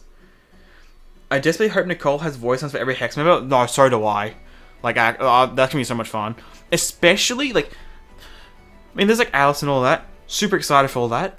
I am really excited for the potential of an Ivan Novna voice line. I really want that, because we know a bit more about her than we did. But we still don't know that much. I want to know more about her. Especially because we're leading into Shaznia. I want to know a lot more about Ivanovna. 10th Harbinger travel at Watcher Switch Eye. I mean, that theory has been around for a long ass time. And it does seem to be more likely, to be honest. The closer we get to Shaznia, the more I'm buying into that. I'm sure she will, but even past members like Jay. That's what I'm saying, Ivanovna is Jay. You might be thinking, like, Scarlet would be fun, yeah. But Ivanovna is Jay. But yeah, Scarlet, her successor as well. That'd be cool. It'd be cool if she has a voice line about hers too. But yeah, I really hope, voice lines about the Hex and Circle members. 4 minutes. Oh my god, the 4 hours has kind of flown by, to be honest. I mean, all I've really done is kind of read the lore for 2 and a bit characters, and it's been 4 hours. I will actually be watching this on YouTube though. Because the last few times with Twitch, it's been pissing me off with the ads on the side. Thanks. Thanks, Vito. Never had that one show up midstream. Yeah, I'm gonna watch it on YouTube. Because yeah, Twitch ads like cutting off half my screen pisses me off. So I'm probably gonna be like a minute or 2 behind because like the premiere thing's gonna start, but that's fine. I'd rather just not deal with that shit, to be honest. It gets annoying. Yeah, but I was having the Twitch open just in case there was an art stream. Art stream? Bro, my speaking. An artwork change. This is the issue though. Like, because I've just been talking for 4 hours, going into the program I can't speak. This will be fun. This will be very fun. Okay, 3 minutes. I should. Weapons need regular maintenance. No, thank you, Take good Varka. care of them, and they'll take care of you. When... No thanks. Let's switch back to my proper team real quick. Here we go. Can it switch, please? Please? Holy lag.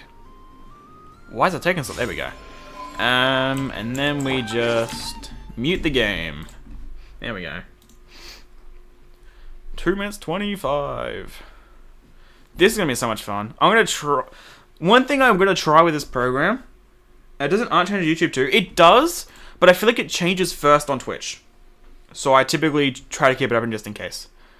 But yeah, one thing I'm gonna try to do is I'm probably gonna fail on this, so don't hold me to this. I'm gonna try and read a bit more. Because a lot of the time I get super excited with what I'm seeing on screen and I don't actually read what they're saying.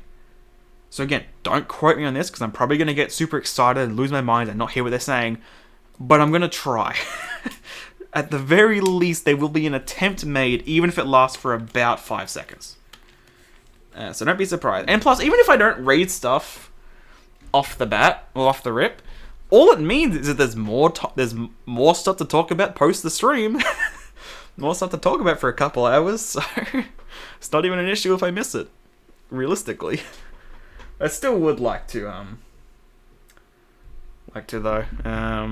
read it as it happens. A minute 13.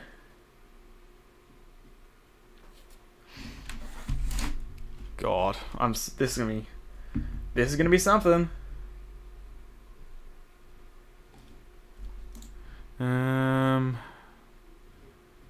Close this. Close this. Okay. Yeah, I think we're good. I'm just trying to 8 hours straight. Nah, it's not gonna be quite that bad. But it might be about 6 hours. 6 hours for a special program stream. Obviously, a bit of a caveat there, the fact that I'm streaming a lot earlier. Okay, so yeah, might be a little bit behind the Twitch stream, but I will be watching it on YouTube. Hopefully to avoid all the stupid ads blocking half the screen. Well, not blocking half the screen, but like, they kind of make the screen small and everything. It's annoying. It's like this as well. Oh, we got the version, like the actual text changing as well. They didn't do that in the Twitch one. That looks nice. Well, it should have already started, so we'll give it a second. Probably some people already watching the trailer. There we go, okay. Yes, we've got a minute, yeah, so another minute. And again, the Twitch stream has probably already started, but oh well. But yeah, as I said before, the main thing I'm really looking forward to here is just seeing how different the Toray boss will be. I mean, for all we know, it may not even be the Toray boss. It could be complete bait. But I'm assuming if it is going to be two bosses, I wonder how it's going to be different. That's the main thing that I'm looking forward to here. High quality, please. Captions, please. Let's make sure they're in English. They are. I think we are good here. Let me have a quick drink first.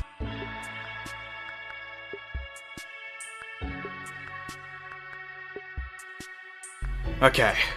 15 seconds. What does this have in store?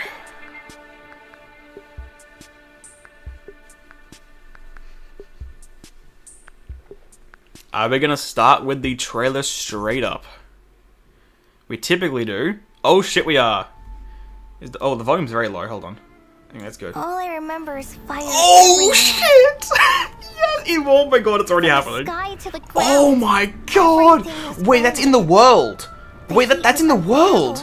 That's not the elemental domain. Blowing in the wind. Wait.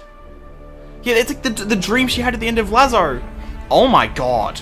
Oh, like the nod crack Fatui as well. Principles rule with Huh? wisdom or Heavenly principles. folly? Okay. The 7. And Oh my how can we god. be sure that the 7 who wield authority over the Oh my god, world oh my god, oh will my not god. be corrupted? Not be corrupted. Hey. Though her Theater? body and soul have perished. Oh, Nicole. Like, her sorry, essence Quest, thank. retains its natural instincts. Peak. She the must harp. have had a Nicole! premonition. Oh, the quill! Oh my god, that's so cute. Oh my god. So please, just follow my lead. Ooh. The divine laid down metaphor something? Oh, Catalyst looks gorgeous. Such defiance. Oh, wait, the music. Our little secret. Oh, peak alt, peak alt, peak The alt. situation in What the Sumeru is as described Shenhe? above. Pyro Shenhe, It is excuse time me? to eliminate the remaining poison to Lowen, oh my god, that lab looks Seduced amazing. by transcendent power, secretly He's colluded poisoning with the his Doctor. dagger. No. Oh my god, that's terrifying. Oh my god, the music. Wait, this is so peak. Oh! Wait. Polearm looks amazing. His kit looks fun as hell. The poison, the dagger. Struggle all you want. Oh! Wait, no, what is that alt? What is that alt? What is that alt? Oh my god. How quick? Oh, wait. Bro, holy mood switch. She is Catalyst. Okay. How has it been like that? Excuse me? Bonk. You're done. Wait, her kit looks cute. I don't know what it does, but it's cute. Oh shit. We've mentioned the Heavenly Principles twice. Of the world and its inhabitants takes priority over protecting Sumeru. Oh my. Oh shit. The Fatui. It's These degenerate Pantalone. rulers lost control They are not over their showing him. nation, and with it, the right to occupy Oh, that what is exalted that? seat. The right to occupy the exalted seat. What? again, Lord of Dendro. Wait, who spoke? I couldn't tell. I need to go back to that voice. Oh my god, Dottore. Oh my god, Lowen. There will come a day Oh when my. we reclaim Bro, this there's world so much for going on. ourselves. A pimp! To get us to lower our A guard. pimp! Philip's here as well! Diluc! Tyler Dory, oh my god, there's so much going on! Prisoners like you act all Oh my god, look at this, look at this design. Safe Shatra. What is that? I Never in the Temple of Silence, Elpetham Kave Sethos? I am the shimmering light. Oh my god, there's so much going on. Creator. Oh my god! You will pay What's for going on? interfering with the grandest experiment of all This looks... time. That's wrong! Oh my... No. That was Ryan's attack. That was Ryan's attack. What Ryan was... Oh my god, the glitch. Dreams can sometimes be a warning of Was it things Ryan? that will I soon need to go come back to the pass. voice. Collie, time to go. Okay. She's speaking to Storm nothing. is coming from Oh, beyond no, never mind. the bounds of fate. Oh my god. Oh my god. Oh my god. Oh my god. Oh my... Please give me a courage to breathe. Back to Sumeru? Yes, we shall fucking are. Oh my... Hold. Too much. I couldn't comprehend all that. There was so much there, it's not funny. Also, the music. Oh my god. Color, yes. Why does the Totori area remind me of the Sea Quanta?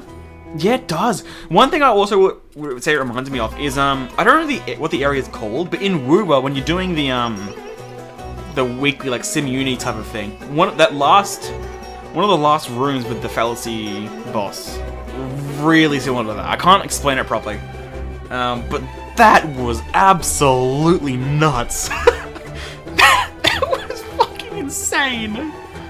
I don't know how to think to all that. Like, what was there? There was 20 billion characters. Was it Raiden talking? I couldn't quite tell at times. I was losing my shit. The tutorial boss looks cool. He used Raiden's 2.5 Wiki boss attack. Pantalone. All their kits look amazing. Hello, Like, travelers. what the fuck? Welcome. I'm Sarah Miller Cruz, the hell? voice of the female traveler Lumine. Oh, I and can't- hosting with I me can't. today, we have. Hi everyone, I'm Samara, Sophie Cola's Shat, the birth voice letter, of Samara's... No, I thought the Nicole, same thing. I was like, of also all known days for as Cola's I am birthday so message to excited tell me be how on a Samara's special peaceful, program like, for that's the first cruel. time. Yay! I felt the same thing when I read it. I'm Nick Wolfhard, the voice of Lowen, vice captain of Oh the my Knights God. of Favonius 5th Company, and also this is my first special program as well. I For don't... one. I can't Welcome, process welcome. what the I fuck am we just Rachel watched. Kimsey, the voice of Alice, and I am super excited That to was welcome all our so travelers ridiculous. to the Genshin Impact Luna 7 special program. I'm gonna be on that trailer for like an hour Pages of later. Piranha. Wow, that Trying to title is such look at a all of it. throwback. Oh, it's It's such a been years throwback. since that 3.5. first came up, Well, yeah, right? Yes, 3.5 it was years ago in it the should have Travail happened. trailer. But then yeah, Taking Travail, the oh my Pages of god. Piranha was the Big, name of one of the absolute acts big. teased in that trailer. Sounds like this version has some big things in store Oh, then. Genshin, how do you For keep doing it? sure. I mean, just How thinking do you about keep all those doing it? familiar faces we saw Well, in yeah, the pretty much recent every trailer, Samara character showed up I don't except even know where Neeler. to start. I don't think I saw Neeler, I saw everyone else. This feels Oh like my going back in god. time to the Sumeru days. Oh, look at it.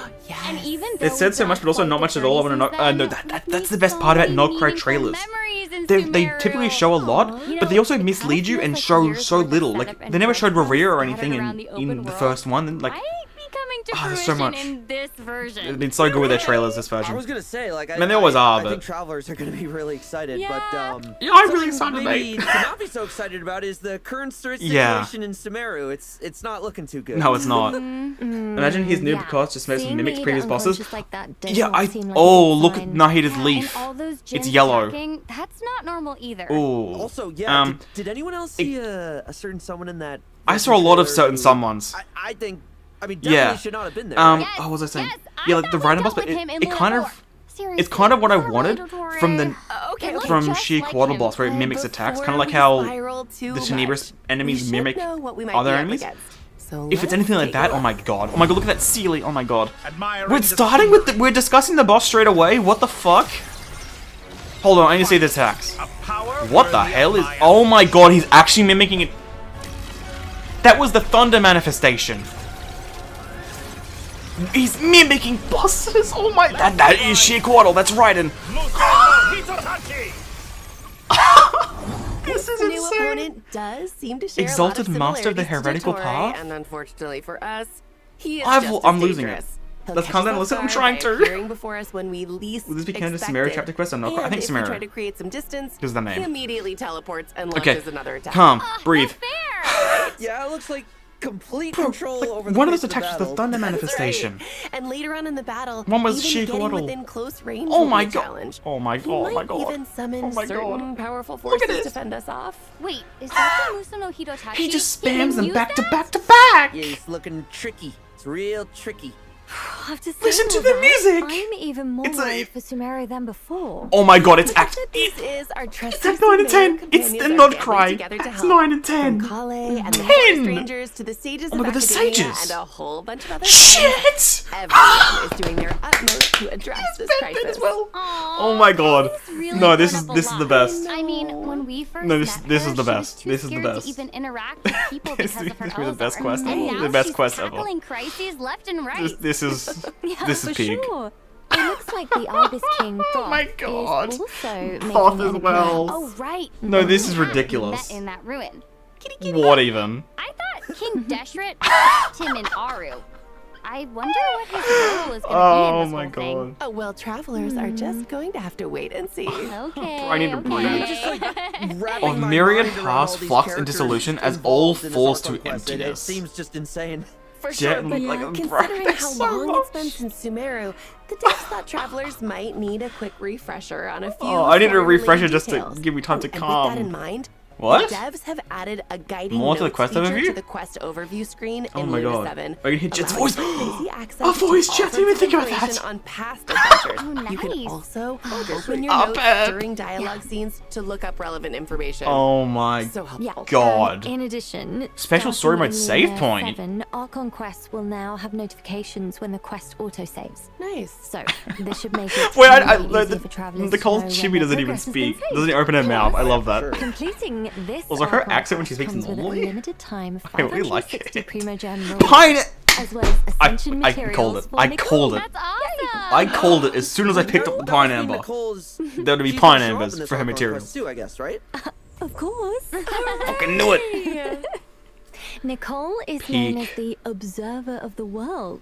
So when change is on the horizon, she is often the Oh my first god, we're even one to going back to see it 3.5 win, coming, like showing she off always win. finds a way to drop Oh a my few god, hints. Scarlet's here as So well. true. Besides, This who shaking, better I'm to actually- offer guidance at a time of crisis than an I'm, angel? Oh yeah, that's Yeah. for sure. the lamp of Oh, utmost also, joy, speaking of angels, Scarlet, I remember Mona. Nicole saying Oh. that, like a long time ago, the angels were punished and had to sacrifice either their power or their form. But it's weird Oh 'cause my somehow, god. Nicole kept and lost both at the same time. I mean, look so, at last like, she patch, has her I human was- form, right, and but she also I, belongs to the I, Nexus. I spoke for like 2 hours. I'm gonna speak for like Yes. 4 It's hours. gonna Okay, be that's so so much. exciting to get to add at the such a silly. powerful companion to our parties. Yeah. Oh, well then. I'm gonna make Let's her hear into a action, DPS shall no matter we? what. Oh, good. Bro, she had like a pyro version of her. It's like Shenhe. Oh my god, the cubes from her Just a thing. human who's lost her voice. Well, Heading to yeah, bed kind of. already? Good night then. Oh my god, that's so cute. Bro, look at her attacks! Oh my god, the lettering. Oh my god, her attacks look so good. Oh, bro, I'm giving you. it's so cute. It's peak. It's peak. It's peak. Metaphors speak for themselves. Oh my god. Oh my god. Was that a shield? Congratulations, What is that splash Extra art? special super secret segment of this special program. Bruce, she's a Bennett, a shield, coordinated attacks? Personal. Your one-stop shop She's for all absolutely the juicy insane. details on Nicole's past. This that might she be the best barely splash remembers art. herself.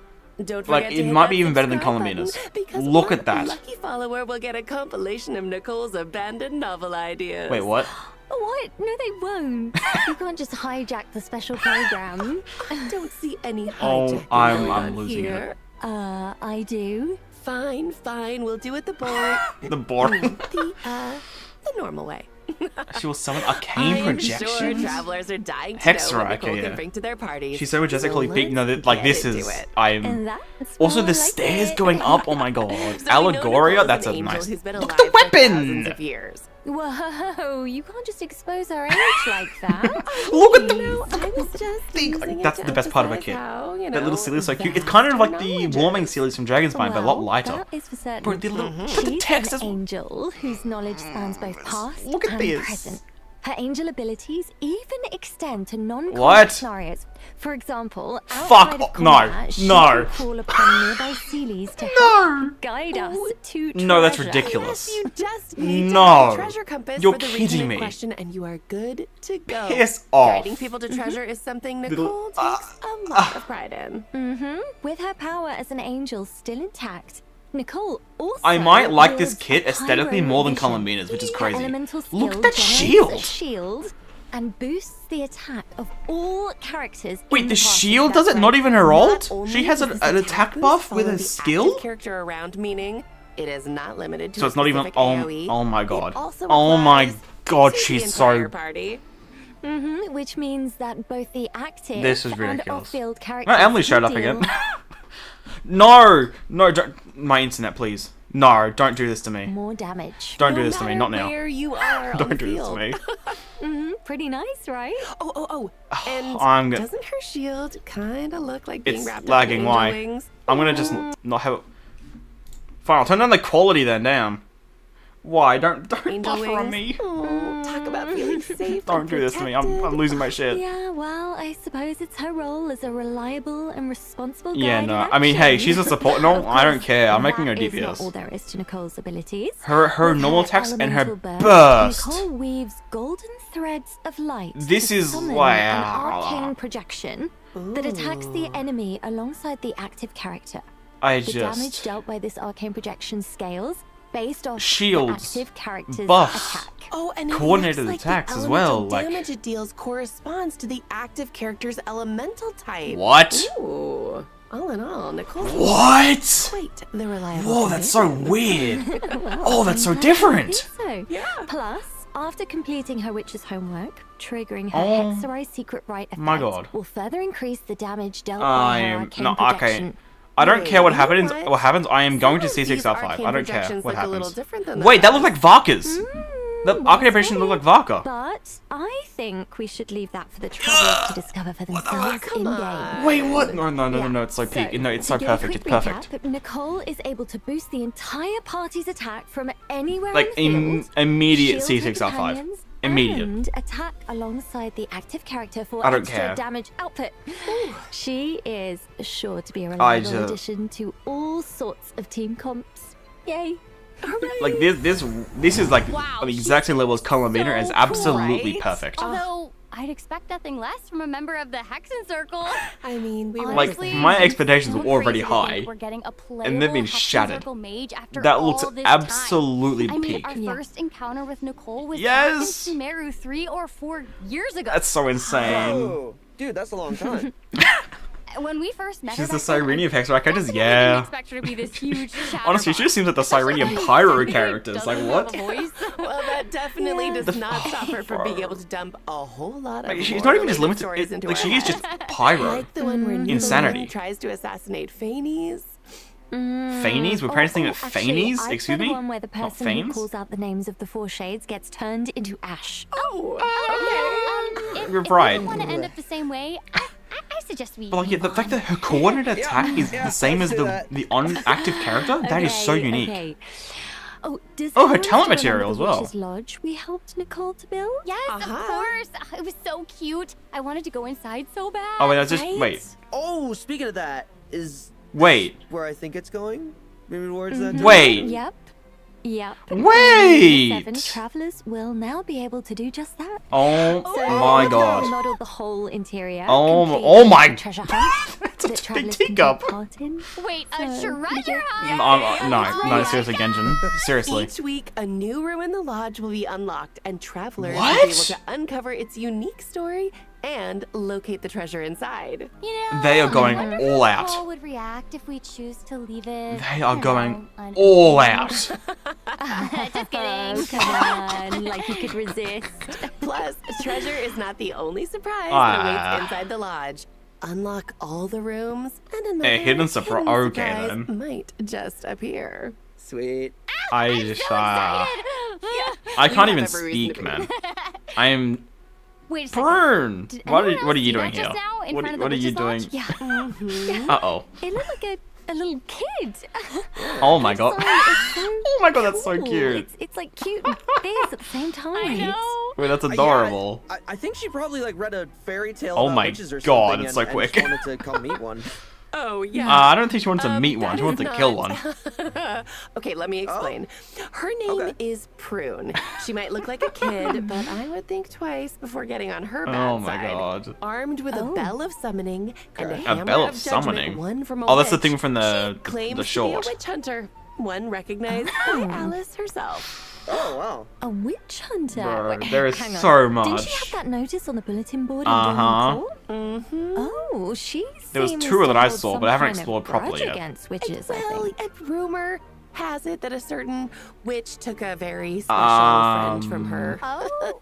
Apparently, that witch in question wore a hollowed-out pointy hat. I wonder who. I wonder whoever she That's what I'm saying. What the f? Travelers will get to meet What is Prune this? very soon, and she can give a That's a first big-ass chair. of what happened. Oh my God. Wait, what the f? Is it some Are we gonna sort of try with being debate Prune and competition? Alice? She kind of What has the a hell? little Miss Know-It-All vibe. It's so cute. What is this? What is this gonna be? Because she's a 4-star, right? Knowledge isn't It's not all she's gonna have there a is to story Prune. quest. Our little witch hunter has some real skills on the battlefield too. That's a nice Let's splash take up for a look. 4-star. Just so you know, I'm not here to play. You said that you use your hammer like a pogo stick, man. Or what?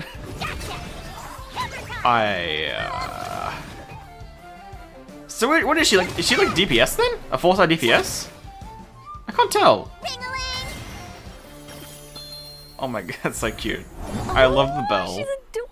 I love the bell. Her hammer And kind bada of boom, looks hex like it has buster monster hammer. elements to it. Yes. So cute. Tap her elemental skill and Prune Yeah, will she swing seems her like a hammer DPS to then. deal anemo damage. She's a And if 4-star sword Varka. reaction is triggered, she'll Oh, follow up she's a with an additional 4-star attack. Varka. Oh Oh my God, that's so cute. Oh my God. Oh, well, when Oh, that's you're a witch, adorable. There's bound to be a few bumps in What does the this do? road, Oh, it's I like guess. know what? okay, it's just That the should be. little Yeah, thing. should Okay. But luckily, Coordinated attack, I Prune guess? also has a Try- not trusty really. helper, the witch lure bell. It's just attacks. After Okay. Prune unleashes her elemental burst, the bell will follow the active character and Okay. deal AoE anemo damage Yeah, at she intervals. essentially is like a Oh, 4-star also, Varka. it looks Okay. like when the bell Yeah. triggers the swirl reaction, it also summons a small hammer of the corresponding element to attack. the I like opponent. that. That's It's pretty cool. cute. Yeah. And that's I not bet all. she's gonna get After the absolutely no hammer use lands, time it also whatsoever, but provides she's some other characters adorable. in the party with a damage boost. Oh, okay, so she has some Plus, support capabilities after though. completing her witch's homework, Okay. Prune will be able to provide even more Okay, buffs yeah, by hex. teaming Oh, so that's up what that with little other trial Hexerite was. The characters. Hexer. Okay.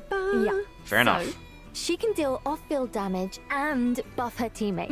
Okay then. Please say she's on the Like a Coles banner. capable little hunter to me. For I love sure. her. Because I think I actually might be Because use her on my she's Varka always team. I looking want to cons. expand her knowledge through extensive Actually, no, reading. this. When Wait, no. crafting Actually, no, that's the wrong talent account. materials at the Never mind. crafting bench, Prune provides Oh. a chance to receive additional random talent materials of the same rarity and region. Ah, nice. so it's similar to Yai's, good but use. I don't think Yai's is the same Yeah, I feel region, like is it? travelers are gonna have a lot of fun. She can use hammer, adventuring so I with wonder if she can break She's so Gear Shield. cool. I don't think so, because it's a Definitely. catalyst. Well, now that we've introduced animo two of our catalyst, new so that's- I characters coming doubt in it. Luna 7, let's talk event wishes real quick. Yes, let's. Here we Okay. go. In the first half of Luna Dur- 7, okay, I was wondering if it was travelers Durin or can gonna be look all my forward week to up, it's event wishes Durin. for Nicole and Durin. Our Okay, new 4-star insane. character, Prune, will also receive Okay. a drop rate boost on the first half banners. I thought that was gonna be good, but it's actually kind And of a bad. new Oh, 5-star look at that catalyst will be weapon! featured on the weapon banner. Look at it! 7 is also Artifacts! artifact domain. Celestial Two gift? new What? artifact sets. Celestial gift and What? disenchantment That law's in gonna be deep insane. And shadow. then the other one would be So Shesnaya. do No, not oh my miss god, it's out gonna be on the insane. chance to A enhance your Nicole lineup. Law set and a Of course, Shesnaya Law New set. artifact sets I think. also means new background lore. Yeah, oh, I'll be So checking that be out. sure I need to check that get to the out other set as well. All right, it is Celestial time for our gift first sounds insane. break. Even more exciting information on Luna 7 is just around the corner, so stay Okay, tuned. and I can catch back up, I think. Bro, look at this little... Oh my goodness. What to do? What Nicola to do? Coco, bro, Oh, really? I know. Alice, what are you How doing? about a story, Nicole style? How hard can it be? Look at this artwork! For thousands I of need this years, as a the wallpaper. angel As soon had as they wandered release this this officially, land I'm changing when my her wallpaper. fated foe appeared. To defeat Rhine-Daughter, What? she needed the help of Alice, What? the most powerful witch of them all. But then, with an ill-timed thunk, Alice collided head-on with the teaspoon in Nicole's What is the hand story? and collapsed unconscious. It does sound like a very Nicole story, to be Oh fair. dear, Nicole lamented with a sigh. Nicole There Coco, goes my yeah. backup. Like The from my meeting surrounding point. crowd looked on in shock, but Nicole appeared entirely unfazed. What is there to do? She thought as she prepared for battle, and with a glint in her eye, began to project in the minds of those around her. What is this If you want story? something done right, you just have to do it Well, yourself. wait, who said that? Wait, whose voice line is that? Someone said that. Someone's voice line is that. I can't remember who. One and all. Oh, what the It hell, is Lowen? my pleasure to announce that a His hands are different. ceremony of tremendous importance is on the horizon. What's the Where the music? occasion, you ask? Why, celebrating the outstanding contributions of the I'm Knights still of in. the I'm Mondstadt still Expedition.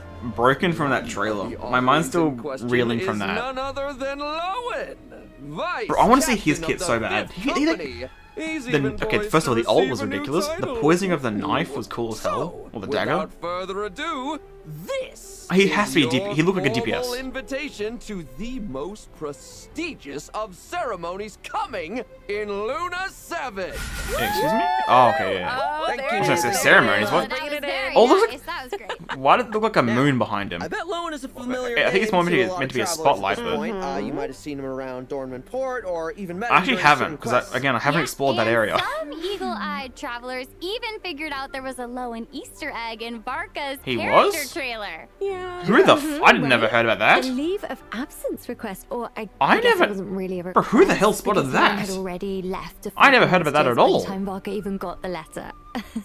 Bruh, of course. Oh, No, no. What can I say? Lowen is someone who just really relishes combat. Oh, we know.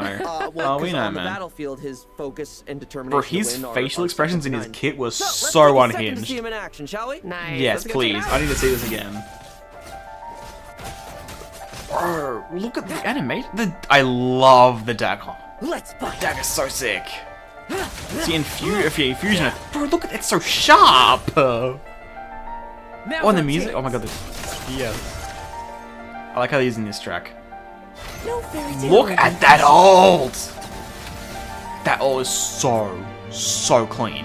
Oh my god, he's using Mika's book. Really is the place to be. Bubblegum. Okay.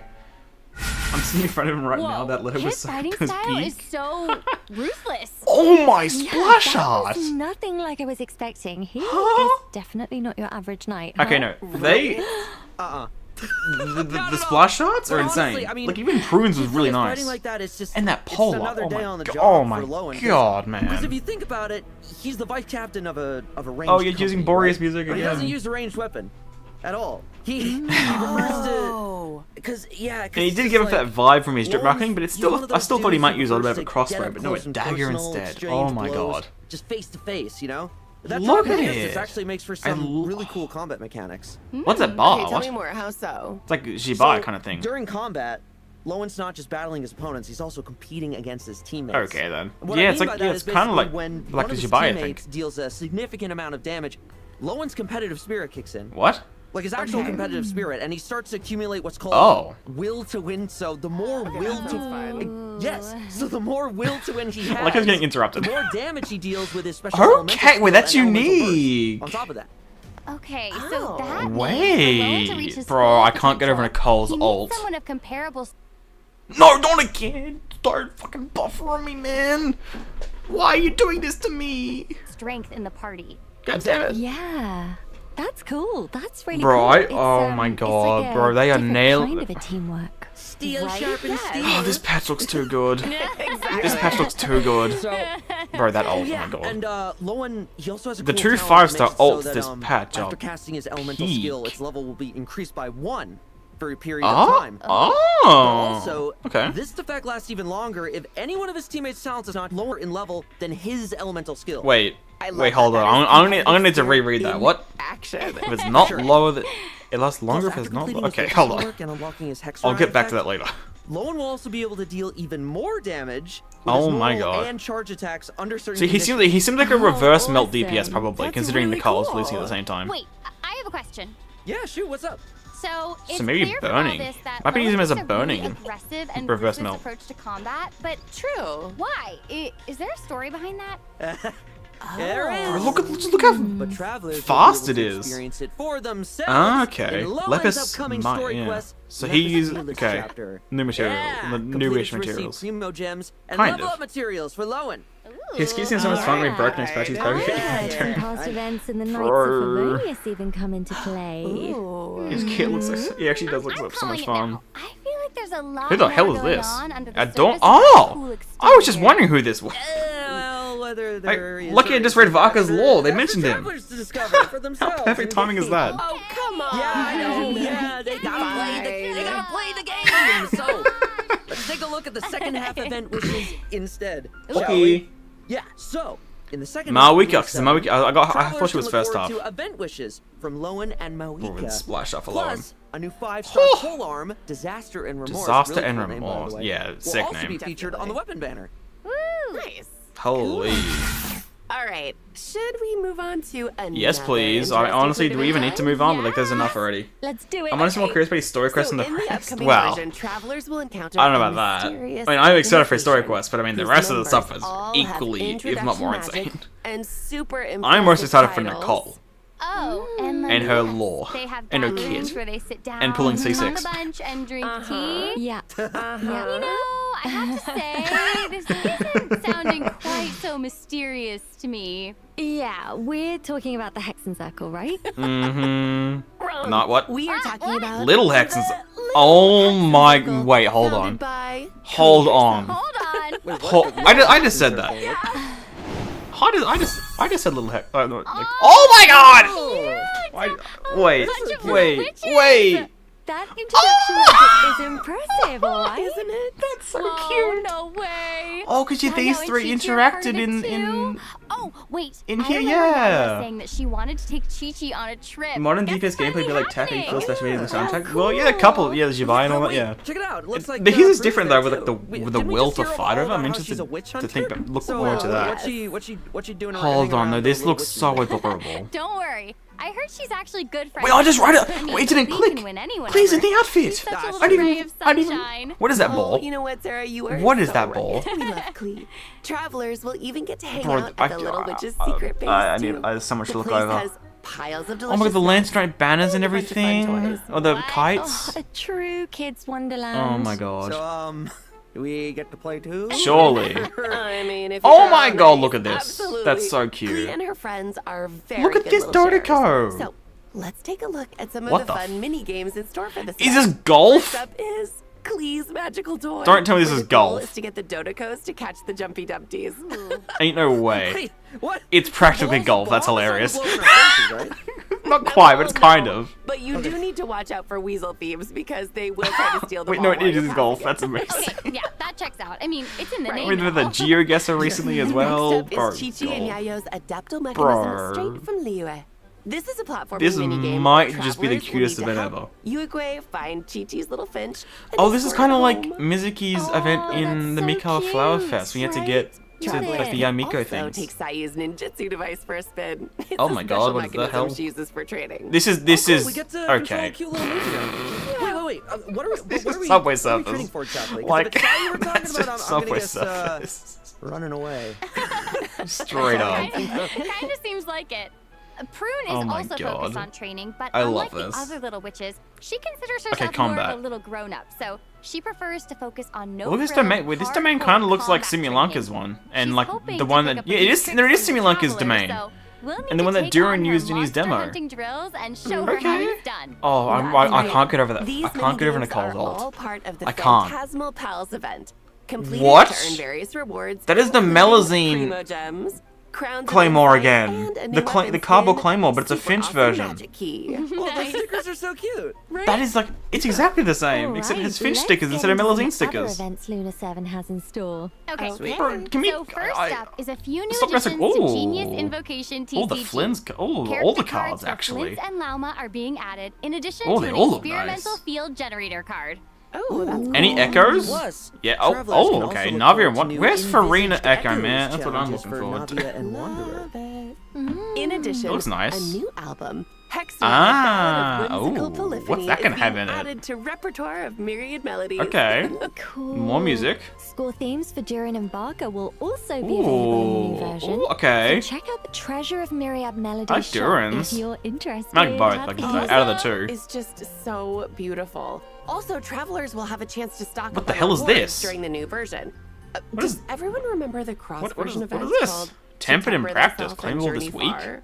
Oh, yeah, that was the event where you complete goals over 8 I think weeks I'm gonna in choose return for a Hu-Tao free next time. Stella Fortuna, right? Get that C1. Right. So, what if I told you? Oh, that there yes, are now please, rewards yes. To claim beyond the 8 Okay, so once you've gotten past the 8 week one, you get the listening. tempered in practice. Okay. So in the new cycle of Okay, To Temper what is this Thyself gonna be? and Journey Far, after claiming the initial Stella Fortuna, Uh-huh. travelers can unlock Tempered in Practice, Uh-huh. where travelers can earn Primo Gems Primo- and other extra rewards. Oh, while shit! Continuing to complete weekly goals. Oh shit! Okay. Right. That's really This good. That's like an rewards extra gonna hurt. 80 primrose, 4 transient resins, and some other stuff. That's Okay. it for Luna 7 events. Another Take a weapon look skin, at is there a the free-play third option? redemption code, Wait, and did we'll I- see you did I miss on something? the other side. Was that a weapon skin? I thought it was a weapon. Oh my fucking god. I hope they're not facing out a weapon. Was that a skin? I kind of was so focused on the weapon itself, I didn't notice it was a skin. I guess that was why it was so similar. Look at this artwork! Bro!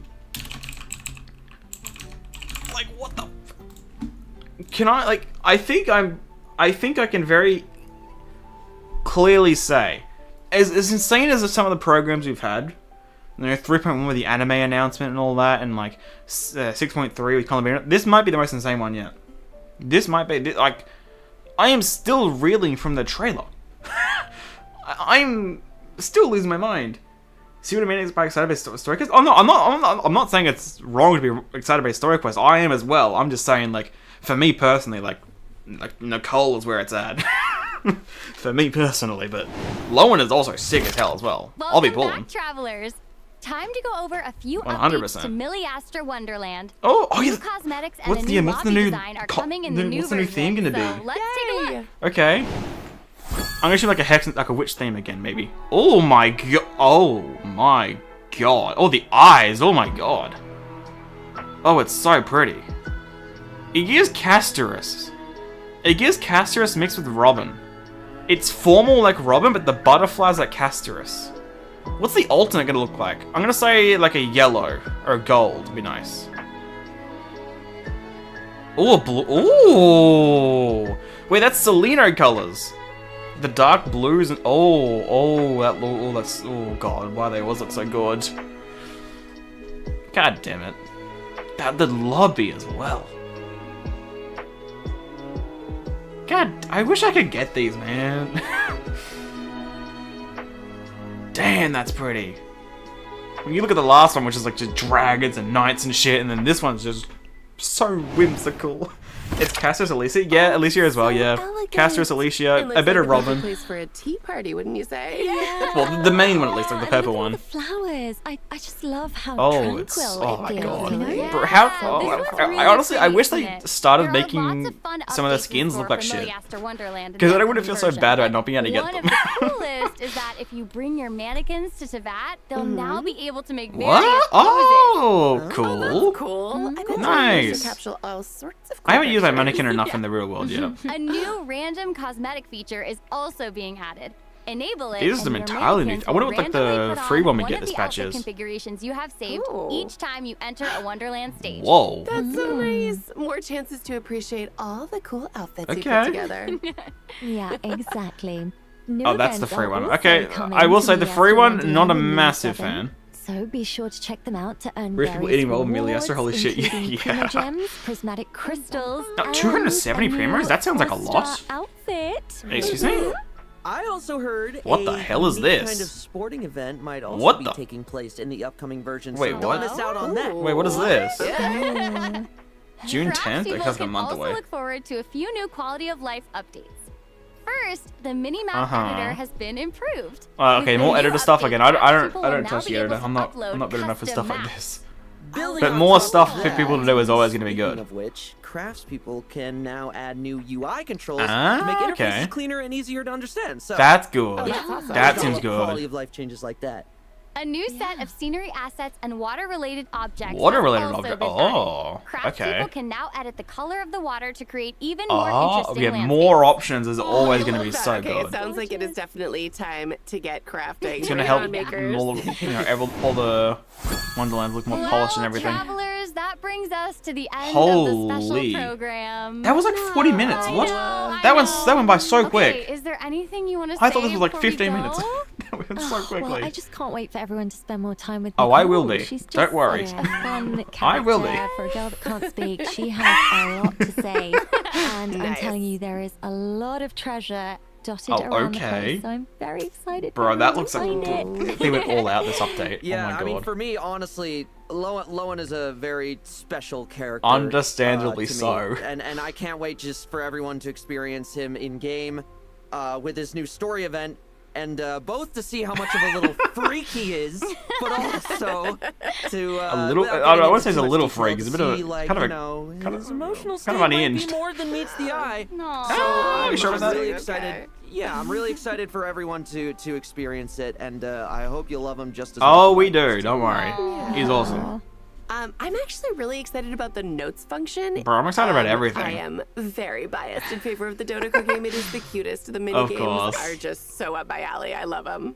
Oh, it's not the I Dodoco know, part, I is know. it? Everything in this update's gonna be so This is- exciting. Yeah. I think have the to tutorial say, stuff was 40 I minutes ago. am Well, 30 minutes ago. Super excited for the upcoming Archon quest. Quest plural. It was And Act 9 and I'm also- 10. I mean, I'm excited, but I'm Bro. also nervous, and I'm interested to see. I'm about so glad it's the, not an interlude though, because I was worried that like all this Dotori tutorial boss stuff, it might get handled too quickly if it was like one interlude. But no, it's two actual acts. Oh, yes, I man. know. Oh my gosh. I Oh, it's feel gonna be like so it's, good. there, so many feelings.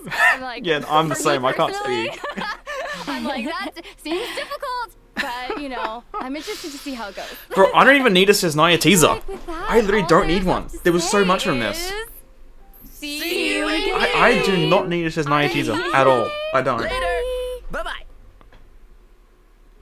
There is one though! We in the trade! Let's go! Oh, that's concerning. That's really concerning. Oh, characters maybe, or enemies. They look really good for an enemy. Hold on, there is so, oh my god, there's so much. The statue, oh my god, what the fuck is that? What is this? Who?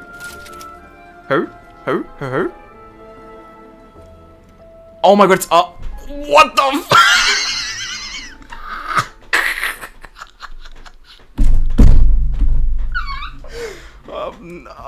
Oh my god, this artwork, holy shit, Nicole.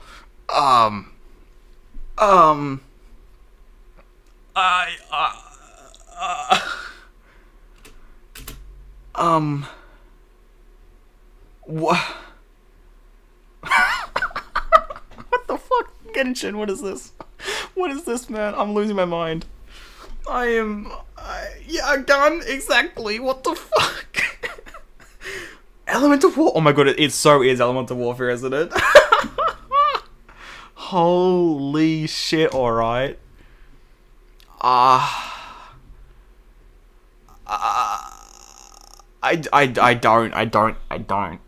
don't know. I'm so overwhelmed. I didn't need any of that at the end there. I was perfectly content. But was one of those characters a playable character, or was it just a really good like NPC/enemy design? We are all eating well, it seems. We are eating so well. So well, it's not funny. What the fuck? I just what? Yeah, no, 100%. I'm the same way. I was like, yeah. Okay, hold on. Okay, so I feel like as much as I want to go to the trailer, I think it's only fitting we look at the Cesnaya preview again. I feel like that is the best place to start. So much happening. What's happening? Why? Yeah, so much. Even just in the Cesnaya teaser, it was boom, boom, boom, boom. Like, so many doing things at once. Like, what was that, like, different world? Why was it distorted? Why did we glitch out? Why do we have a fucking gun? Let's go, let's check the statue real quick. Oh, we're probably gonna spend like an hour on the Shesnaya teaser, then an hour on the trailer. Okay, we'll watch it through one more time, and then we'll go from the start and break it down. I just want to watch it again. Like, why are we glitching out? This looks so good. Who is this? That's what I want to know. Like, they look higher quality. And what is that? What is this? Like, what? Oh, that's actually, it looks like a lightning ice stream. The statue. Oh, she's on like a staff, I think. Also, this music, bro, and it is kind of similar to the outfit we saw in the Shesnaya preview program thing.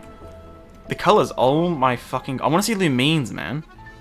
We have a fucking gun. We have a gun, man. What? Okay, we'll go straight to the statue.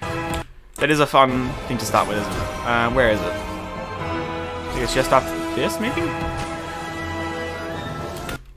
Oh, that's the worst spot to pause. Okay, we can't really see many details. She's a is that Elfia's? That looks like pointy ears, right? Like Faye / Elfia kind of thing. I'm not crazy, right? Oh god, I'm gonna want the Sarita as well. Oh no. Oh no. I was hoping I wasn't gonna wanna. Also, like, this little like staff is interesting as well. She's sitting down. She's holding something here. Can I get higher quality, please? I wish we could also see Lumina in a Shesnaya promotion, but I guess what to wait more. I mean, that's the good thing about the 6.3 program, is they showed both at the same time. Playing bro, imagine that is just actually Cryo Traveler is just the gun. Bro, imagine. It's just gun. What the hell? Oh, it's because it... Okay, hold on. Let me refresh it, because I think because of the stream ended, it's kind of breaking a bit. Let me just refresh it real quick. Okay.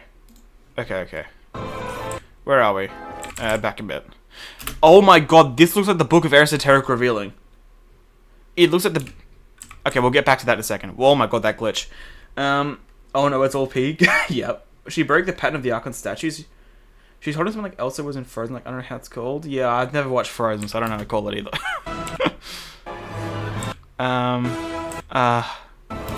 Back a bit. Okay, it's in between this.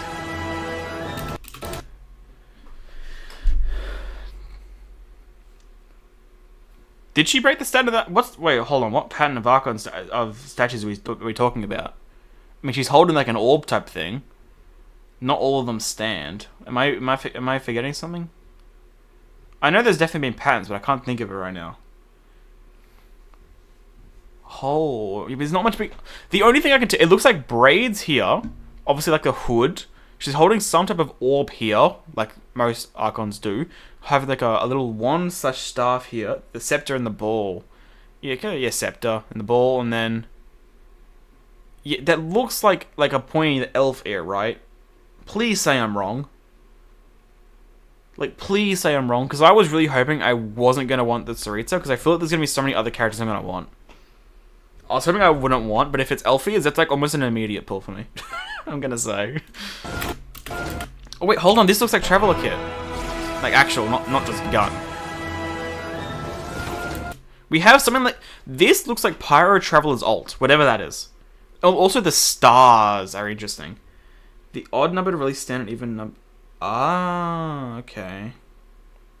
Oh, interesting. European royalties up, I don't know what it means. It looks like Elfies, I fear. Yeah, I fear, exactly. Giobia's Cruisage? That's like... Oh, I need to look that up, because yeah, I've never watched Frozen, so I don't know. Did I spell that right? No, there's no I there. Hold on. Like a holy hand grenade kind of thing. Okay. Yeah, it kind of does look like it has like a little thing going up, doesn't it? Hold on, can I get a better pause with high quality? I see what you mean. Oh, god damn it. Yeah, whatever this is, it looks like Pyro Traveler's ult. It does look like something protrudes up, but doesn't it? It does, yeah, okay. Interesting. So it can't get good enough quality. Look here. She's wearing a hood, so it's hard to say if the ears or something else. That's what I'm saying. Like, I don't know if it is necessarily ears, but it does look like it. But yeah, definitely the hood does make it hard. But yeah, it looks like, yeah, I don't know if it's actually braids. It's just their hair coming down on the front. Yeah, the throne is also kind of interesting. Like, there's like no back to it. Okay, now that we've had a bit of a look there, let's go through the whole thing here. Just for the Shesnaya teaser. Okay. So, really cool high resolution look at the train. That looks cool. I wonder if that's an actual cutscene. We can actually kind of see some areas at the side here, but it looks mostly the same as what we've seen. Why do we glitch? That's concerning. Train coming out. Look at this. This is like more of a side-on look. We had like a look more coming from the right of screen here. Oh, it looks so fucking good. Because obviously when we saw it was like a nighttime and it was like extremely pretty, but like this is more of a daytime look and it's still so pretty. This looks like Ochka Natlan, does it not? Like the mountain, like a little bit of a bit cut out. No, it's not, but it gives the same vibe. Oh, it's so pretty, man. Oh, Statue of the Seven. Okay, here we go. Missed you in the train, let's fucking go. Yeah. Oh, yeah. Oh, so fucking big. But yeah, I was wondering with the other program, I couldn't see a Statue of the Seven. But there, we obviously saw the statue, but like, we can see a light for one now. Look how pretty it is. Yeah, is that an Electrovision? Aha! You're a playable character. Polearm. Interesting looking polearm. That looks like it looks like a Fatui vision, does it not? Dragonpun and steroids, and the thing is, that's exactly what I wanted. I wanted a dragon spine the size of Sumeru, and it seems like we're getting it. I don't know if we're going to get the sheer coal, but like, still. This follows on the same kind of design theme as Nodcry, where the character's design doesn't necessarily mean the element, and I like it. Yeah, but like, I was wondering if Shesnaya was going to have its own vision casing, because obviously we've seen Shesnaya visions, but they're more Fatui visions. But this looks like the same vision as well. So I wonder how it's going to work. Female character? I can't quite tell. I haven't... Yeah, maybe. I'm not quite sure yet. I wonder if they have, like, animal ears, or if that's just the hood or not. Or if it's covering them up. Also, one thing I'm so happy about. Like, I personally don't give a rat's ass, but I get so sick of people complaining that, like, the characters' designs don't fit the area. It's a cold area, and look how covered up they are. I know people are finally going to stop losing their minds over the stupidest shit. It's more of a mini rant. I was like, like, sure, some characters don't look like... I can understand the point to some extent, but like, they're covered up fully. People can't complain about this, surely. Oh my god, that's such an interesting design for a playable character. Yeah, no, I'm liking what I'm saying. I don't think we get a good look at the thing. 4-star? I think so, yeah. I think so. I sure hope it's a 4-star. I kind of thought every single Shesnaya character. That's what I'm saying, like, I'm getting the same vibe going into Shesnaya as Nodcry. I feel like I'm going to want a lot of the characters. So, I'm, like, that's why I was a bit concerned that the Sarita might have Elpheus. It probably means that she might be a Fae, I'm not sure. Oh, the hair color. Oh, the hair color. It's like a mint green. It's a Christmas hat. Trust me, she's waiting for the express. This is an interesting design. You got blues, whites, reds. It's an electro character, and they have a mint green hair. There's a lot of colors going here. Can we get a non-blurry look, please? I'm going one frame at a time. They're just going to obscure it too much, aren't they? And yellow eyes. Oh my, there's so many colors here. And like, I don't know what this... It's some kind of animal. I don't know, this could honestly be either a male or a female character. I'm not really sure. It's too much obscured. Look, look at the eyes on this thing. Honestly, I think I might be leaning more towards male. I'm not sure. I'm actually really unsure. I don't know. Oh my god, we have like a pole and we just chuck out. That's amazing. One thing I wouldn't say I'm concerned about, but I'm curious as to why our kit has so many stars in it. I don't know if it normally does, but like, Look, there's stars everywhere. Boom, boom, boom, boom. There's like everywhere you look. I don't think it normally has this many. I've never noticed it to a certain extent before. I'm not really sure on that character what I think. I mean, I like the design, but like, in terms of like male or female, I'm not sure. I'm trying to... Hold on. Look at the enemy. Once I get a good pause in. Yeah, look at... Oh my... Look at the enemy design. What the hell is this thing? The bow is crazy cool. It's like some... Okay. I swear to God, that looked like a dog on a head, like a dog hat, an actual dog. I mean, it's definitely more of like a hat. I went too far back. It definitely looks stitched. I know there's like some fur to it, but like it definitely looks stitched on. I'm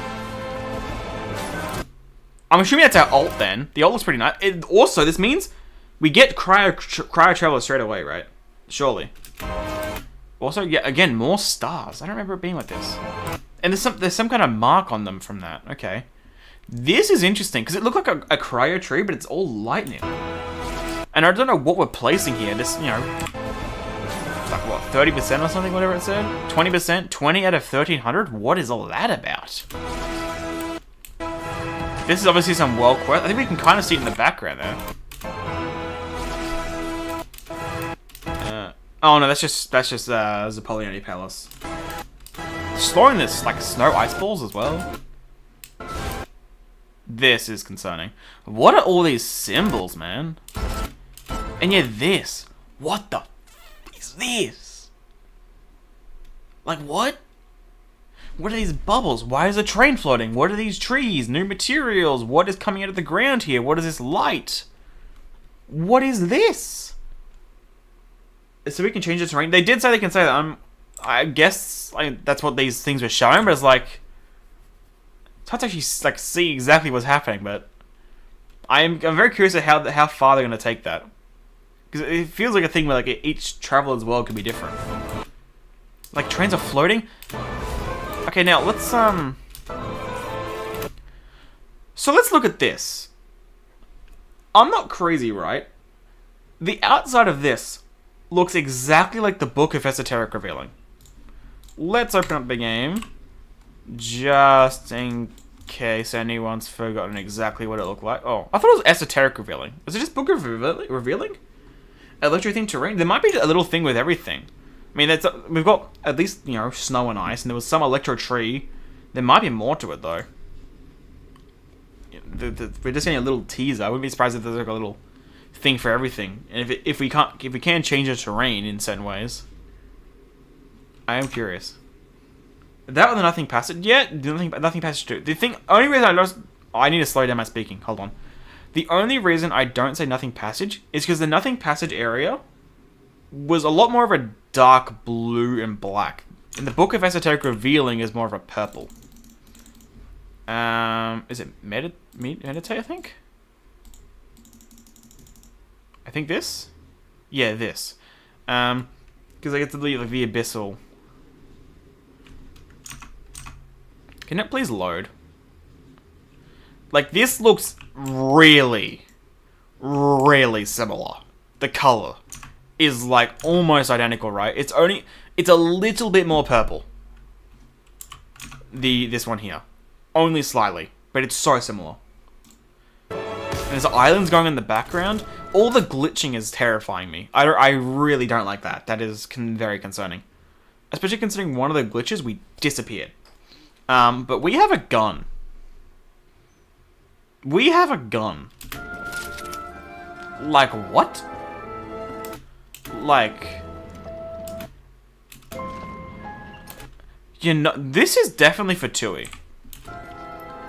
The reason well, I wouldn't say definitely, but the reason I say... Look at this. Now, again, let me teleport again real quick. Back to Nodcry. And over to here. I just wanna... focus on this little earpiece thing here. I guess that's what you'd call it. First of all, there is another star there. I mean, just the fit in general and the gun does give kind of for Tui. I mean, the gun itself kind of actually does give more of a vibe to our kind of fit. Hope we can use the gun in a skill. I don't think so. It looks like we had some other stuff. But you never know. Could be like a more of a gadget type thing. Does this not look the exact same? Look at these little red things on the guns here. Whatever they are, it is almost identical to this, right? Apart from the fact that it's like a pyro version, this is a cryo. They are eerily similar.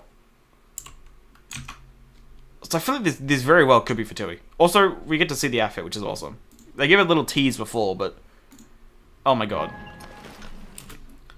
Another star here, man. They're everywhere. I don't remember us having so many stars everywhere. I mean, obviously it makes sense. We are a star, essentially, but like, to this extent? There's so, like, why do we glitch out? Okay. I mean, I was always going to be super excited for Shesnaya. I love this game. Shesnaya is like the most anticipated region the entire time. I don't know how I'm still being surprised. I wonder if the outfit is a train specific, so I was right that it's a conductor outfit? Maybe. I remember you mentioned that last time. Considering how many concepts they showed, I wouldn't be surprised if that is like a conductor outfit and we have more in different places. Because, like, obviously there was like, they had the concept art, and some of them were not even remotely close. Some of them were like real warm, cozy outfits. They were nothing like whatever we got. Like, they're so far detached from what we got as this quote-unquote final product. And it's not a final product, but it's close to. That it feels like it can't even be related to the same outfit. So like, we could get multiple different outfits here. I don't want to get my hopes up, but the fact that, yeah, some of the concept arts were so far detached. Excuse me. The fact they were so far detached makes me think we might be getting more than one. And it could be, yeah, for specific areas. On the train, we get that one. When we're in the city, we get a different one. If we join the Fatui, we get a different one, maybe. I mean, oh, there's so much here, man. Yeah, this character's very interesting to me. Just because like, there's so many colors. The pollen looks interesting, but like, yeah, like, the blue, white, and reds I love. But then you have the mint hair and the yellow eyes, the electrovision. They're in rainbow. Pretty much. So, like, one of our ult seems to be like a javelin. And it just makes a big explosion and leaves something on the ground, which gives a mark. Also, this thing, whatever it is, it has a tri-catcher to it, which is interesting. I don't really know what the 20% is, but it has a tri-catcher in it. Holy... Wait, actually, what was... Where does that snowball come from? What is that? Can I... What is this thing? It looks like some like, flower trapped in a sculpture of ice, maybe? That's weird. And it comes directly from that. So it seems like in some gameplay mechanic, we kind of take control of it and then shoot the snowball out. That's the vibe I'm getting from that. Oh, I hate that effect so much, and I love it at the same time. Maybe it's just me, but this trailer music makes me think of the Tetris theme? I'm not sure. Oh, wait, no, I hear it. Oh, yeah, you're right. Yeah, okay, that little bit there. This bit.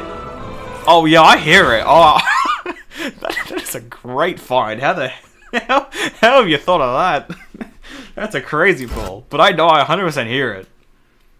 Especially after the snowball part that you... Yeah, no, I hear... I didn't at first, but now I do hear it. I hear it once, like, we go to the train here. I hear it that part especially. Bro, there is so much here, man. There's so many like, different little snippets. There's so much to look at. Like the bubbles and everything. I don't know. Oh.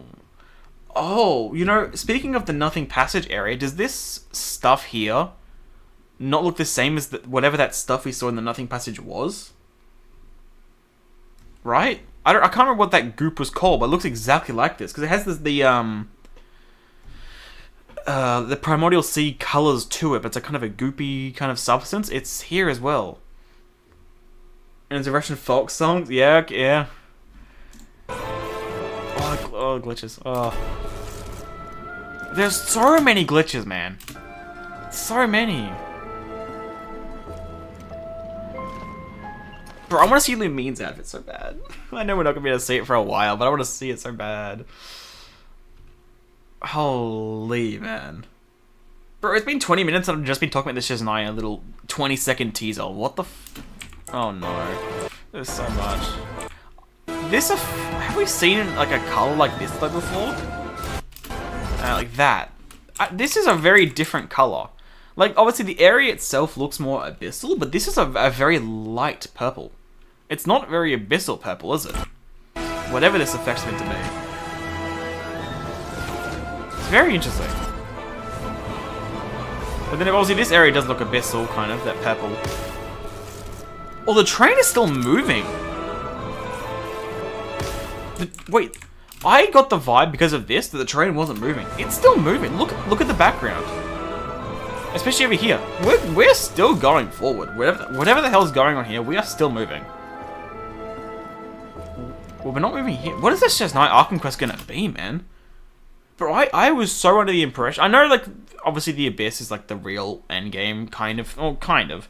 And then obviously the Abyss is going to have some effect, because we heard from the Lightkeeper's Pledge artifact set, the plunge set, that there was, you know, the Abyss was kind of encroaching on Shesnaya as well and everything. But I really thought the Shesnaya Arkham Quest would be a lot heavily more for 2E based. And endgame stuff kind of based. But, like, I guess Abyss as well, but, like...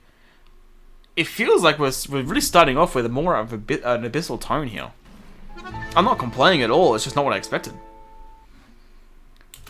Jesus, bro. Holy shit, this artwork, bro. Nicole, holy shit. Okay. Now let's get to the debatably even bigger stuff. Let's look at this trailer. And we'll get one more just pure watch through of the trailer, and then... we'll go frame by frame kind of shit. All I remember is fire everywhere. Bro, one thing is crazy, like this is in the world. From the I mean, obviously in the quest it'll be a domain, but like, this is not the Elemental domain. You can see Chenya Vale and the Dragonspine in the background and everything. Were blowing in the wind. I love how it mirrors Winter Knight's Lazo though. Bro, and I forgot Jet was here as well. Looks so peak. Rule with wisdom or folly? And what are these? Like, elemental kind of like ley line roots. Kind of like from Scaramouche's quest. Will not be corrupted. For the corruption? Oh, Though God. her body and soul have perished, her essence Bro, this is like retains its natural each week instincts. more rooms get updated. That's gonna be like so much fun. Like what? Must have had a premonition. And Nicole's kid. Oh my! All the kids are amazing, but I'm so like look at that. So please, just follow my lead. It's so peak. I love everything about this kid. I think my favorite part, like not even the ult. The normal attacks. Oh my god, the ult though. But the little like the writing, the script in the attacks. Above. It is time to eliminate the remaining poison that Tori has left in Mondstadt. Look at this, bro, it looks so high quality in the poison. Secretly colluded with the Doctor. Seduced by Trent. Wait. Oh right, you're right. Yes, of course. Whatever his name was, I forgot. Eric. The music as well. She's so beautiful. Oh my god. Yeah, no, 100%. Like, it rivals Cullen Beaner, and that's crazy for me to say. Just so you know, I'm not here to play. Yes, you are. Let's be real. Yes, you are. Ready to hunt some witches. But the mood shift from Lowen to Perun is crazy. But her attacks are so cute, man.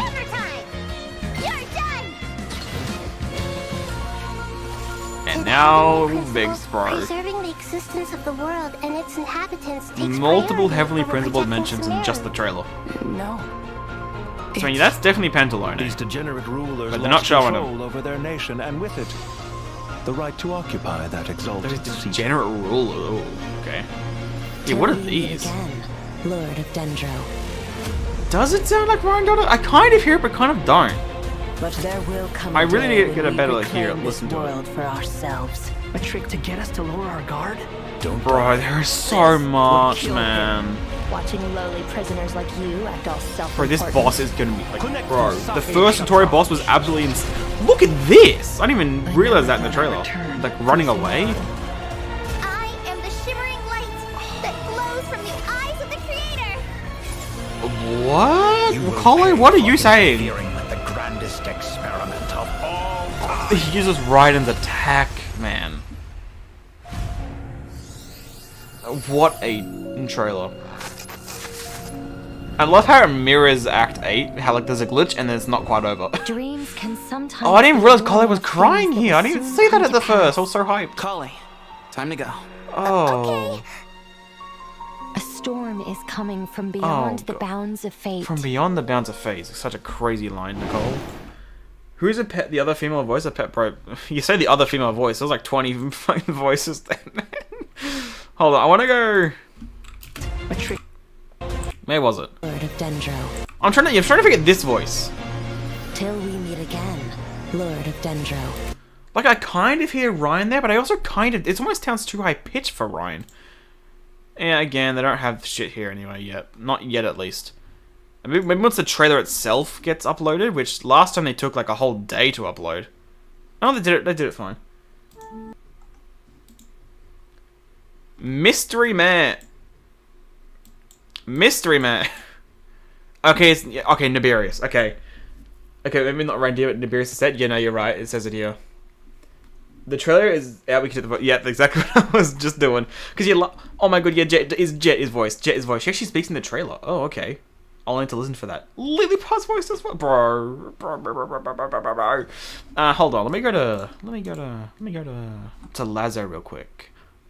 Let me go to Lazo. Will say the Northland banks.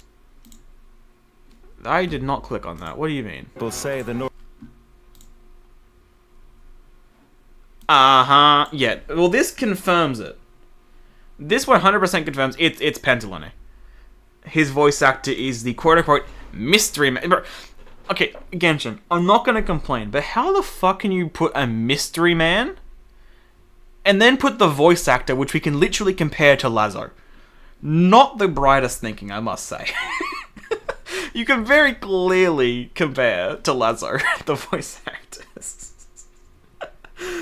Is Kala's good waking up? Maybe instead of being just toxic remains, maybe... I mean, there definitely was some strange lines by Kala there. I need to go back through them. I need to go back through so much of this trailer. Hold on. I guess I can go from here, actually. We'll just... Bro. Okay. Let's go... Wait, was I finished watching... I was finished watching the trailer. Okay. All I remember is fire everywhere. From the sky to the ground, everything was burning. The heat was unbearable and ashes were blowing in the wind. Okay, yeah. Irminsul burning. It's very similar, but not quite the same as what we got from Lazo. But that was like almost 4 years ago now, so... Fire Oh, it's an NPC? Trust me, definitely not Pantalone. Exactly. Totally. Just a mystery man. everywhere. From the sky to the ground. Because, yeah, like, look at this. You can see Samaria's city there. So this is, hold on. If I were to pinpoint this on a map, I would say the Irminsul tree burning takes place... Is it right above Vanarana? It's hard to pinpoint it exactly, but like... This is Samaria's city. It looks like it's a little bit north and a little bit west. This could be directly above Vanarana. It also could be atop this mountain, because this mountain has no use whatsoever, because it was filler, essentially. It could be above here. Huh. That's my best guess right now. But like, you look at, you can see some of the Samaria Watchtower things. You can see Dragonspine, you can see Chenyu Vale Mountains, you can see the Chasm. Kolo simply being the main character for these arc quests make me so happy. Yeah, well, we'll see. Again, I'm all for it. I just have my concerns over the fact that, like, what is Kolo gonna be doing here? Like, I really feel like she's hitting outside of her league. I'm all for her to be here, though. I'm just concerned for her. The heat was unbearable. And ashes were blowing in the wind. Mm-hmm. So yeah, we have a lot of Fatui soldiers. I'm assuming this would have to be Pantalones, because I don't think the Torre, at this point, would have any control over any Fatui soldiers at this point. He is completely rogue, apart from Pantalone seemingly helping him. He has his own allegiances with him. I'd assume this would have to be Pantalone's soldiers, though. And there's a lot of them. Principles rule with... Does the heavenly principles rule with wisdom or folly? Debatably both. And how can we be sure that the seven who wield authority over the world but not be corrupted? That is a crazy line. How can we be sure that the seven who wield authority over the world but not be corrupted? I mean, we have a bit of a track record, do we not? Look at Venti and Zhongli. I mean, they've been around forever. What do you mean, like, they haven't been corrupted. Collate buffs? Bro, imagine. Imagine a 5-star collate, bro, that we pick. Yeah, these, I mean, these are obviously some, like, Irminsul, like, leyline thing. I don't know if they're meant to be, like, created by Totoro. I mean, they have the color, right? They do kind of give vibes back to Inversion of Genesis when we were in Irminsul with Wanderer or Scaramouche at the time. And like they had some weird, unique Irminsul leyline looking thing, but these definitely look a bit different. Yeah, definitely ley lines kind of thing. I don't know what Knight is doing here. I don't like how eerily similar it feels to the cage she was in. I mean, obviously it's not. Can we be sure that the seven who wield authority over the world will not be corrupted? Well, they do all that, and then they bring you back to Nicole for a little bit. Though her body and soul have perished, her essence retains its natural instincts. Though her body and soul have perished, hey, excuse her me? essence retains its natural instinct. Bro, look at these. Look at this. They're so pretty. Hold on. I look at these areas. Body and soul. It's just there's so much going on. There's like little teasers from all the summer events and everything. Have perished. Giant teacups. Her essence retains its natural. It gives vibes back to Duran's story quest. All those little domains, especially this room reminds me of day one of Duran's story quest. Also, this is the boon for the cutting the wood, the gadget. What's it called again? This is the boon. Yeah, the boon of the Elder Tree. It's right Instincts. There. She must have had a premonition. I guess probably like one of her stories, actually, bro. Like, there is so much to her kit that I love. I actually don't know what my favorite is. I mean, there's the script in her normal attacks. Just the alt is gorgeous. These little things up here during her idle animations and like at the end of her attacks are so cute. Like, it's just so peak. Please, just follow my lead. It's too peak. I don't know what I'm gonna do. The weapon as well? Like, look at the ladder. Actually, hold on. Let's do a bit of investigating. Hold on. I think it's no, it's language. I think. Language. Just follow my lead. Let's just grab one of her attacks.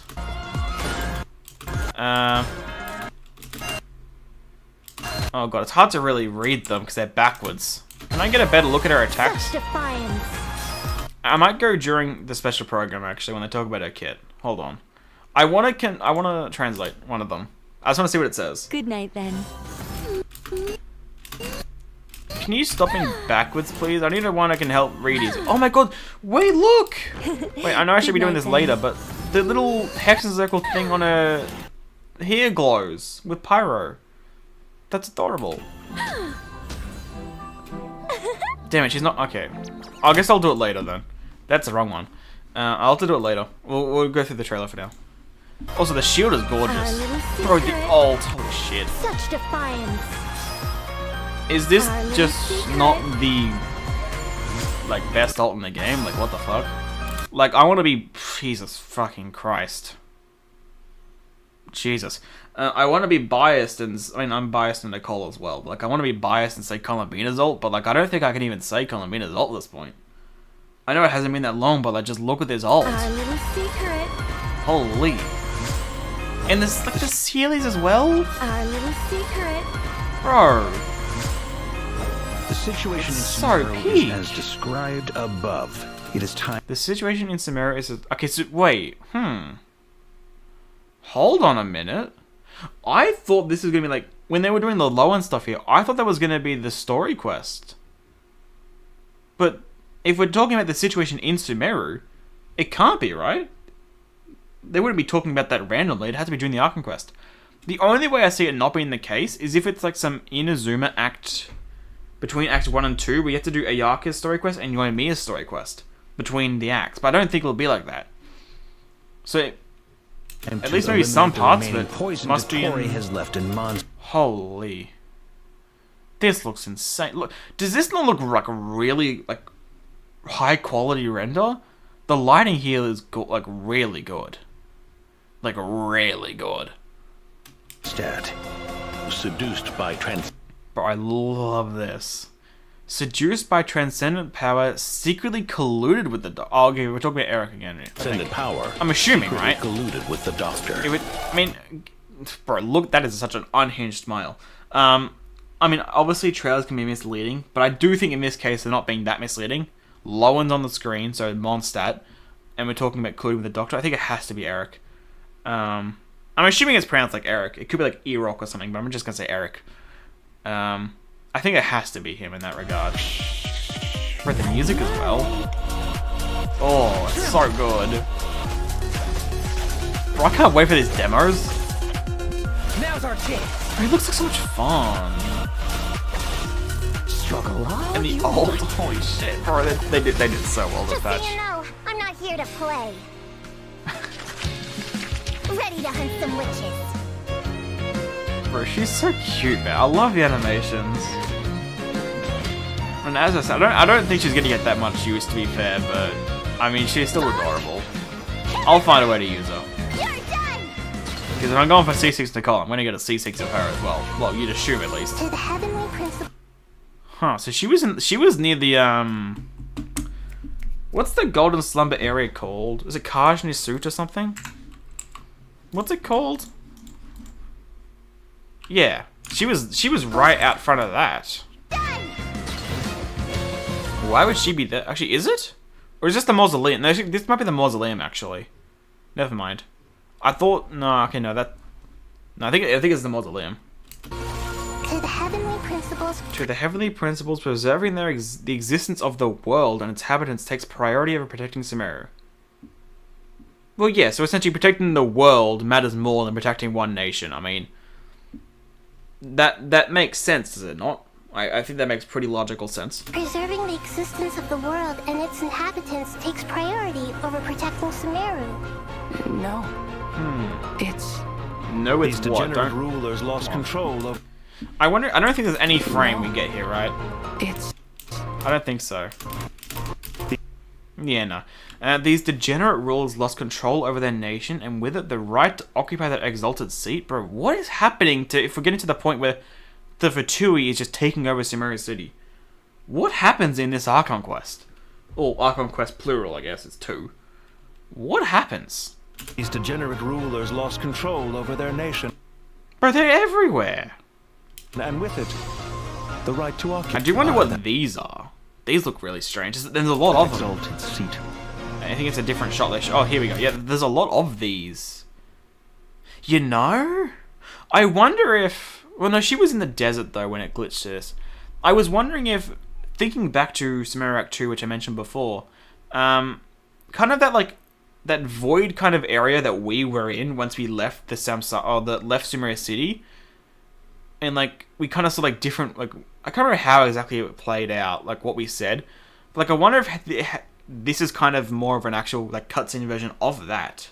We actually get to see it from Nahi's point of view or something.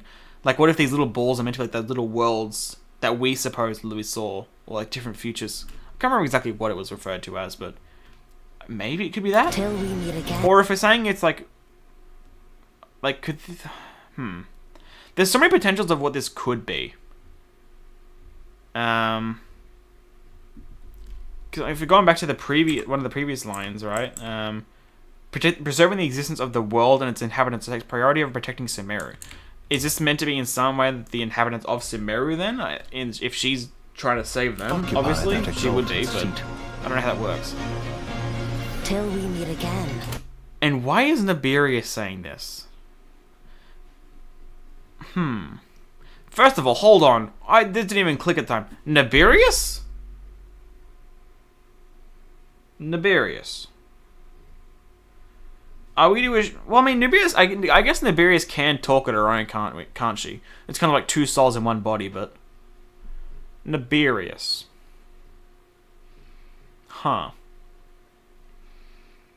I don't know, I get weird vibes from that, as if it's not, like, right now.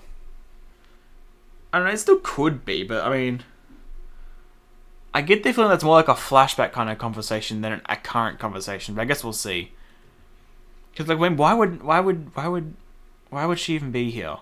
And if she was here, in some respect, it would have to mean that Ryan's here, right? Because, I mean, they're merged. Which, that would be insane. Lord of Dendro. Bro, look at this. But there So much. Like, what is going on with... It's like, it looks abyssal, whatever it is. Could it be to do with Ursa, maybe? Whatever. There's a secondary Lowen holding it. Because if we're talking about Eric... involving him, it'd have to be to do with Ursa, I would think. And if it's abyssal, like, it's the only thing I can assume. I don't know. It's hard to tell what he's... That looks... That's my only assumption. Other than that, I got no clue for what this could be. World for us. Oh yeah. But there will come a day when we reclaim this world for ourselves. Wait, hold on. Who speaks after Nibirius? A pet? Oh. But there will come a day when we reclaim this world for ourselves. Does that sound like a pep? God, it's been so long since we've had a pep speak, I don't remember. I mean, it must be if that's the order list. The order of the voice actors in the description. Trick to get us to lower our... I mean, it had to be a pep. All this, and yet they hit the best hit, how well hidden, and yeah, that has been... I mean, as amazing as Nodcry has been, and the Luna version has been, I think definitely what has definitely contributed it to being so good is the fact that the trailers have been equally, if not even more hyped than usual, and yet they have consistently hidden the craziest stuff for the most part. Like, maybe you could argue maybe not for last patch because they kind of showed the glitching of the thing, like and the boss and everything. But apart from maybe last patch where they kind of did show most of it, they've been, especially with the Archon Quest patches, they've been very good at hiding stuff, and that's probably what's aided the experience. Guard? Don't. See, this feels like it might actually be Archon Quest stuff, considering Varka was talking about the situation in Sumeru. So maybe one, it'll probably be merged together, but maybe one of the acts is more Mondstadt focused, one of them's more Dottore Sumeru focused. This would kill. Also, don't die, crazy. Amazing advice, Varka. Him. Watching lowly prisoners like you act all... Lowly prisoners like you acting all self... Oh, that looks like... Oh. I didn't see that at first. That looked like Sistina cubes. Would kill him. Kind of. Watching lowly prisoners like you act all self-important. Ooh. Oh, they're a little bit different. They're brighter. Connectus... This is a new term, right? I don't remember this term. Hold on. Safe? Oh no, it is not a new term. Never mind. I don't remember this term. It was 3.4. This was a while ago.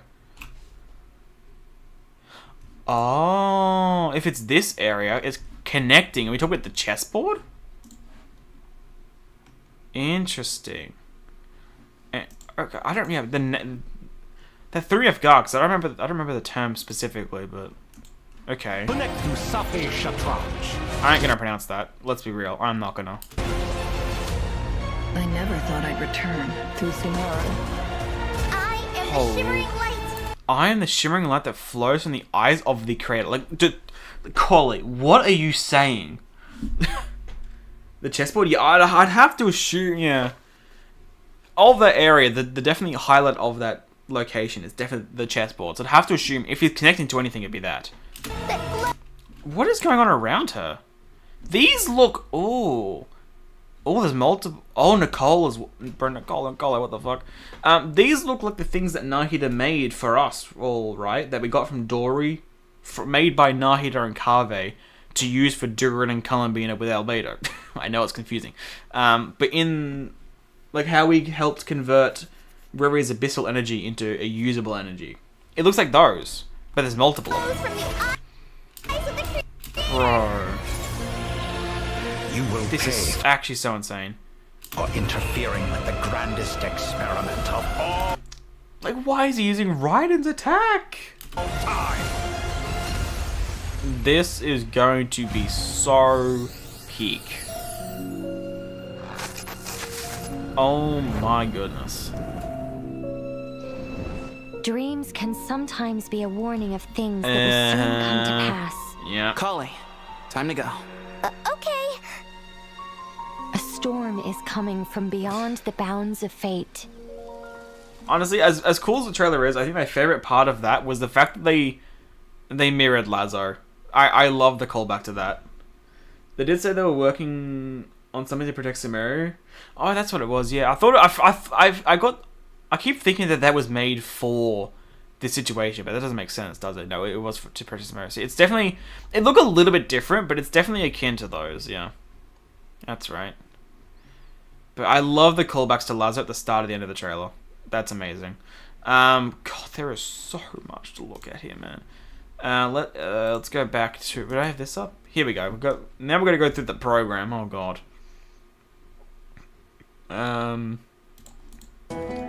Jesus Christ, I can't. Ugh. Look, I'm actually at a loss for words. Even though the trailer was an hour and a half ago. Where the hell is... There we go. Sarah Miller Cruz. Okay, let's go to... I think it's kind of started with like a Dotori years worth fight, of I setup think. and breadcrumbs.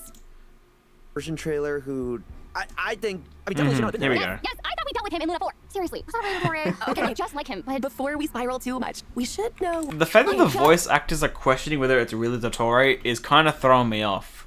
Because it feels like sometimes they do like to try and hint at like things. him, but Before we spiral I don't too know, that much, felt weird. We should I didn't know hear that what at we might first. be up against. So let's take a look.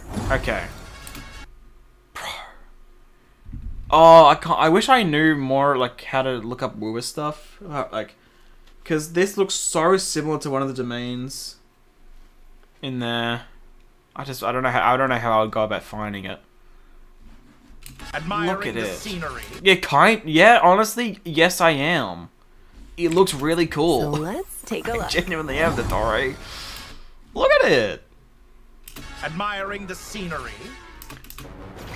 Okay, so that's a pretty generic attack. This is also pretty generic. Finally.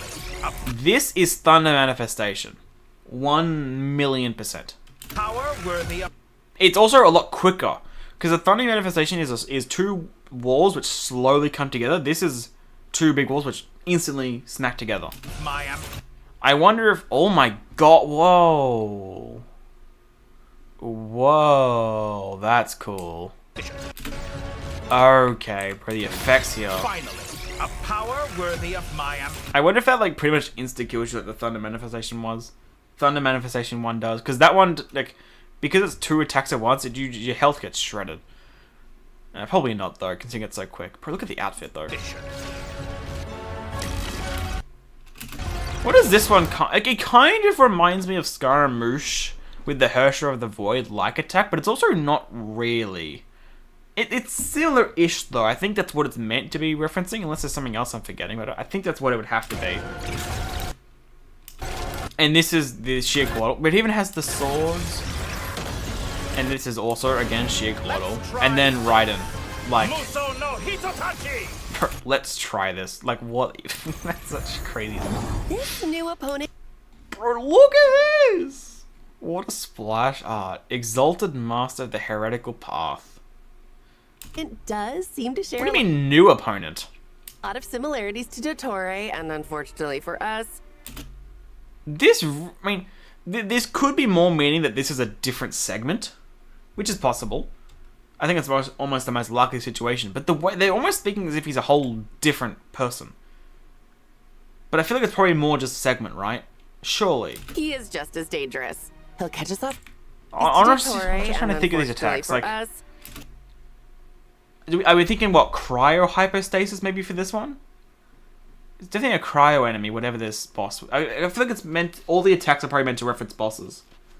I think this one might be cryo hypostasis, but maybe not. He'll catch us off guard by appearing before us when we... That, again, Thunder Manifestation. Least expect... Catch us off guard by appearing before us when we least expect it. Yeah, that sounds about right. And if we... So I'm not sure what that one's meant to be. Try to create some distance, he immediately teleports and launches another attack.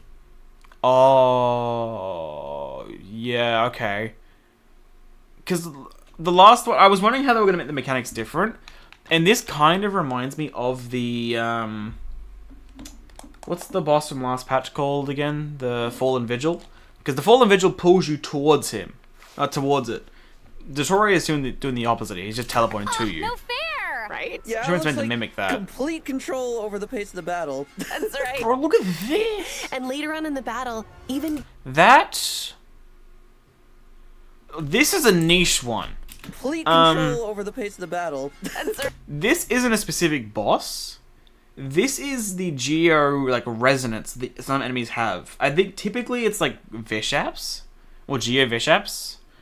Where, like, there's, like, wave... And sometimes the Rockbreaker Axe Khanri enemy, or Black Serpent Knight. Where, like, there's, like, waves of geo on the ground, and they're honestly a pain in the ass to deal with. They haven't put them in the Abyss for a while. This is that, right. I think. And later on in the battle, Constant even getting waves. within close range will be a challenge. He might even summon certain powerful forces to fend us off. Wait, Bro, he's just spamming this shit. Like, He man. can use that?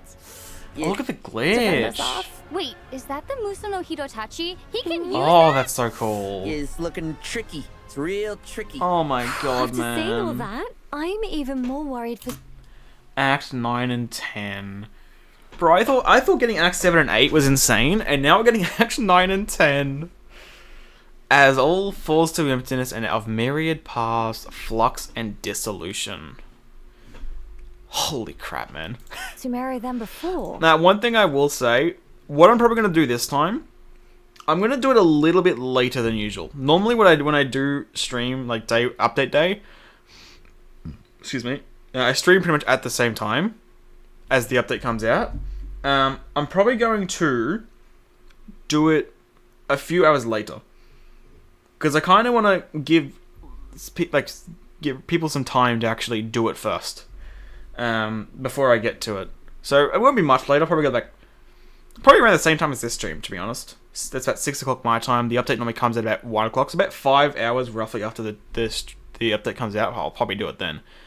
The issue with doing that though is that if it's like a 7-8 hour quest, I'll be finishing at 1 o'clock in the morning. But that's fine. Yeah, but the I'll good deal with news that is later. our trusty Sumeru companions are banding together. Bro, there's so many, like, all the Sumerian characters here, even the sages and everything. to I help. love that. From Kale and the forest rangers to the... This caught me soft, guy. Like, just the colors. We actually get to see all the sages. That's so sick. And also, what kind of mask does this one have? White is Kasharawa, right? I can't remember. I mean, green is Amerta. I think red is Spantamud. Blue is Rataoist, I think.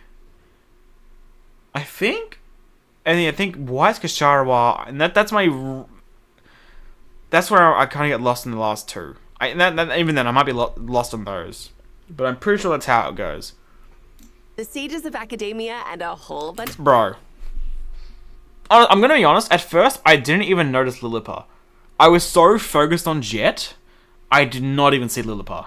of other friends. And then Ben as well. Everyone is doing their utmost to address this Like, crisis. literally everyone at Sumeru is here. I am really grown up a all lot. for this. I mean, when we first met her, she was too scared This to is even gonna be so interact with big. people because of her Elazar. And now So she's big. tackling crises left and I right. mean, look at the consecrated. Not the consecrated beast. What are these enemies even called? These are the enemies that the Eremites summon. I don't even know what to call these. For sure. It looks like And why are they just often their Thoth as well? the Ibis King Like Thoth Holy. is also making an appearance. Oh, right. Bro, I love Thoth's voice actor, so I'm so glad he's back. He did such a good job. I'm so pleased to have him The back. cat we met in that ruin. Kitty. Huh.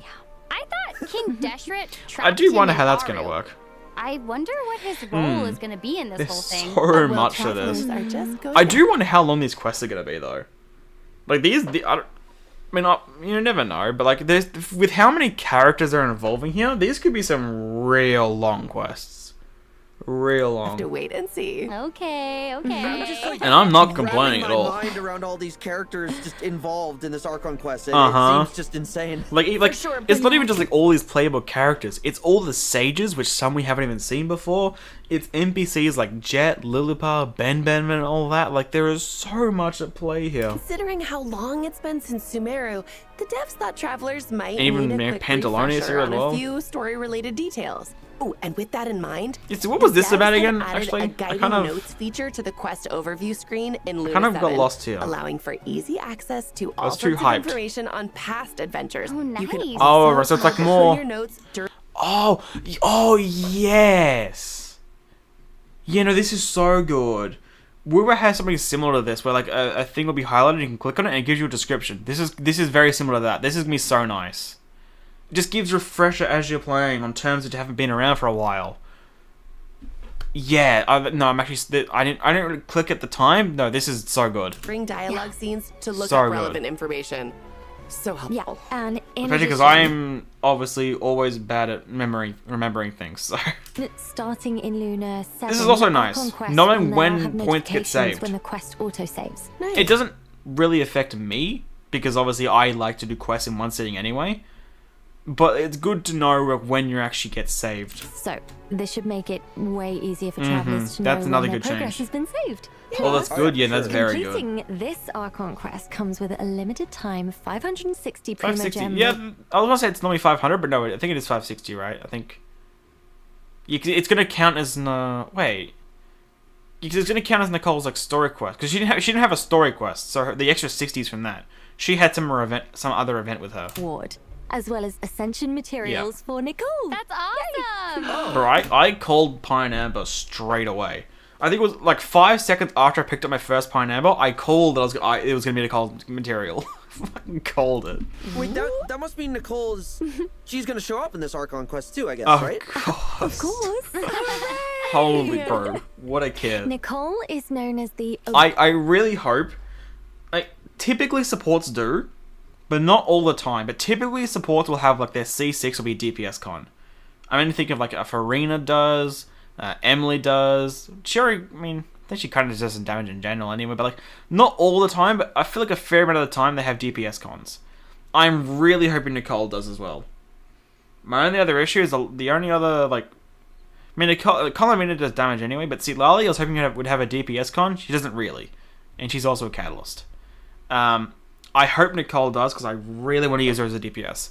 Even if she doesn't, I'm still going to force it anyway, but I just really hope she does, because her attacks are so pretty. Not to mention, she has coordinated attacks, so surely she's meant to do damage. In some respect. Of the world. So surely when I can make her change into is a on the horizon, DPS. she is often the first. Bro, we're showing off the 3.5 Wimbledon with Scarlet and everything. First one to see it coming, And the Limp of Utmost she Joy. always finds a way to drop a few hints. So true. I guess it makes sense. This is when we first learned her name. Who better to offer guidance in a time of crisis than an angel? I want to get to her kit. Well then, let's hear an action, shall we? Yeah. I want to see if I can get a good shot with the What script. am I now, you ask? I like how one of the idols is Just a blocks. human who's lost her voice. One of them's kind of Heading to destroyed. bed already? Good night then. Bro, she missed a little Dodoko, man. Yeah, I don't know how you meant. Like, I guess I can kind of read this one, but it is backwards. It's hard to kind of read. It's kind of hard. It's kind of really. You can't really get much. I think I need to wait till in game because it curves around and everything. I mean, I can kind of see this. Let's try and do this. I think I had it pulled up a second ago. Yeah, I did. Which script is it? It's not. Which script is it actually? That's the Abyssal script. Where is it? Looks Abyssal, does it not? That first letter is. I'm already lost. I don't know. What is the first one? What is the first one meant to be? Is it K? No, I don't think so. This might be something I have to do on my own time because this is gonna take too long. It might be E. Yeah, I'll do this on my own time because this will take 3 hours if I try and decipher it. Bro, look at this! Look, oh, the effects are so pretty. Look at me sparkles and everything. And... Bro, look at this! Oh, it's so peak. This is just like a skill. Like, it's already so peak. The teacup as well, and like these, man. Look at them. This character is perfect. Like, unironically, she's perfect. I'm so screwed. Speak for themselves. Please, I don't have anywhere near as many pulls this time. I don't know how I'm gonna C6. I don't know how, but I'm gonna try. Congratulations! And this splash art, man. So she can boost the entire party's attack, so she's a Bennett in that regard. She provides a shield, so that's just hella handy, and she performs coordinated attacks. Like what the hell? Her elemental skill can boost the entire party's attack. I think the craziest part is that it's with a skill. That's crazy. Can I think of another character which boosts attack based on skill? I mean, I don't think Shenhe does, right? It's more, her skill's more like cryo res reduction, isn't it? Or cryo damage bonus. It's not like attack or anything. It's just based on her attack. Like, I can't think of a character which buffs attack with a skill. I think, like, all these, damage things, it's more, like, buffing things are all alt based, is it not?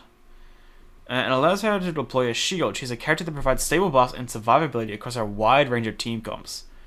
Yeah, DPS Nicole, that's the team comp I'm using. After Nicole uses her elemental burst, she will summon arcane projections that can perform coordinated attacks based on the active character's attack. Ah, okay. Oh, that's kind of... Oh, that kind of removes any chance of me using her with Farina, then.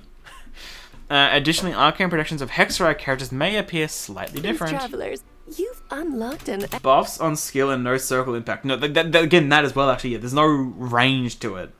It's actually insane. Extra special super secret segment Like, of the what, special I'm not Varka. complaining in the slightest, because, like, if you're gonna make a character... Like, she's a crazy important enough character, and she's...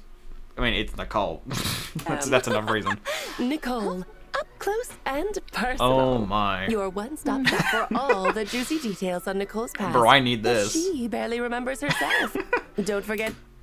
Bro, it's crazy that she doesn't remember herself. I mean, it makes sense. She's been around for a while, but she was known as the Memory Witch from Durin Story Quest, so... I mean, it makes sense, like, erosion and all that shit, but, like...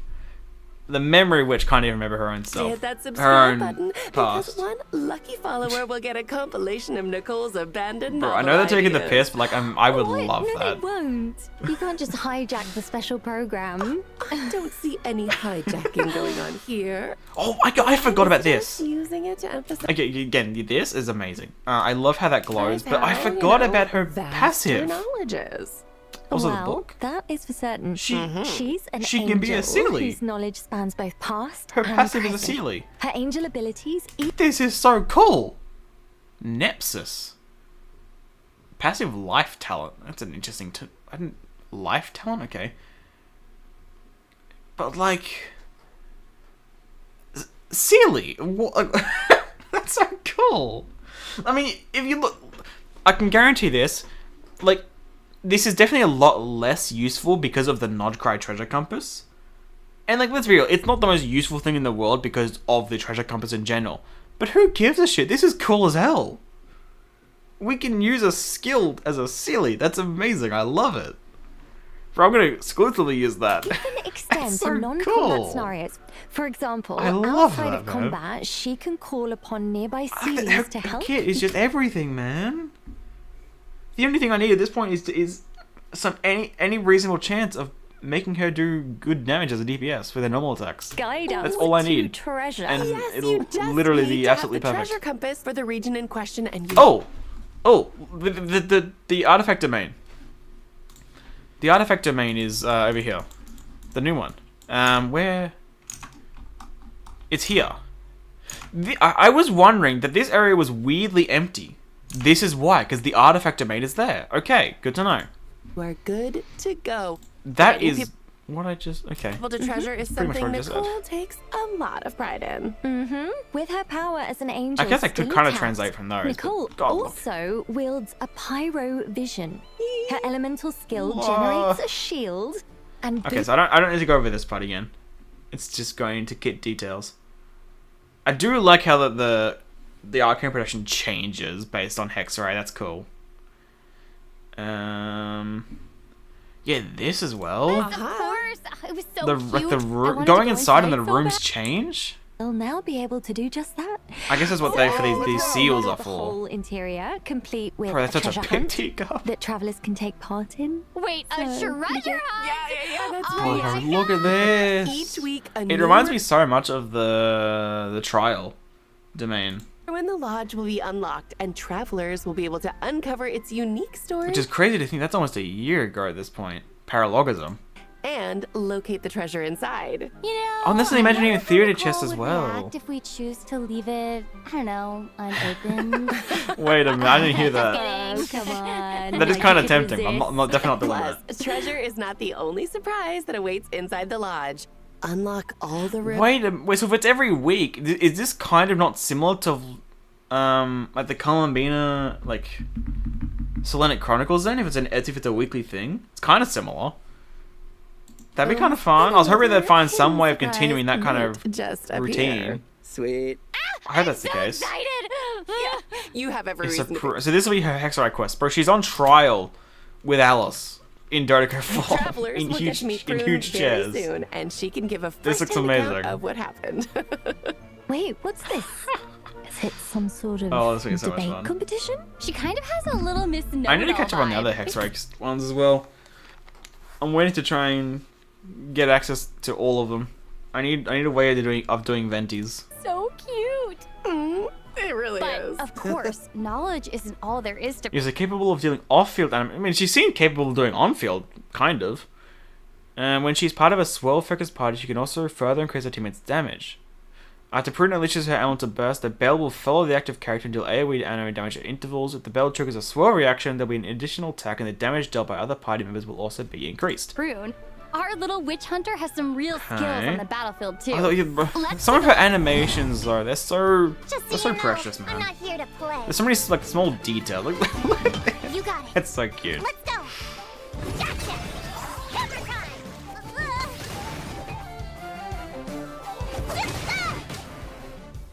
Bro. Ring-a-ling. It's so cute, man. Oh, she's adorable.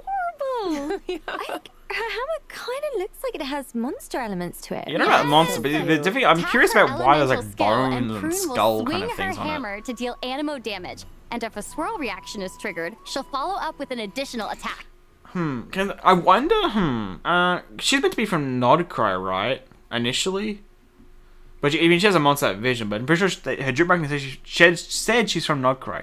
I wonder if I'll get any voice lines about some of Nodcry characters from her or not.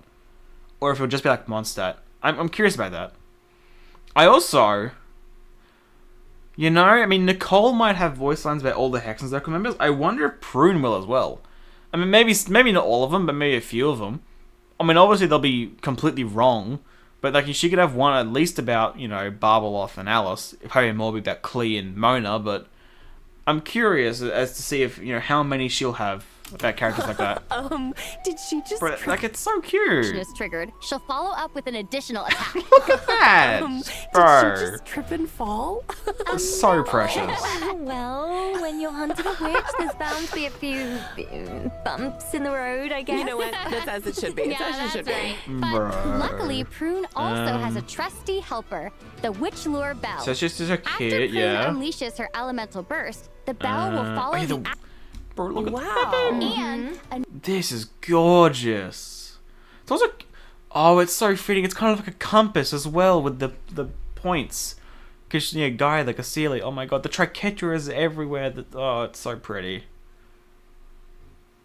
Bro, how, like... new 5-star This is such a... catalyst. It's also will kind of be like a Pokeball in a way. The way it opens up. Kind of gives that kind of vibe. featured on the weapon banner. Oh, definitely pulling that. So yeah, this is, I mean, yeah. So, definitely Nicole lore set. Maybe Nicole set in general. I mean, like, it doesn't necessarily mean anything. I mean, the Scaramouche lore set is completely useless on Wanderer. It's a geo set for an anime character, but Skirk's set, lore set, was used for her. I'm pretty sure technically Mara Shosei is a little bit better, I think I heard, but I use Finale anyway. But maybe might be a new set. Regardless, I think I'll farm some Crimson Witch for now, just so I have something for her on day 1. And then this, I'm assuming, might be some cryo set. Because I feel like this will be the Shesnaya Law set. Because this has like angel wings, so this would be the Shesnaya set. It definitely gives a different vibe than I thought it would for a Shesnaya set, but the Law... Oh, I'm so excited. This is going to be fun. Also, bringing a new artifact domain. And yeah, we saw before from the map where the actual domain was. It's in Dormanport. And disenchantment in Deep Shadow. So, do not miss out on the lore from the Skirk set was insane. So if Nicole's set is anything like that. And then we also there was a Nodcry set as well, which is always insane for a new region. To enhance your lineup. So this is going to be very fun. New artifact sets. Also... Bro, this artwork as well. Oh my goodness. The only complaint with these the amazing artworks they give is they always take like 3 weeks to upload a proper HD version onto the Twitter or anything. Bro, I want this as a wallpaper now. Look at it. And then you get the Lowen one a little bit later on, which is equally as amazing. Jill had wandered this land. Like she's using... Bro, first of all, it's just gorgeous in general. Also, the Sealy has her wings, I didn't notice before. But then the steps in the background, like her alt, she's using one of the painting frames as a bloody swing. When her fated foe appeared to the defeat teacup that she uses? She needed the help of Alice, the most powerful witch of them all. That's so good. But then, with an ill-timed thunk, it's a Alice collided head-on with Where's your kit? Here we go. He looks like so much fun. His focus and determination. I love how they use so, I think it's Andrew's Phase 1 action, music in this, and they use Let's go check it out. a different track later on. I think it's Phase 2. I could be wrong, might be the other way around. But the dagger, I love it. It's so sharp and it's so fast. And I love the little tinges of red in it, just like his eyes. It's so nice. It's definitely one of the more unique alts. Definitely. But the unhinged. So unhinged. So sick. He's reading Mika's book and then blowing bubblegum. Like, definitely a unique idol as well. Whoa, his fighting. So he can unleash his special elemental skill to deal considerable cryo damage at high frequency by launching attacks. Also, by engaging in a unique form of competition with his teammates, he can further increase his skill damage. After using his elemental skill, Lowen enters a special state in which he accumulates Will to Win when other party members deal high damage. Will to Win increases the damage dealt with his special elemental skill and elemental burst. I do wonder about the specifics of that. Like, is it, say, each time X character hits above, like, I don't know, 60k, he accumulates 10 points or something? Like, how does that work? I wonder to know the numbers behind that. Because, like, he does high frequency damage. But it feels like, typically, you're going to want his teammates to be doing low frequency big hits. So kind of feel, or in another way similar to Child, he feels like a driver. He's doing quick elemental hits, so teammates can do a reaction and do big damage on less frequent hits. That's what it feels like, more than a DPS. His cryo looks so good, yeah, no, 100%. I love the little tinges of red on the end. But yeah, he feels a lot more like a driver than a DPS. I mean, you can still do DPS, obviously, but yeah. Because if you want his party members doing high damage, I think you're going to want react. So, like Child, I think Xiangling will be a good teammate for him. Probably. There's low bit frequency enough, you'll be able to get big hits on the melt. King style I think that's so probably ruthless. Yeah. I mean, this is pure assumptions from someone that does not play meta. So, like, don't take any of these into account. I don't play meta, so I don't actually know. He is definitely That's just what I'm not your assuming. average knight, huh? Right? From the sound of it. Not at all. But honestly, I mean, see, the thing is, fighting like that is just face to face. The Will to Win, I think, is definitely the most interesting part because it's very cool different. Mechanics. And yeah, Okay, tell me more. How? Yeah, okay, so he has a bar here on the outside, which is essentially the cooldown to use the skill, the enhanced skill. But then that enhanced skill is enhanced even further by the inside bar, which is the Will to Win, which I do not know the specifics about. So okay. During combat, Lowen's not just battling like the ice shards. Okay, tell me more. How so? God damn, I need a drink. Hold on.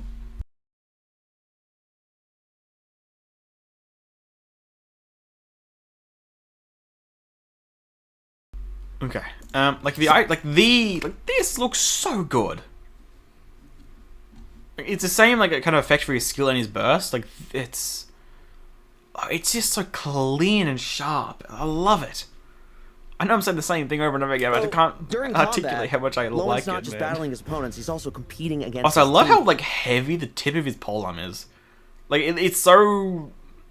What I mean almost comically large compared to the handle. That is basically when one of his teammates deals a significant amount of damage.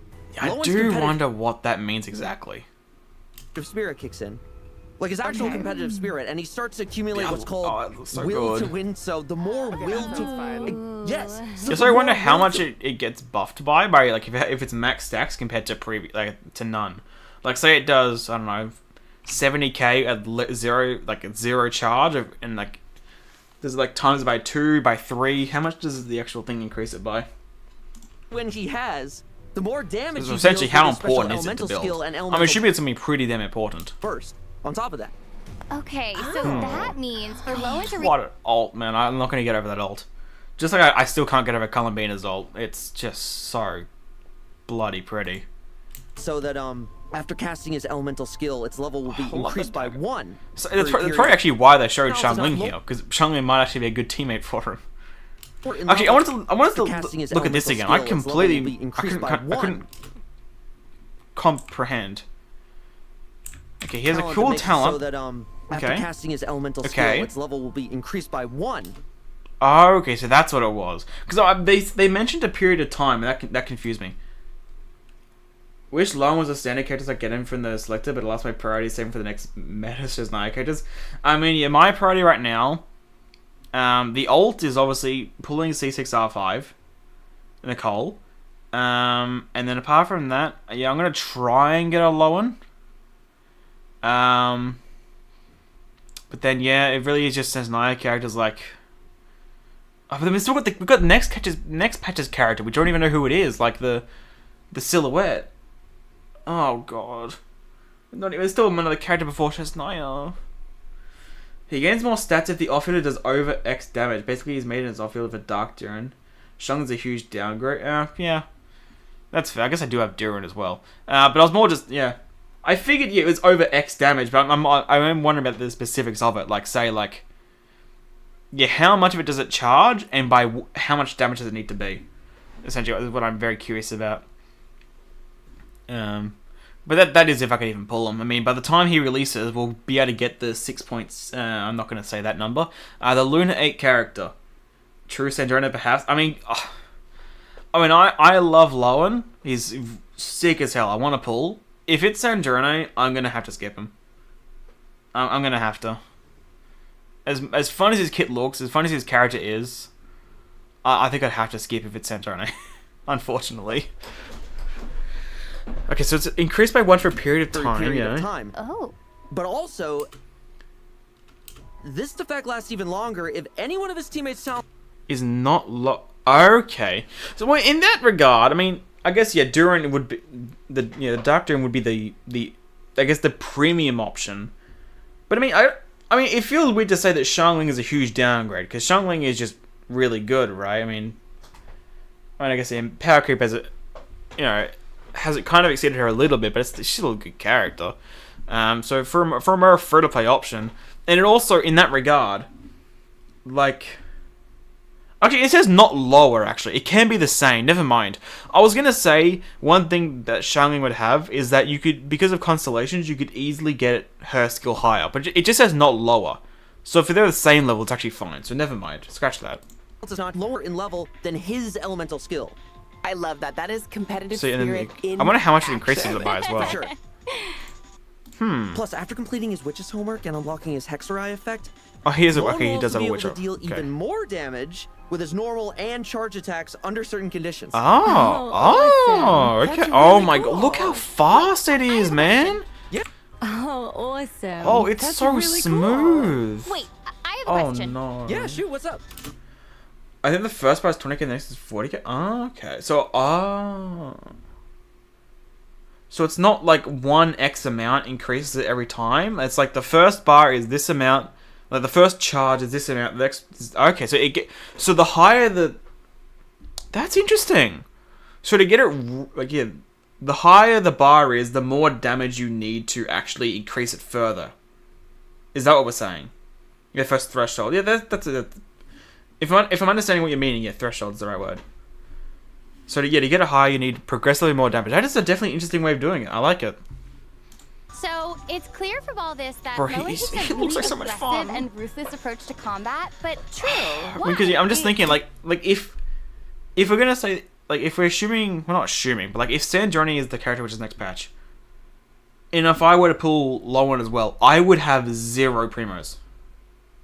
0. I have 50k now. I would have 0. And going into Shesnaya, one of the most anticipated regions we'll probably like ever have. Like, I can't. If it is Sanjoni, I can only pull one of them. So that's such a shame. Which doing to get more than 40k so you can charge these things faster. Okay, yeah. Yeah, makes sense. I mean, I guess, yeah, Durin is a 5-star. You should hope he would be doing more damage. But it actually feels nice, because, I mean, personally, I mean, when I use Durin, which I actually haven't used Durin much recently, I guess I with Varka a little bit, but it's always the light mode. I haven't really had a use for using the dark version. Again, I may not be able to pull him anyway, but Is there a story behind that? the idea is there at least. But travelers will be able to experience. Yes, a story quest, yeah. I wonder which part of the trailer is going to be the story quest and which part of the trailer is going to be part of the Archon quest. Because just the fact that Varka was talking about Samira is kind of throwing me off a bit. Yeah, and then this feels so fitting. I was, as I said during it, like I just read Varka's lore and heard about this guy. I don't remember hearing his name before. So fitting. 'Cause if I didn't read Varka's lore before doing this, I was like, "Who the fuck is this?" Perfect timing. You gotta play the game. So Yeah, the weapon as well, really nice. By the way, well, also It's nice and clean. Oh, it has like the shoulder guard of the knife. Oh, I didn't see that. Oh, it's so. They killed this update, man. There's so much to it. And bro, this event as well. This is so cute. Bunch of little witches. Like they have their own things here. Spark Knight, Dodoko's best friend, Monsters Rising Graffiti. Oh, what? And always the bestest, sweetest, and cutest child, says Mum. This is so wholesome.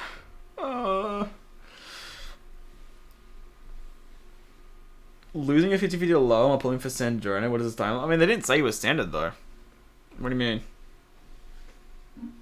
I wish he was. That introduction magic is impressive, alright? isn't it?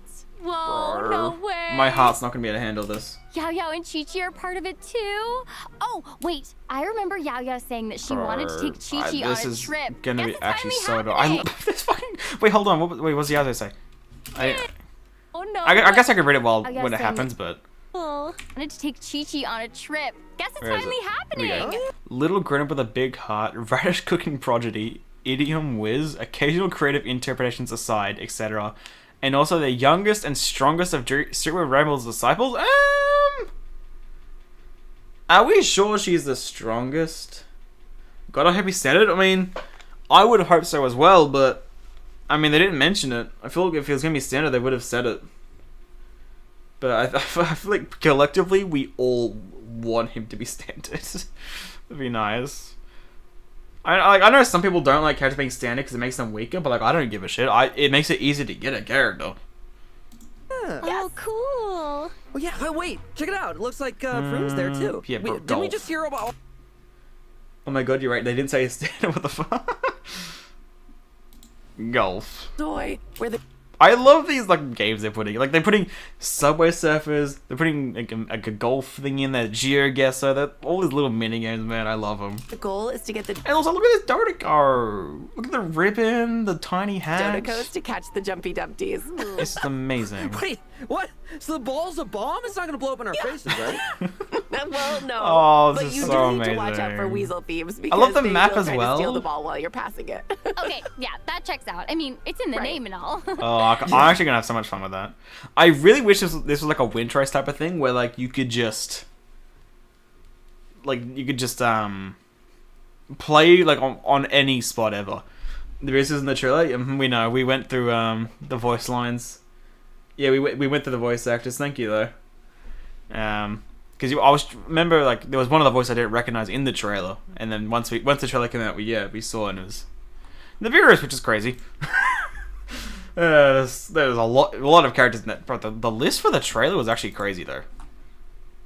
Oh right, yeah, the 30th. This shows Naya preview as well, yeah. Like there's a lot of characters here, man. Bro, like Jet and Lillipar as well, like bro. What else? This is the event mini games. The TCG cards look pretty nice. I don't even know which my favorite is here. I like all three. Actually, I didn't get much of a look at the Echoes. Oh, that's cool. Plus, Navi looks nice. They both look nice. I just wish there was a Farina one. Challenges for Navia and Wanderer. But they both look nice. In addition, a new album. More music, yeah. This as well, like extra primos and like for transient resins and stuff. That's really nice. Just for like, essentially it's 80 extra primos, 80k Mora, 8 sanctifying essence, 4 transient resins, 20 of these and 20 of these. Because it's it's like for 2 patches, so it's 12 weeks. Then you get 8 of these normally. So it's 4 weeks post. You get an extra 240 resin. That's never hurt. Not going to complain about that at all. That's it. But yeah, and then this artwork as well. Like holy shit, these artworks are so insane. I didn't even realize there's like the hands coming up. Oh my god, it's so big. Like the chessboard, but then the day, and then mixed with like a kind of wild hunty kind of like hands. The hands up here as well. Oh my god. Why is it so sick? Why is it so sick, man? And yeah, the new Meliastra theme looks amazing as well, like usual. And then, yeah, the bloody shows Naya teaser. Oh my goodness. Well, once again, have we checked the description of the trailer? Yes, we have. This has some interesting stuff there. Oh, it sure does. But yeah, we've been over that. I'm very curious as to how it's going to play out, that's for sure. Like, if it's going to be like a current Nibirius, or it's going to be like a past Nibirius, that's...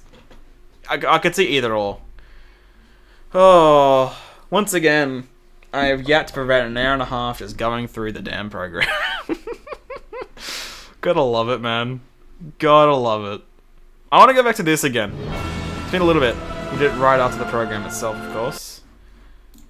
I want to see if I look more in the background. I wasn't really looking at the background here. What is this? I don't even know what this is meant to be.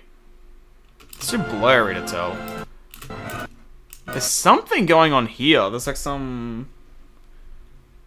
I don't know. It kind of reminds me of a viewpoint, but it's not purple. So I'm not sure what that is, but there's something there.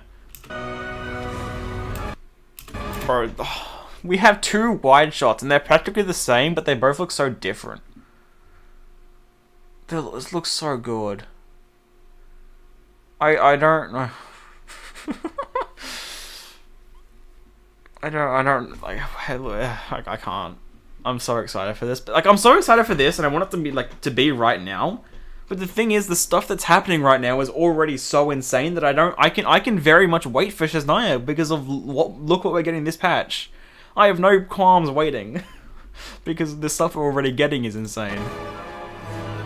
Yeah, this character, man, I wish we got just a slight better look. I know they're intentionally hiding stuff, but like, we can almost get a look at the face. Almost. That's the best look we're getting of the face. That's the best look. I think that's pretty much. And it's just so blurry. I don't know. That's the point. But I can't even tell if male. Probably, I'm leaning more towards male, but honestly, I'm not sure. It could be both. Both, either or. Yeah, like there's so many colors: red, white, blue, brown, or tan, green, yellow. They look cool though. I like like if this is where we're going with the designs for Shaznia, might be into some issues because I like the first character we're seeing. I wasn't expecting to see a character at all, because like it was only in the 5.8 trailer that we saw Llama. Granted, we got a really good look at Llama there. This is more of a tease than anything. But the 5.7, the first trailer for Nogcry, was more like an illustration kind of cutscene. It wasn't actually like models. The OST here, yeah, no, someone said that before earlier, and I 100% agree. The Tetris theme, yeah, I think I especially hear it in this section right here. I definitely hear it most there. I love it. We have like 2 little snippets of tracks for Shesnaya, and once again, like Genshin always does and Ho always does, it sounds amazing. I cannot wait to get even more of this bloody music, because they never miss, man. The music is always so good. Like, hold on, what do we get from this 35 seconds roughly? We got a teaser of the music. We got Traveler skin with a bloody gun. We've got abyssal glitching and stuff. We got the statue of the Seven. We got a playable character. We got an enemy. We got some gameplay. We got another wide shot of the area in like 30 seconds. Glad I wasn't the only one who could hear it. I thought I was going insane. Bro. Where was I before? Here. Yeah, the gameplay looks very interesting. I wonder what that is. I want to know especially what this one is, because it's got a Tricatcher. And there's a limit here for something is interesting. Lemine with a gun though? Yeah, no, I want to see Lemine. That was the best thing about 6.3, because we didn't have to, like, obviously Ether is the one they always use for marketing and everything, which is fine, you know. I'm not someone that cares too much about them using just Ether. But the best thing about the 6.3 live stream was the fact that they showed both skins. They didn't just show Ether's skin. And obviously they only showed Ether's skin in the trailer, but that wasn't much of a good look anyway. But we're gonna have to wait for Lemine's. Which is a kind of a shame, but oh well. It's fine. I'm curious if the gun is actually a gameplay feature for the Traveler. It has to be, right? It depends on what you mean in regards to what I think. If you're meaning it's going to be kit related, I think no. But if we're talking gameplay, like a gadget kind of thing or an extra tool during exploration, I could see that, yes. Because we get enough of a look at the kit in this trailer. You can see here we have like a javelin thing we throw, and then I think over here is something else. I mean, actually that's the same one. Well, this looks like the burst, so it's definitely not the burst, because that looks like this javelin. It could be the skill, but I do think it'll be involved in some respect. I do hope that it's not just cutscene kind of thing, because this seems like a cutscene. I definitely could see it being the case, because, you know, look at it, but, I mean, we have, you know, Chevy. Just make it like a cryo Chevy for the skill. Just use a gun. Like, I could see it. That also could be why they only show the burst here. But imagine, hold on. Imagine Cryo Traveler isn't even a sword user. What if they're a catalyst and their gun is just their normal attacks? Imagine. That'd be kind of fun. Oh! One of this Snegorotchka. One from similar NPC to the one from Linnea's story quest. I didn't even see her at first. Okay, bro, that was a perfect time to skip to her. I didn't see that at first. There's a Snegorotchka over there. Okay. 6 hours gone by so fast. What the fuck? You know, this has really felt like a 2 or 3 hour stream. But you look at it, it's been 2 hours since the program itself has started, let alone the 4 hours beforehand. It's absolutely flown by. But yeah, there's a Snegorotchka over there. Also, I didn't really look at the town before because I was so focused on the statue. Look how cozy it looks. Like the chimney, like the smoke and the fire, the wood cabins. This looks so cozy. Oh my god, imagine what the teapot's gonna look like. Oh, the teapot's gonna be so much fun to decorate with. Man, I don't do much teapot decorating anyway, but just imagine the log cabins kind of thing. Oh, that's gonna look so good. So cozy, man. And then I don't even know what this is, man. This is something else. It's something else entirely. And then yeah, this looks like some similar to stuff from the Nothing Passage. I don't think we ever got a name for whatever that substance was. We kind of just avoided it. You know, it is a little bit different, but yeah, Primordial Sea, what are colors, vibes, some goopy stuff. Gun. The gun looks cool as hell though. One thing I do think is really interesting about the gun is like, it looks like stuff that would be in the spaceship, no? Like the white, with the gold accents. It looks like, you know, our outfit, like this outfit from the spaceship. This doesn't look like something we had made for us in Shesnaya or anything. So where does this come from? I'm assuming it was made here, but like, it definitely doesn't give off the vibe of a typical Shesnaya tech kind of thing. Teapot rejoices in architect. Yeah, exactly. But God, yeah, that's alright. We got the Nodcray one recently, didn't we, as well? That was also insane. But I'm genuinely really excited for the Shesnaya one, just because the log cabins look so good. And this is just a little tease for stuff that we might get. This still looks me so much. Bro, we have a gun. We have a gun. I mean, I feel like we have to assume this is probably... I mean, is it Fatui? It doesn't quite give off Fatui vibes, does it? It definitely... I mean, obviously Shesnaya vibes, but I don't think it quite gives off Fatui. I mean, these kind of little things here do kind of give off Fatui. But the outfit as a whole, and considering we just shot a Fatus, it doesn't seem quite Fatui.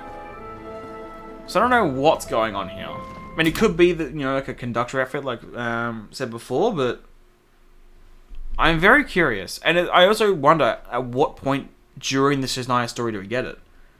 We got to consider this is a teaser. For all we know, this could be in like 7.2 that this happens. We don't actually know when. It's not necessarily going to be 7.0. Because like Dottore was in the first Nodcray teaser, he didn't show up until 6.2, so we have to consider this won't necessarily be 7.0. But I do wonder when this is going to happen. We are in a train in an abyssal area, the Book of Esoteric revealing, with a bloody gun shooting Fatus. What? If you told me that at the start of the game, I would have. I don't know what I would have thought. It just sounds so ridiculous. Oh my. Okay. Holy. My voice is kind of dying. Reading lore for 4 hours and losing my mind at this special program for the next 2 and a bit. My voice is genuinely dying. I mean, it was dying before we even started the damn program. Bro, I love the Lazo callback. That's my... Oh, and then this is what, bro... Oh, how does this happen? How does it become into the real world? That's so bizarre. I think that's everything I want to say. Though I typically say this every time and speak for another hour, but... My dream was not a premonition. Yay!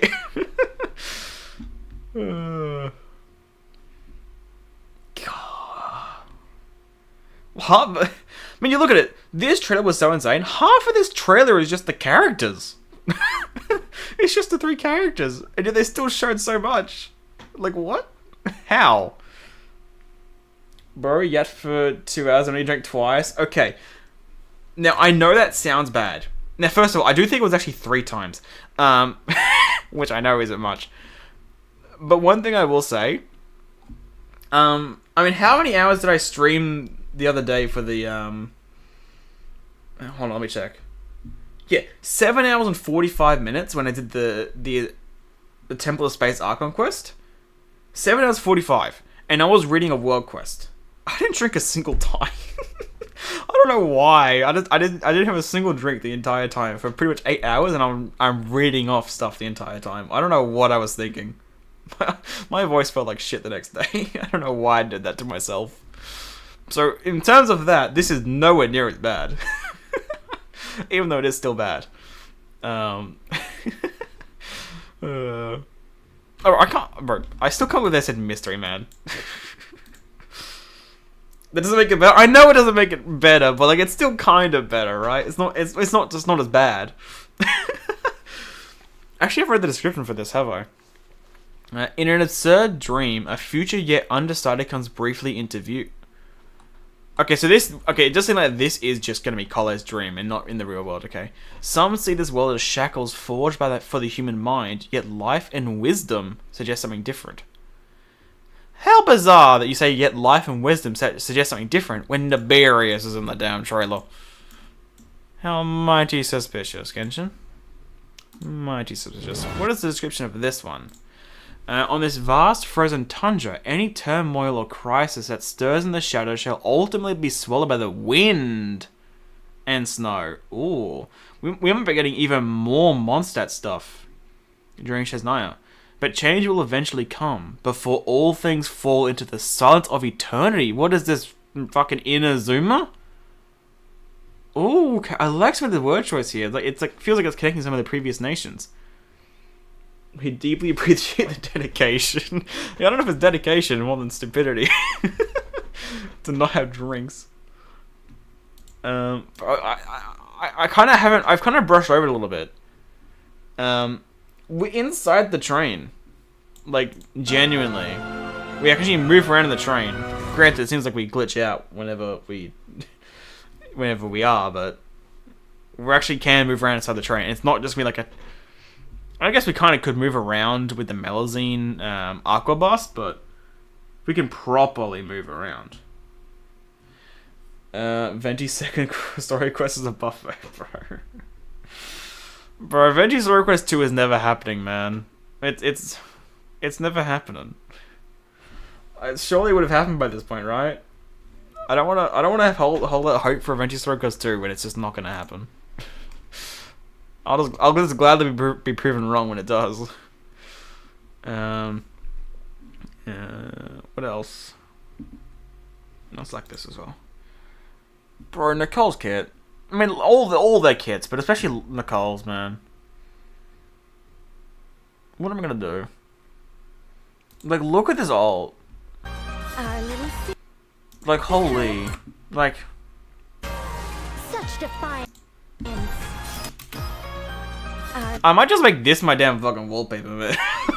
This is so good, man. Look at this. Oh my, man. How much did I scream during that trailer? I feel like I actually lost my mind. I generally couldn't think for a few minutes afterwards. Oh my goodness. Well then, I think that's gotta be it. I mean, I don't think I quite talked about the program quite as long as I did for the last update, but to be fair, half the reason I talked so much last update was because there also was an area to talk about.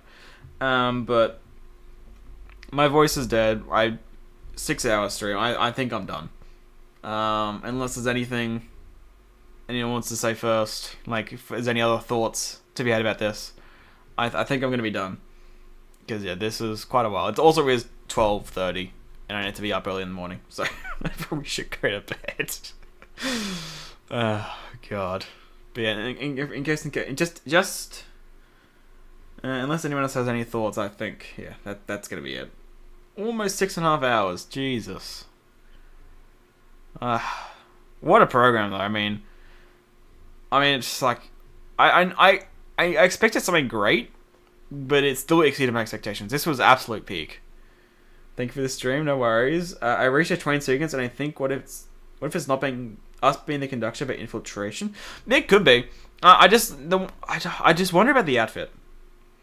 We're taking over the Fatui train systems. Yeah. That also could be another thing. Like this may not be an outfit suited towards us or tailored to us. What if we just stole the outfit? What if we just stole it and this? That's why we're catching that for 2 off guard, because they didn't actually.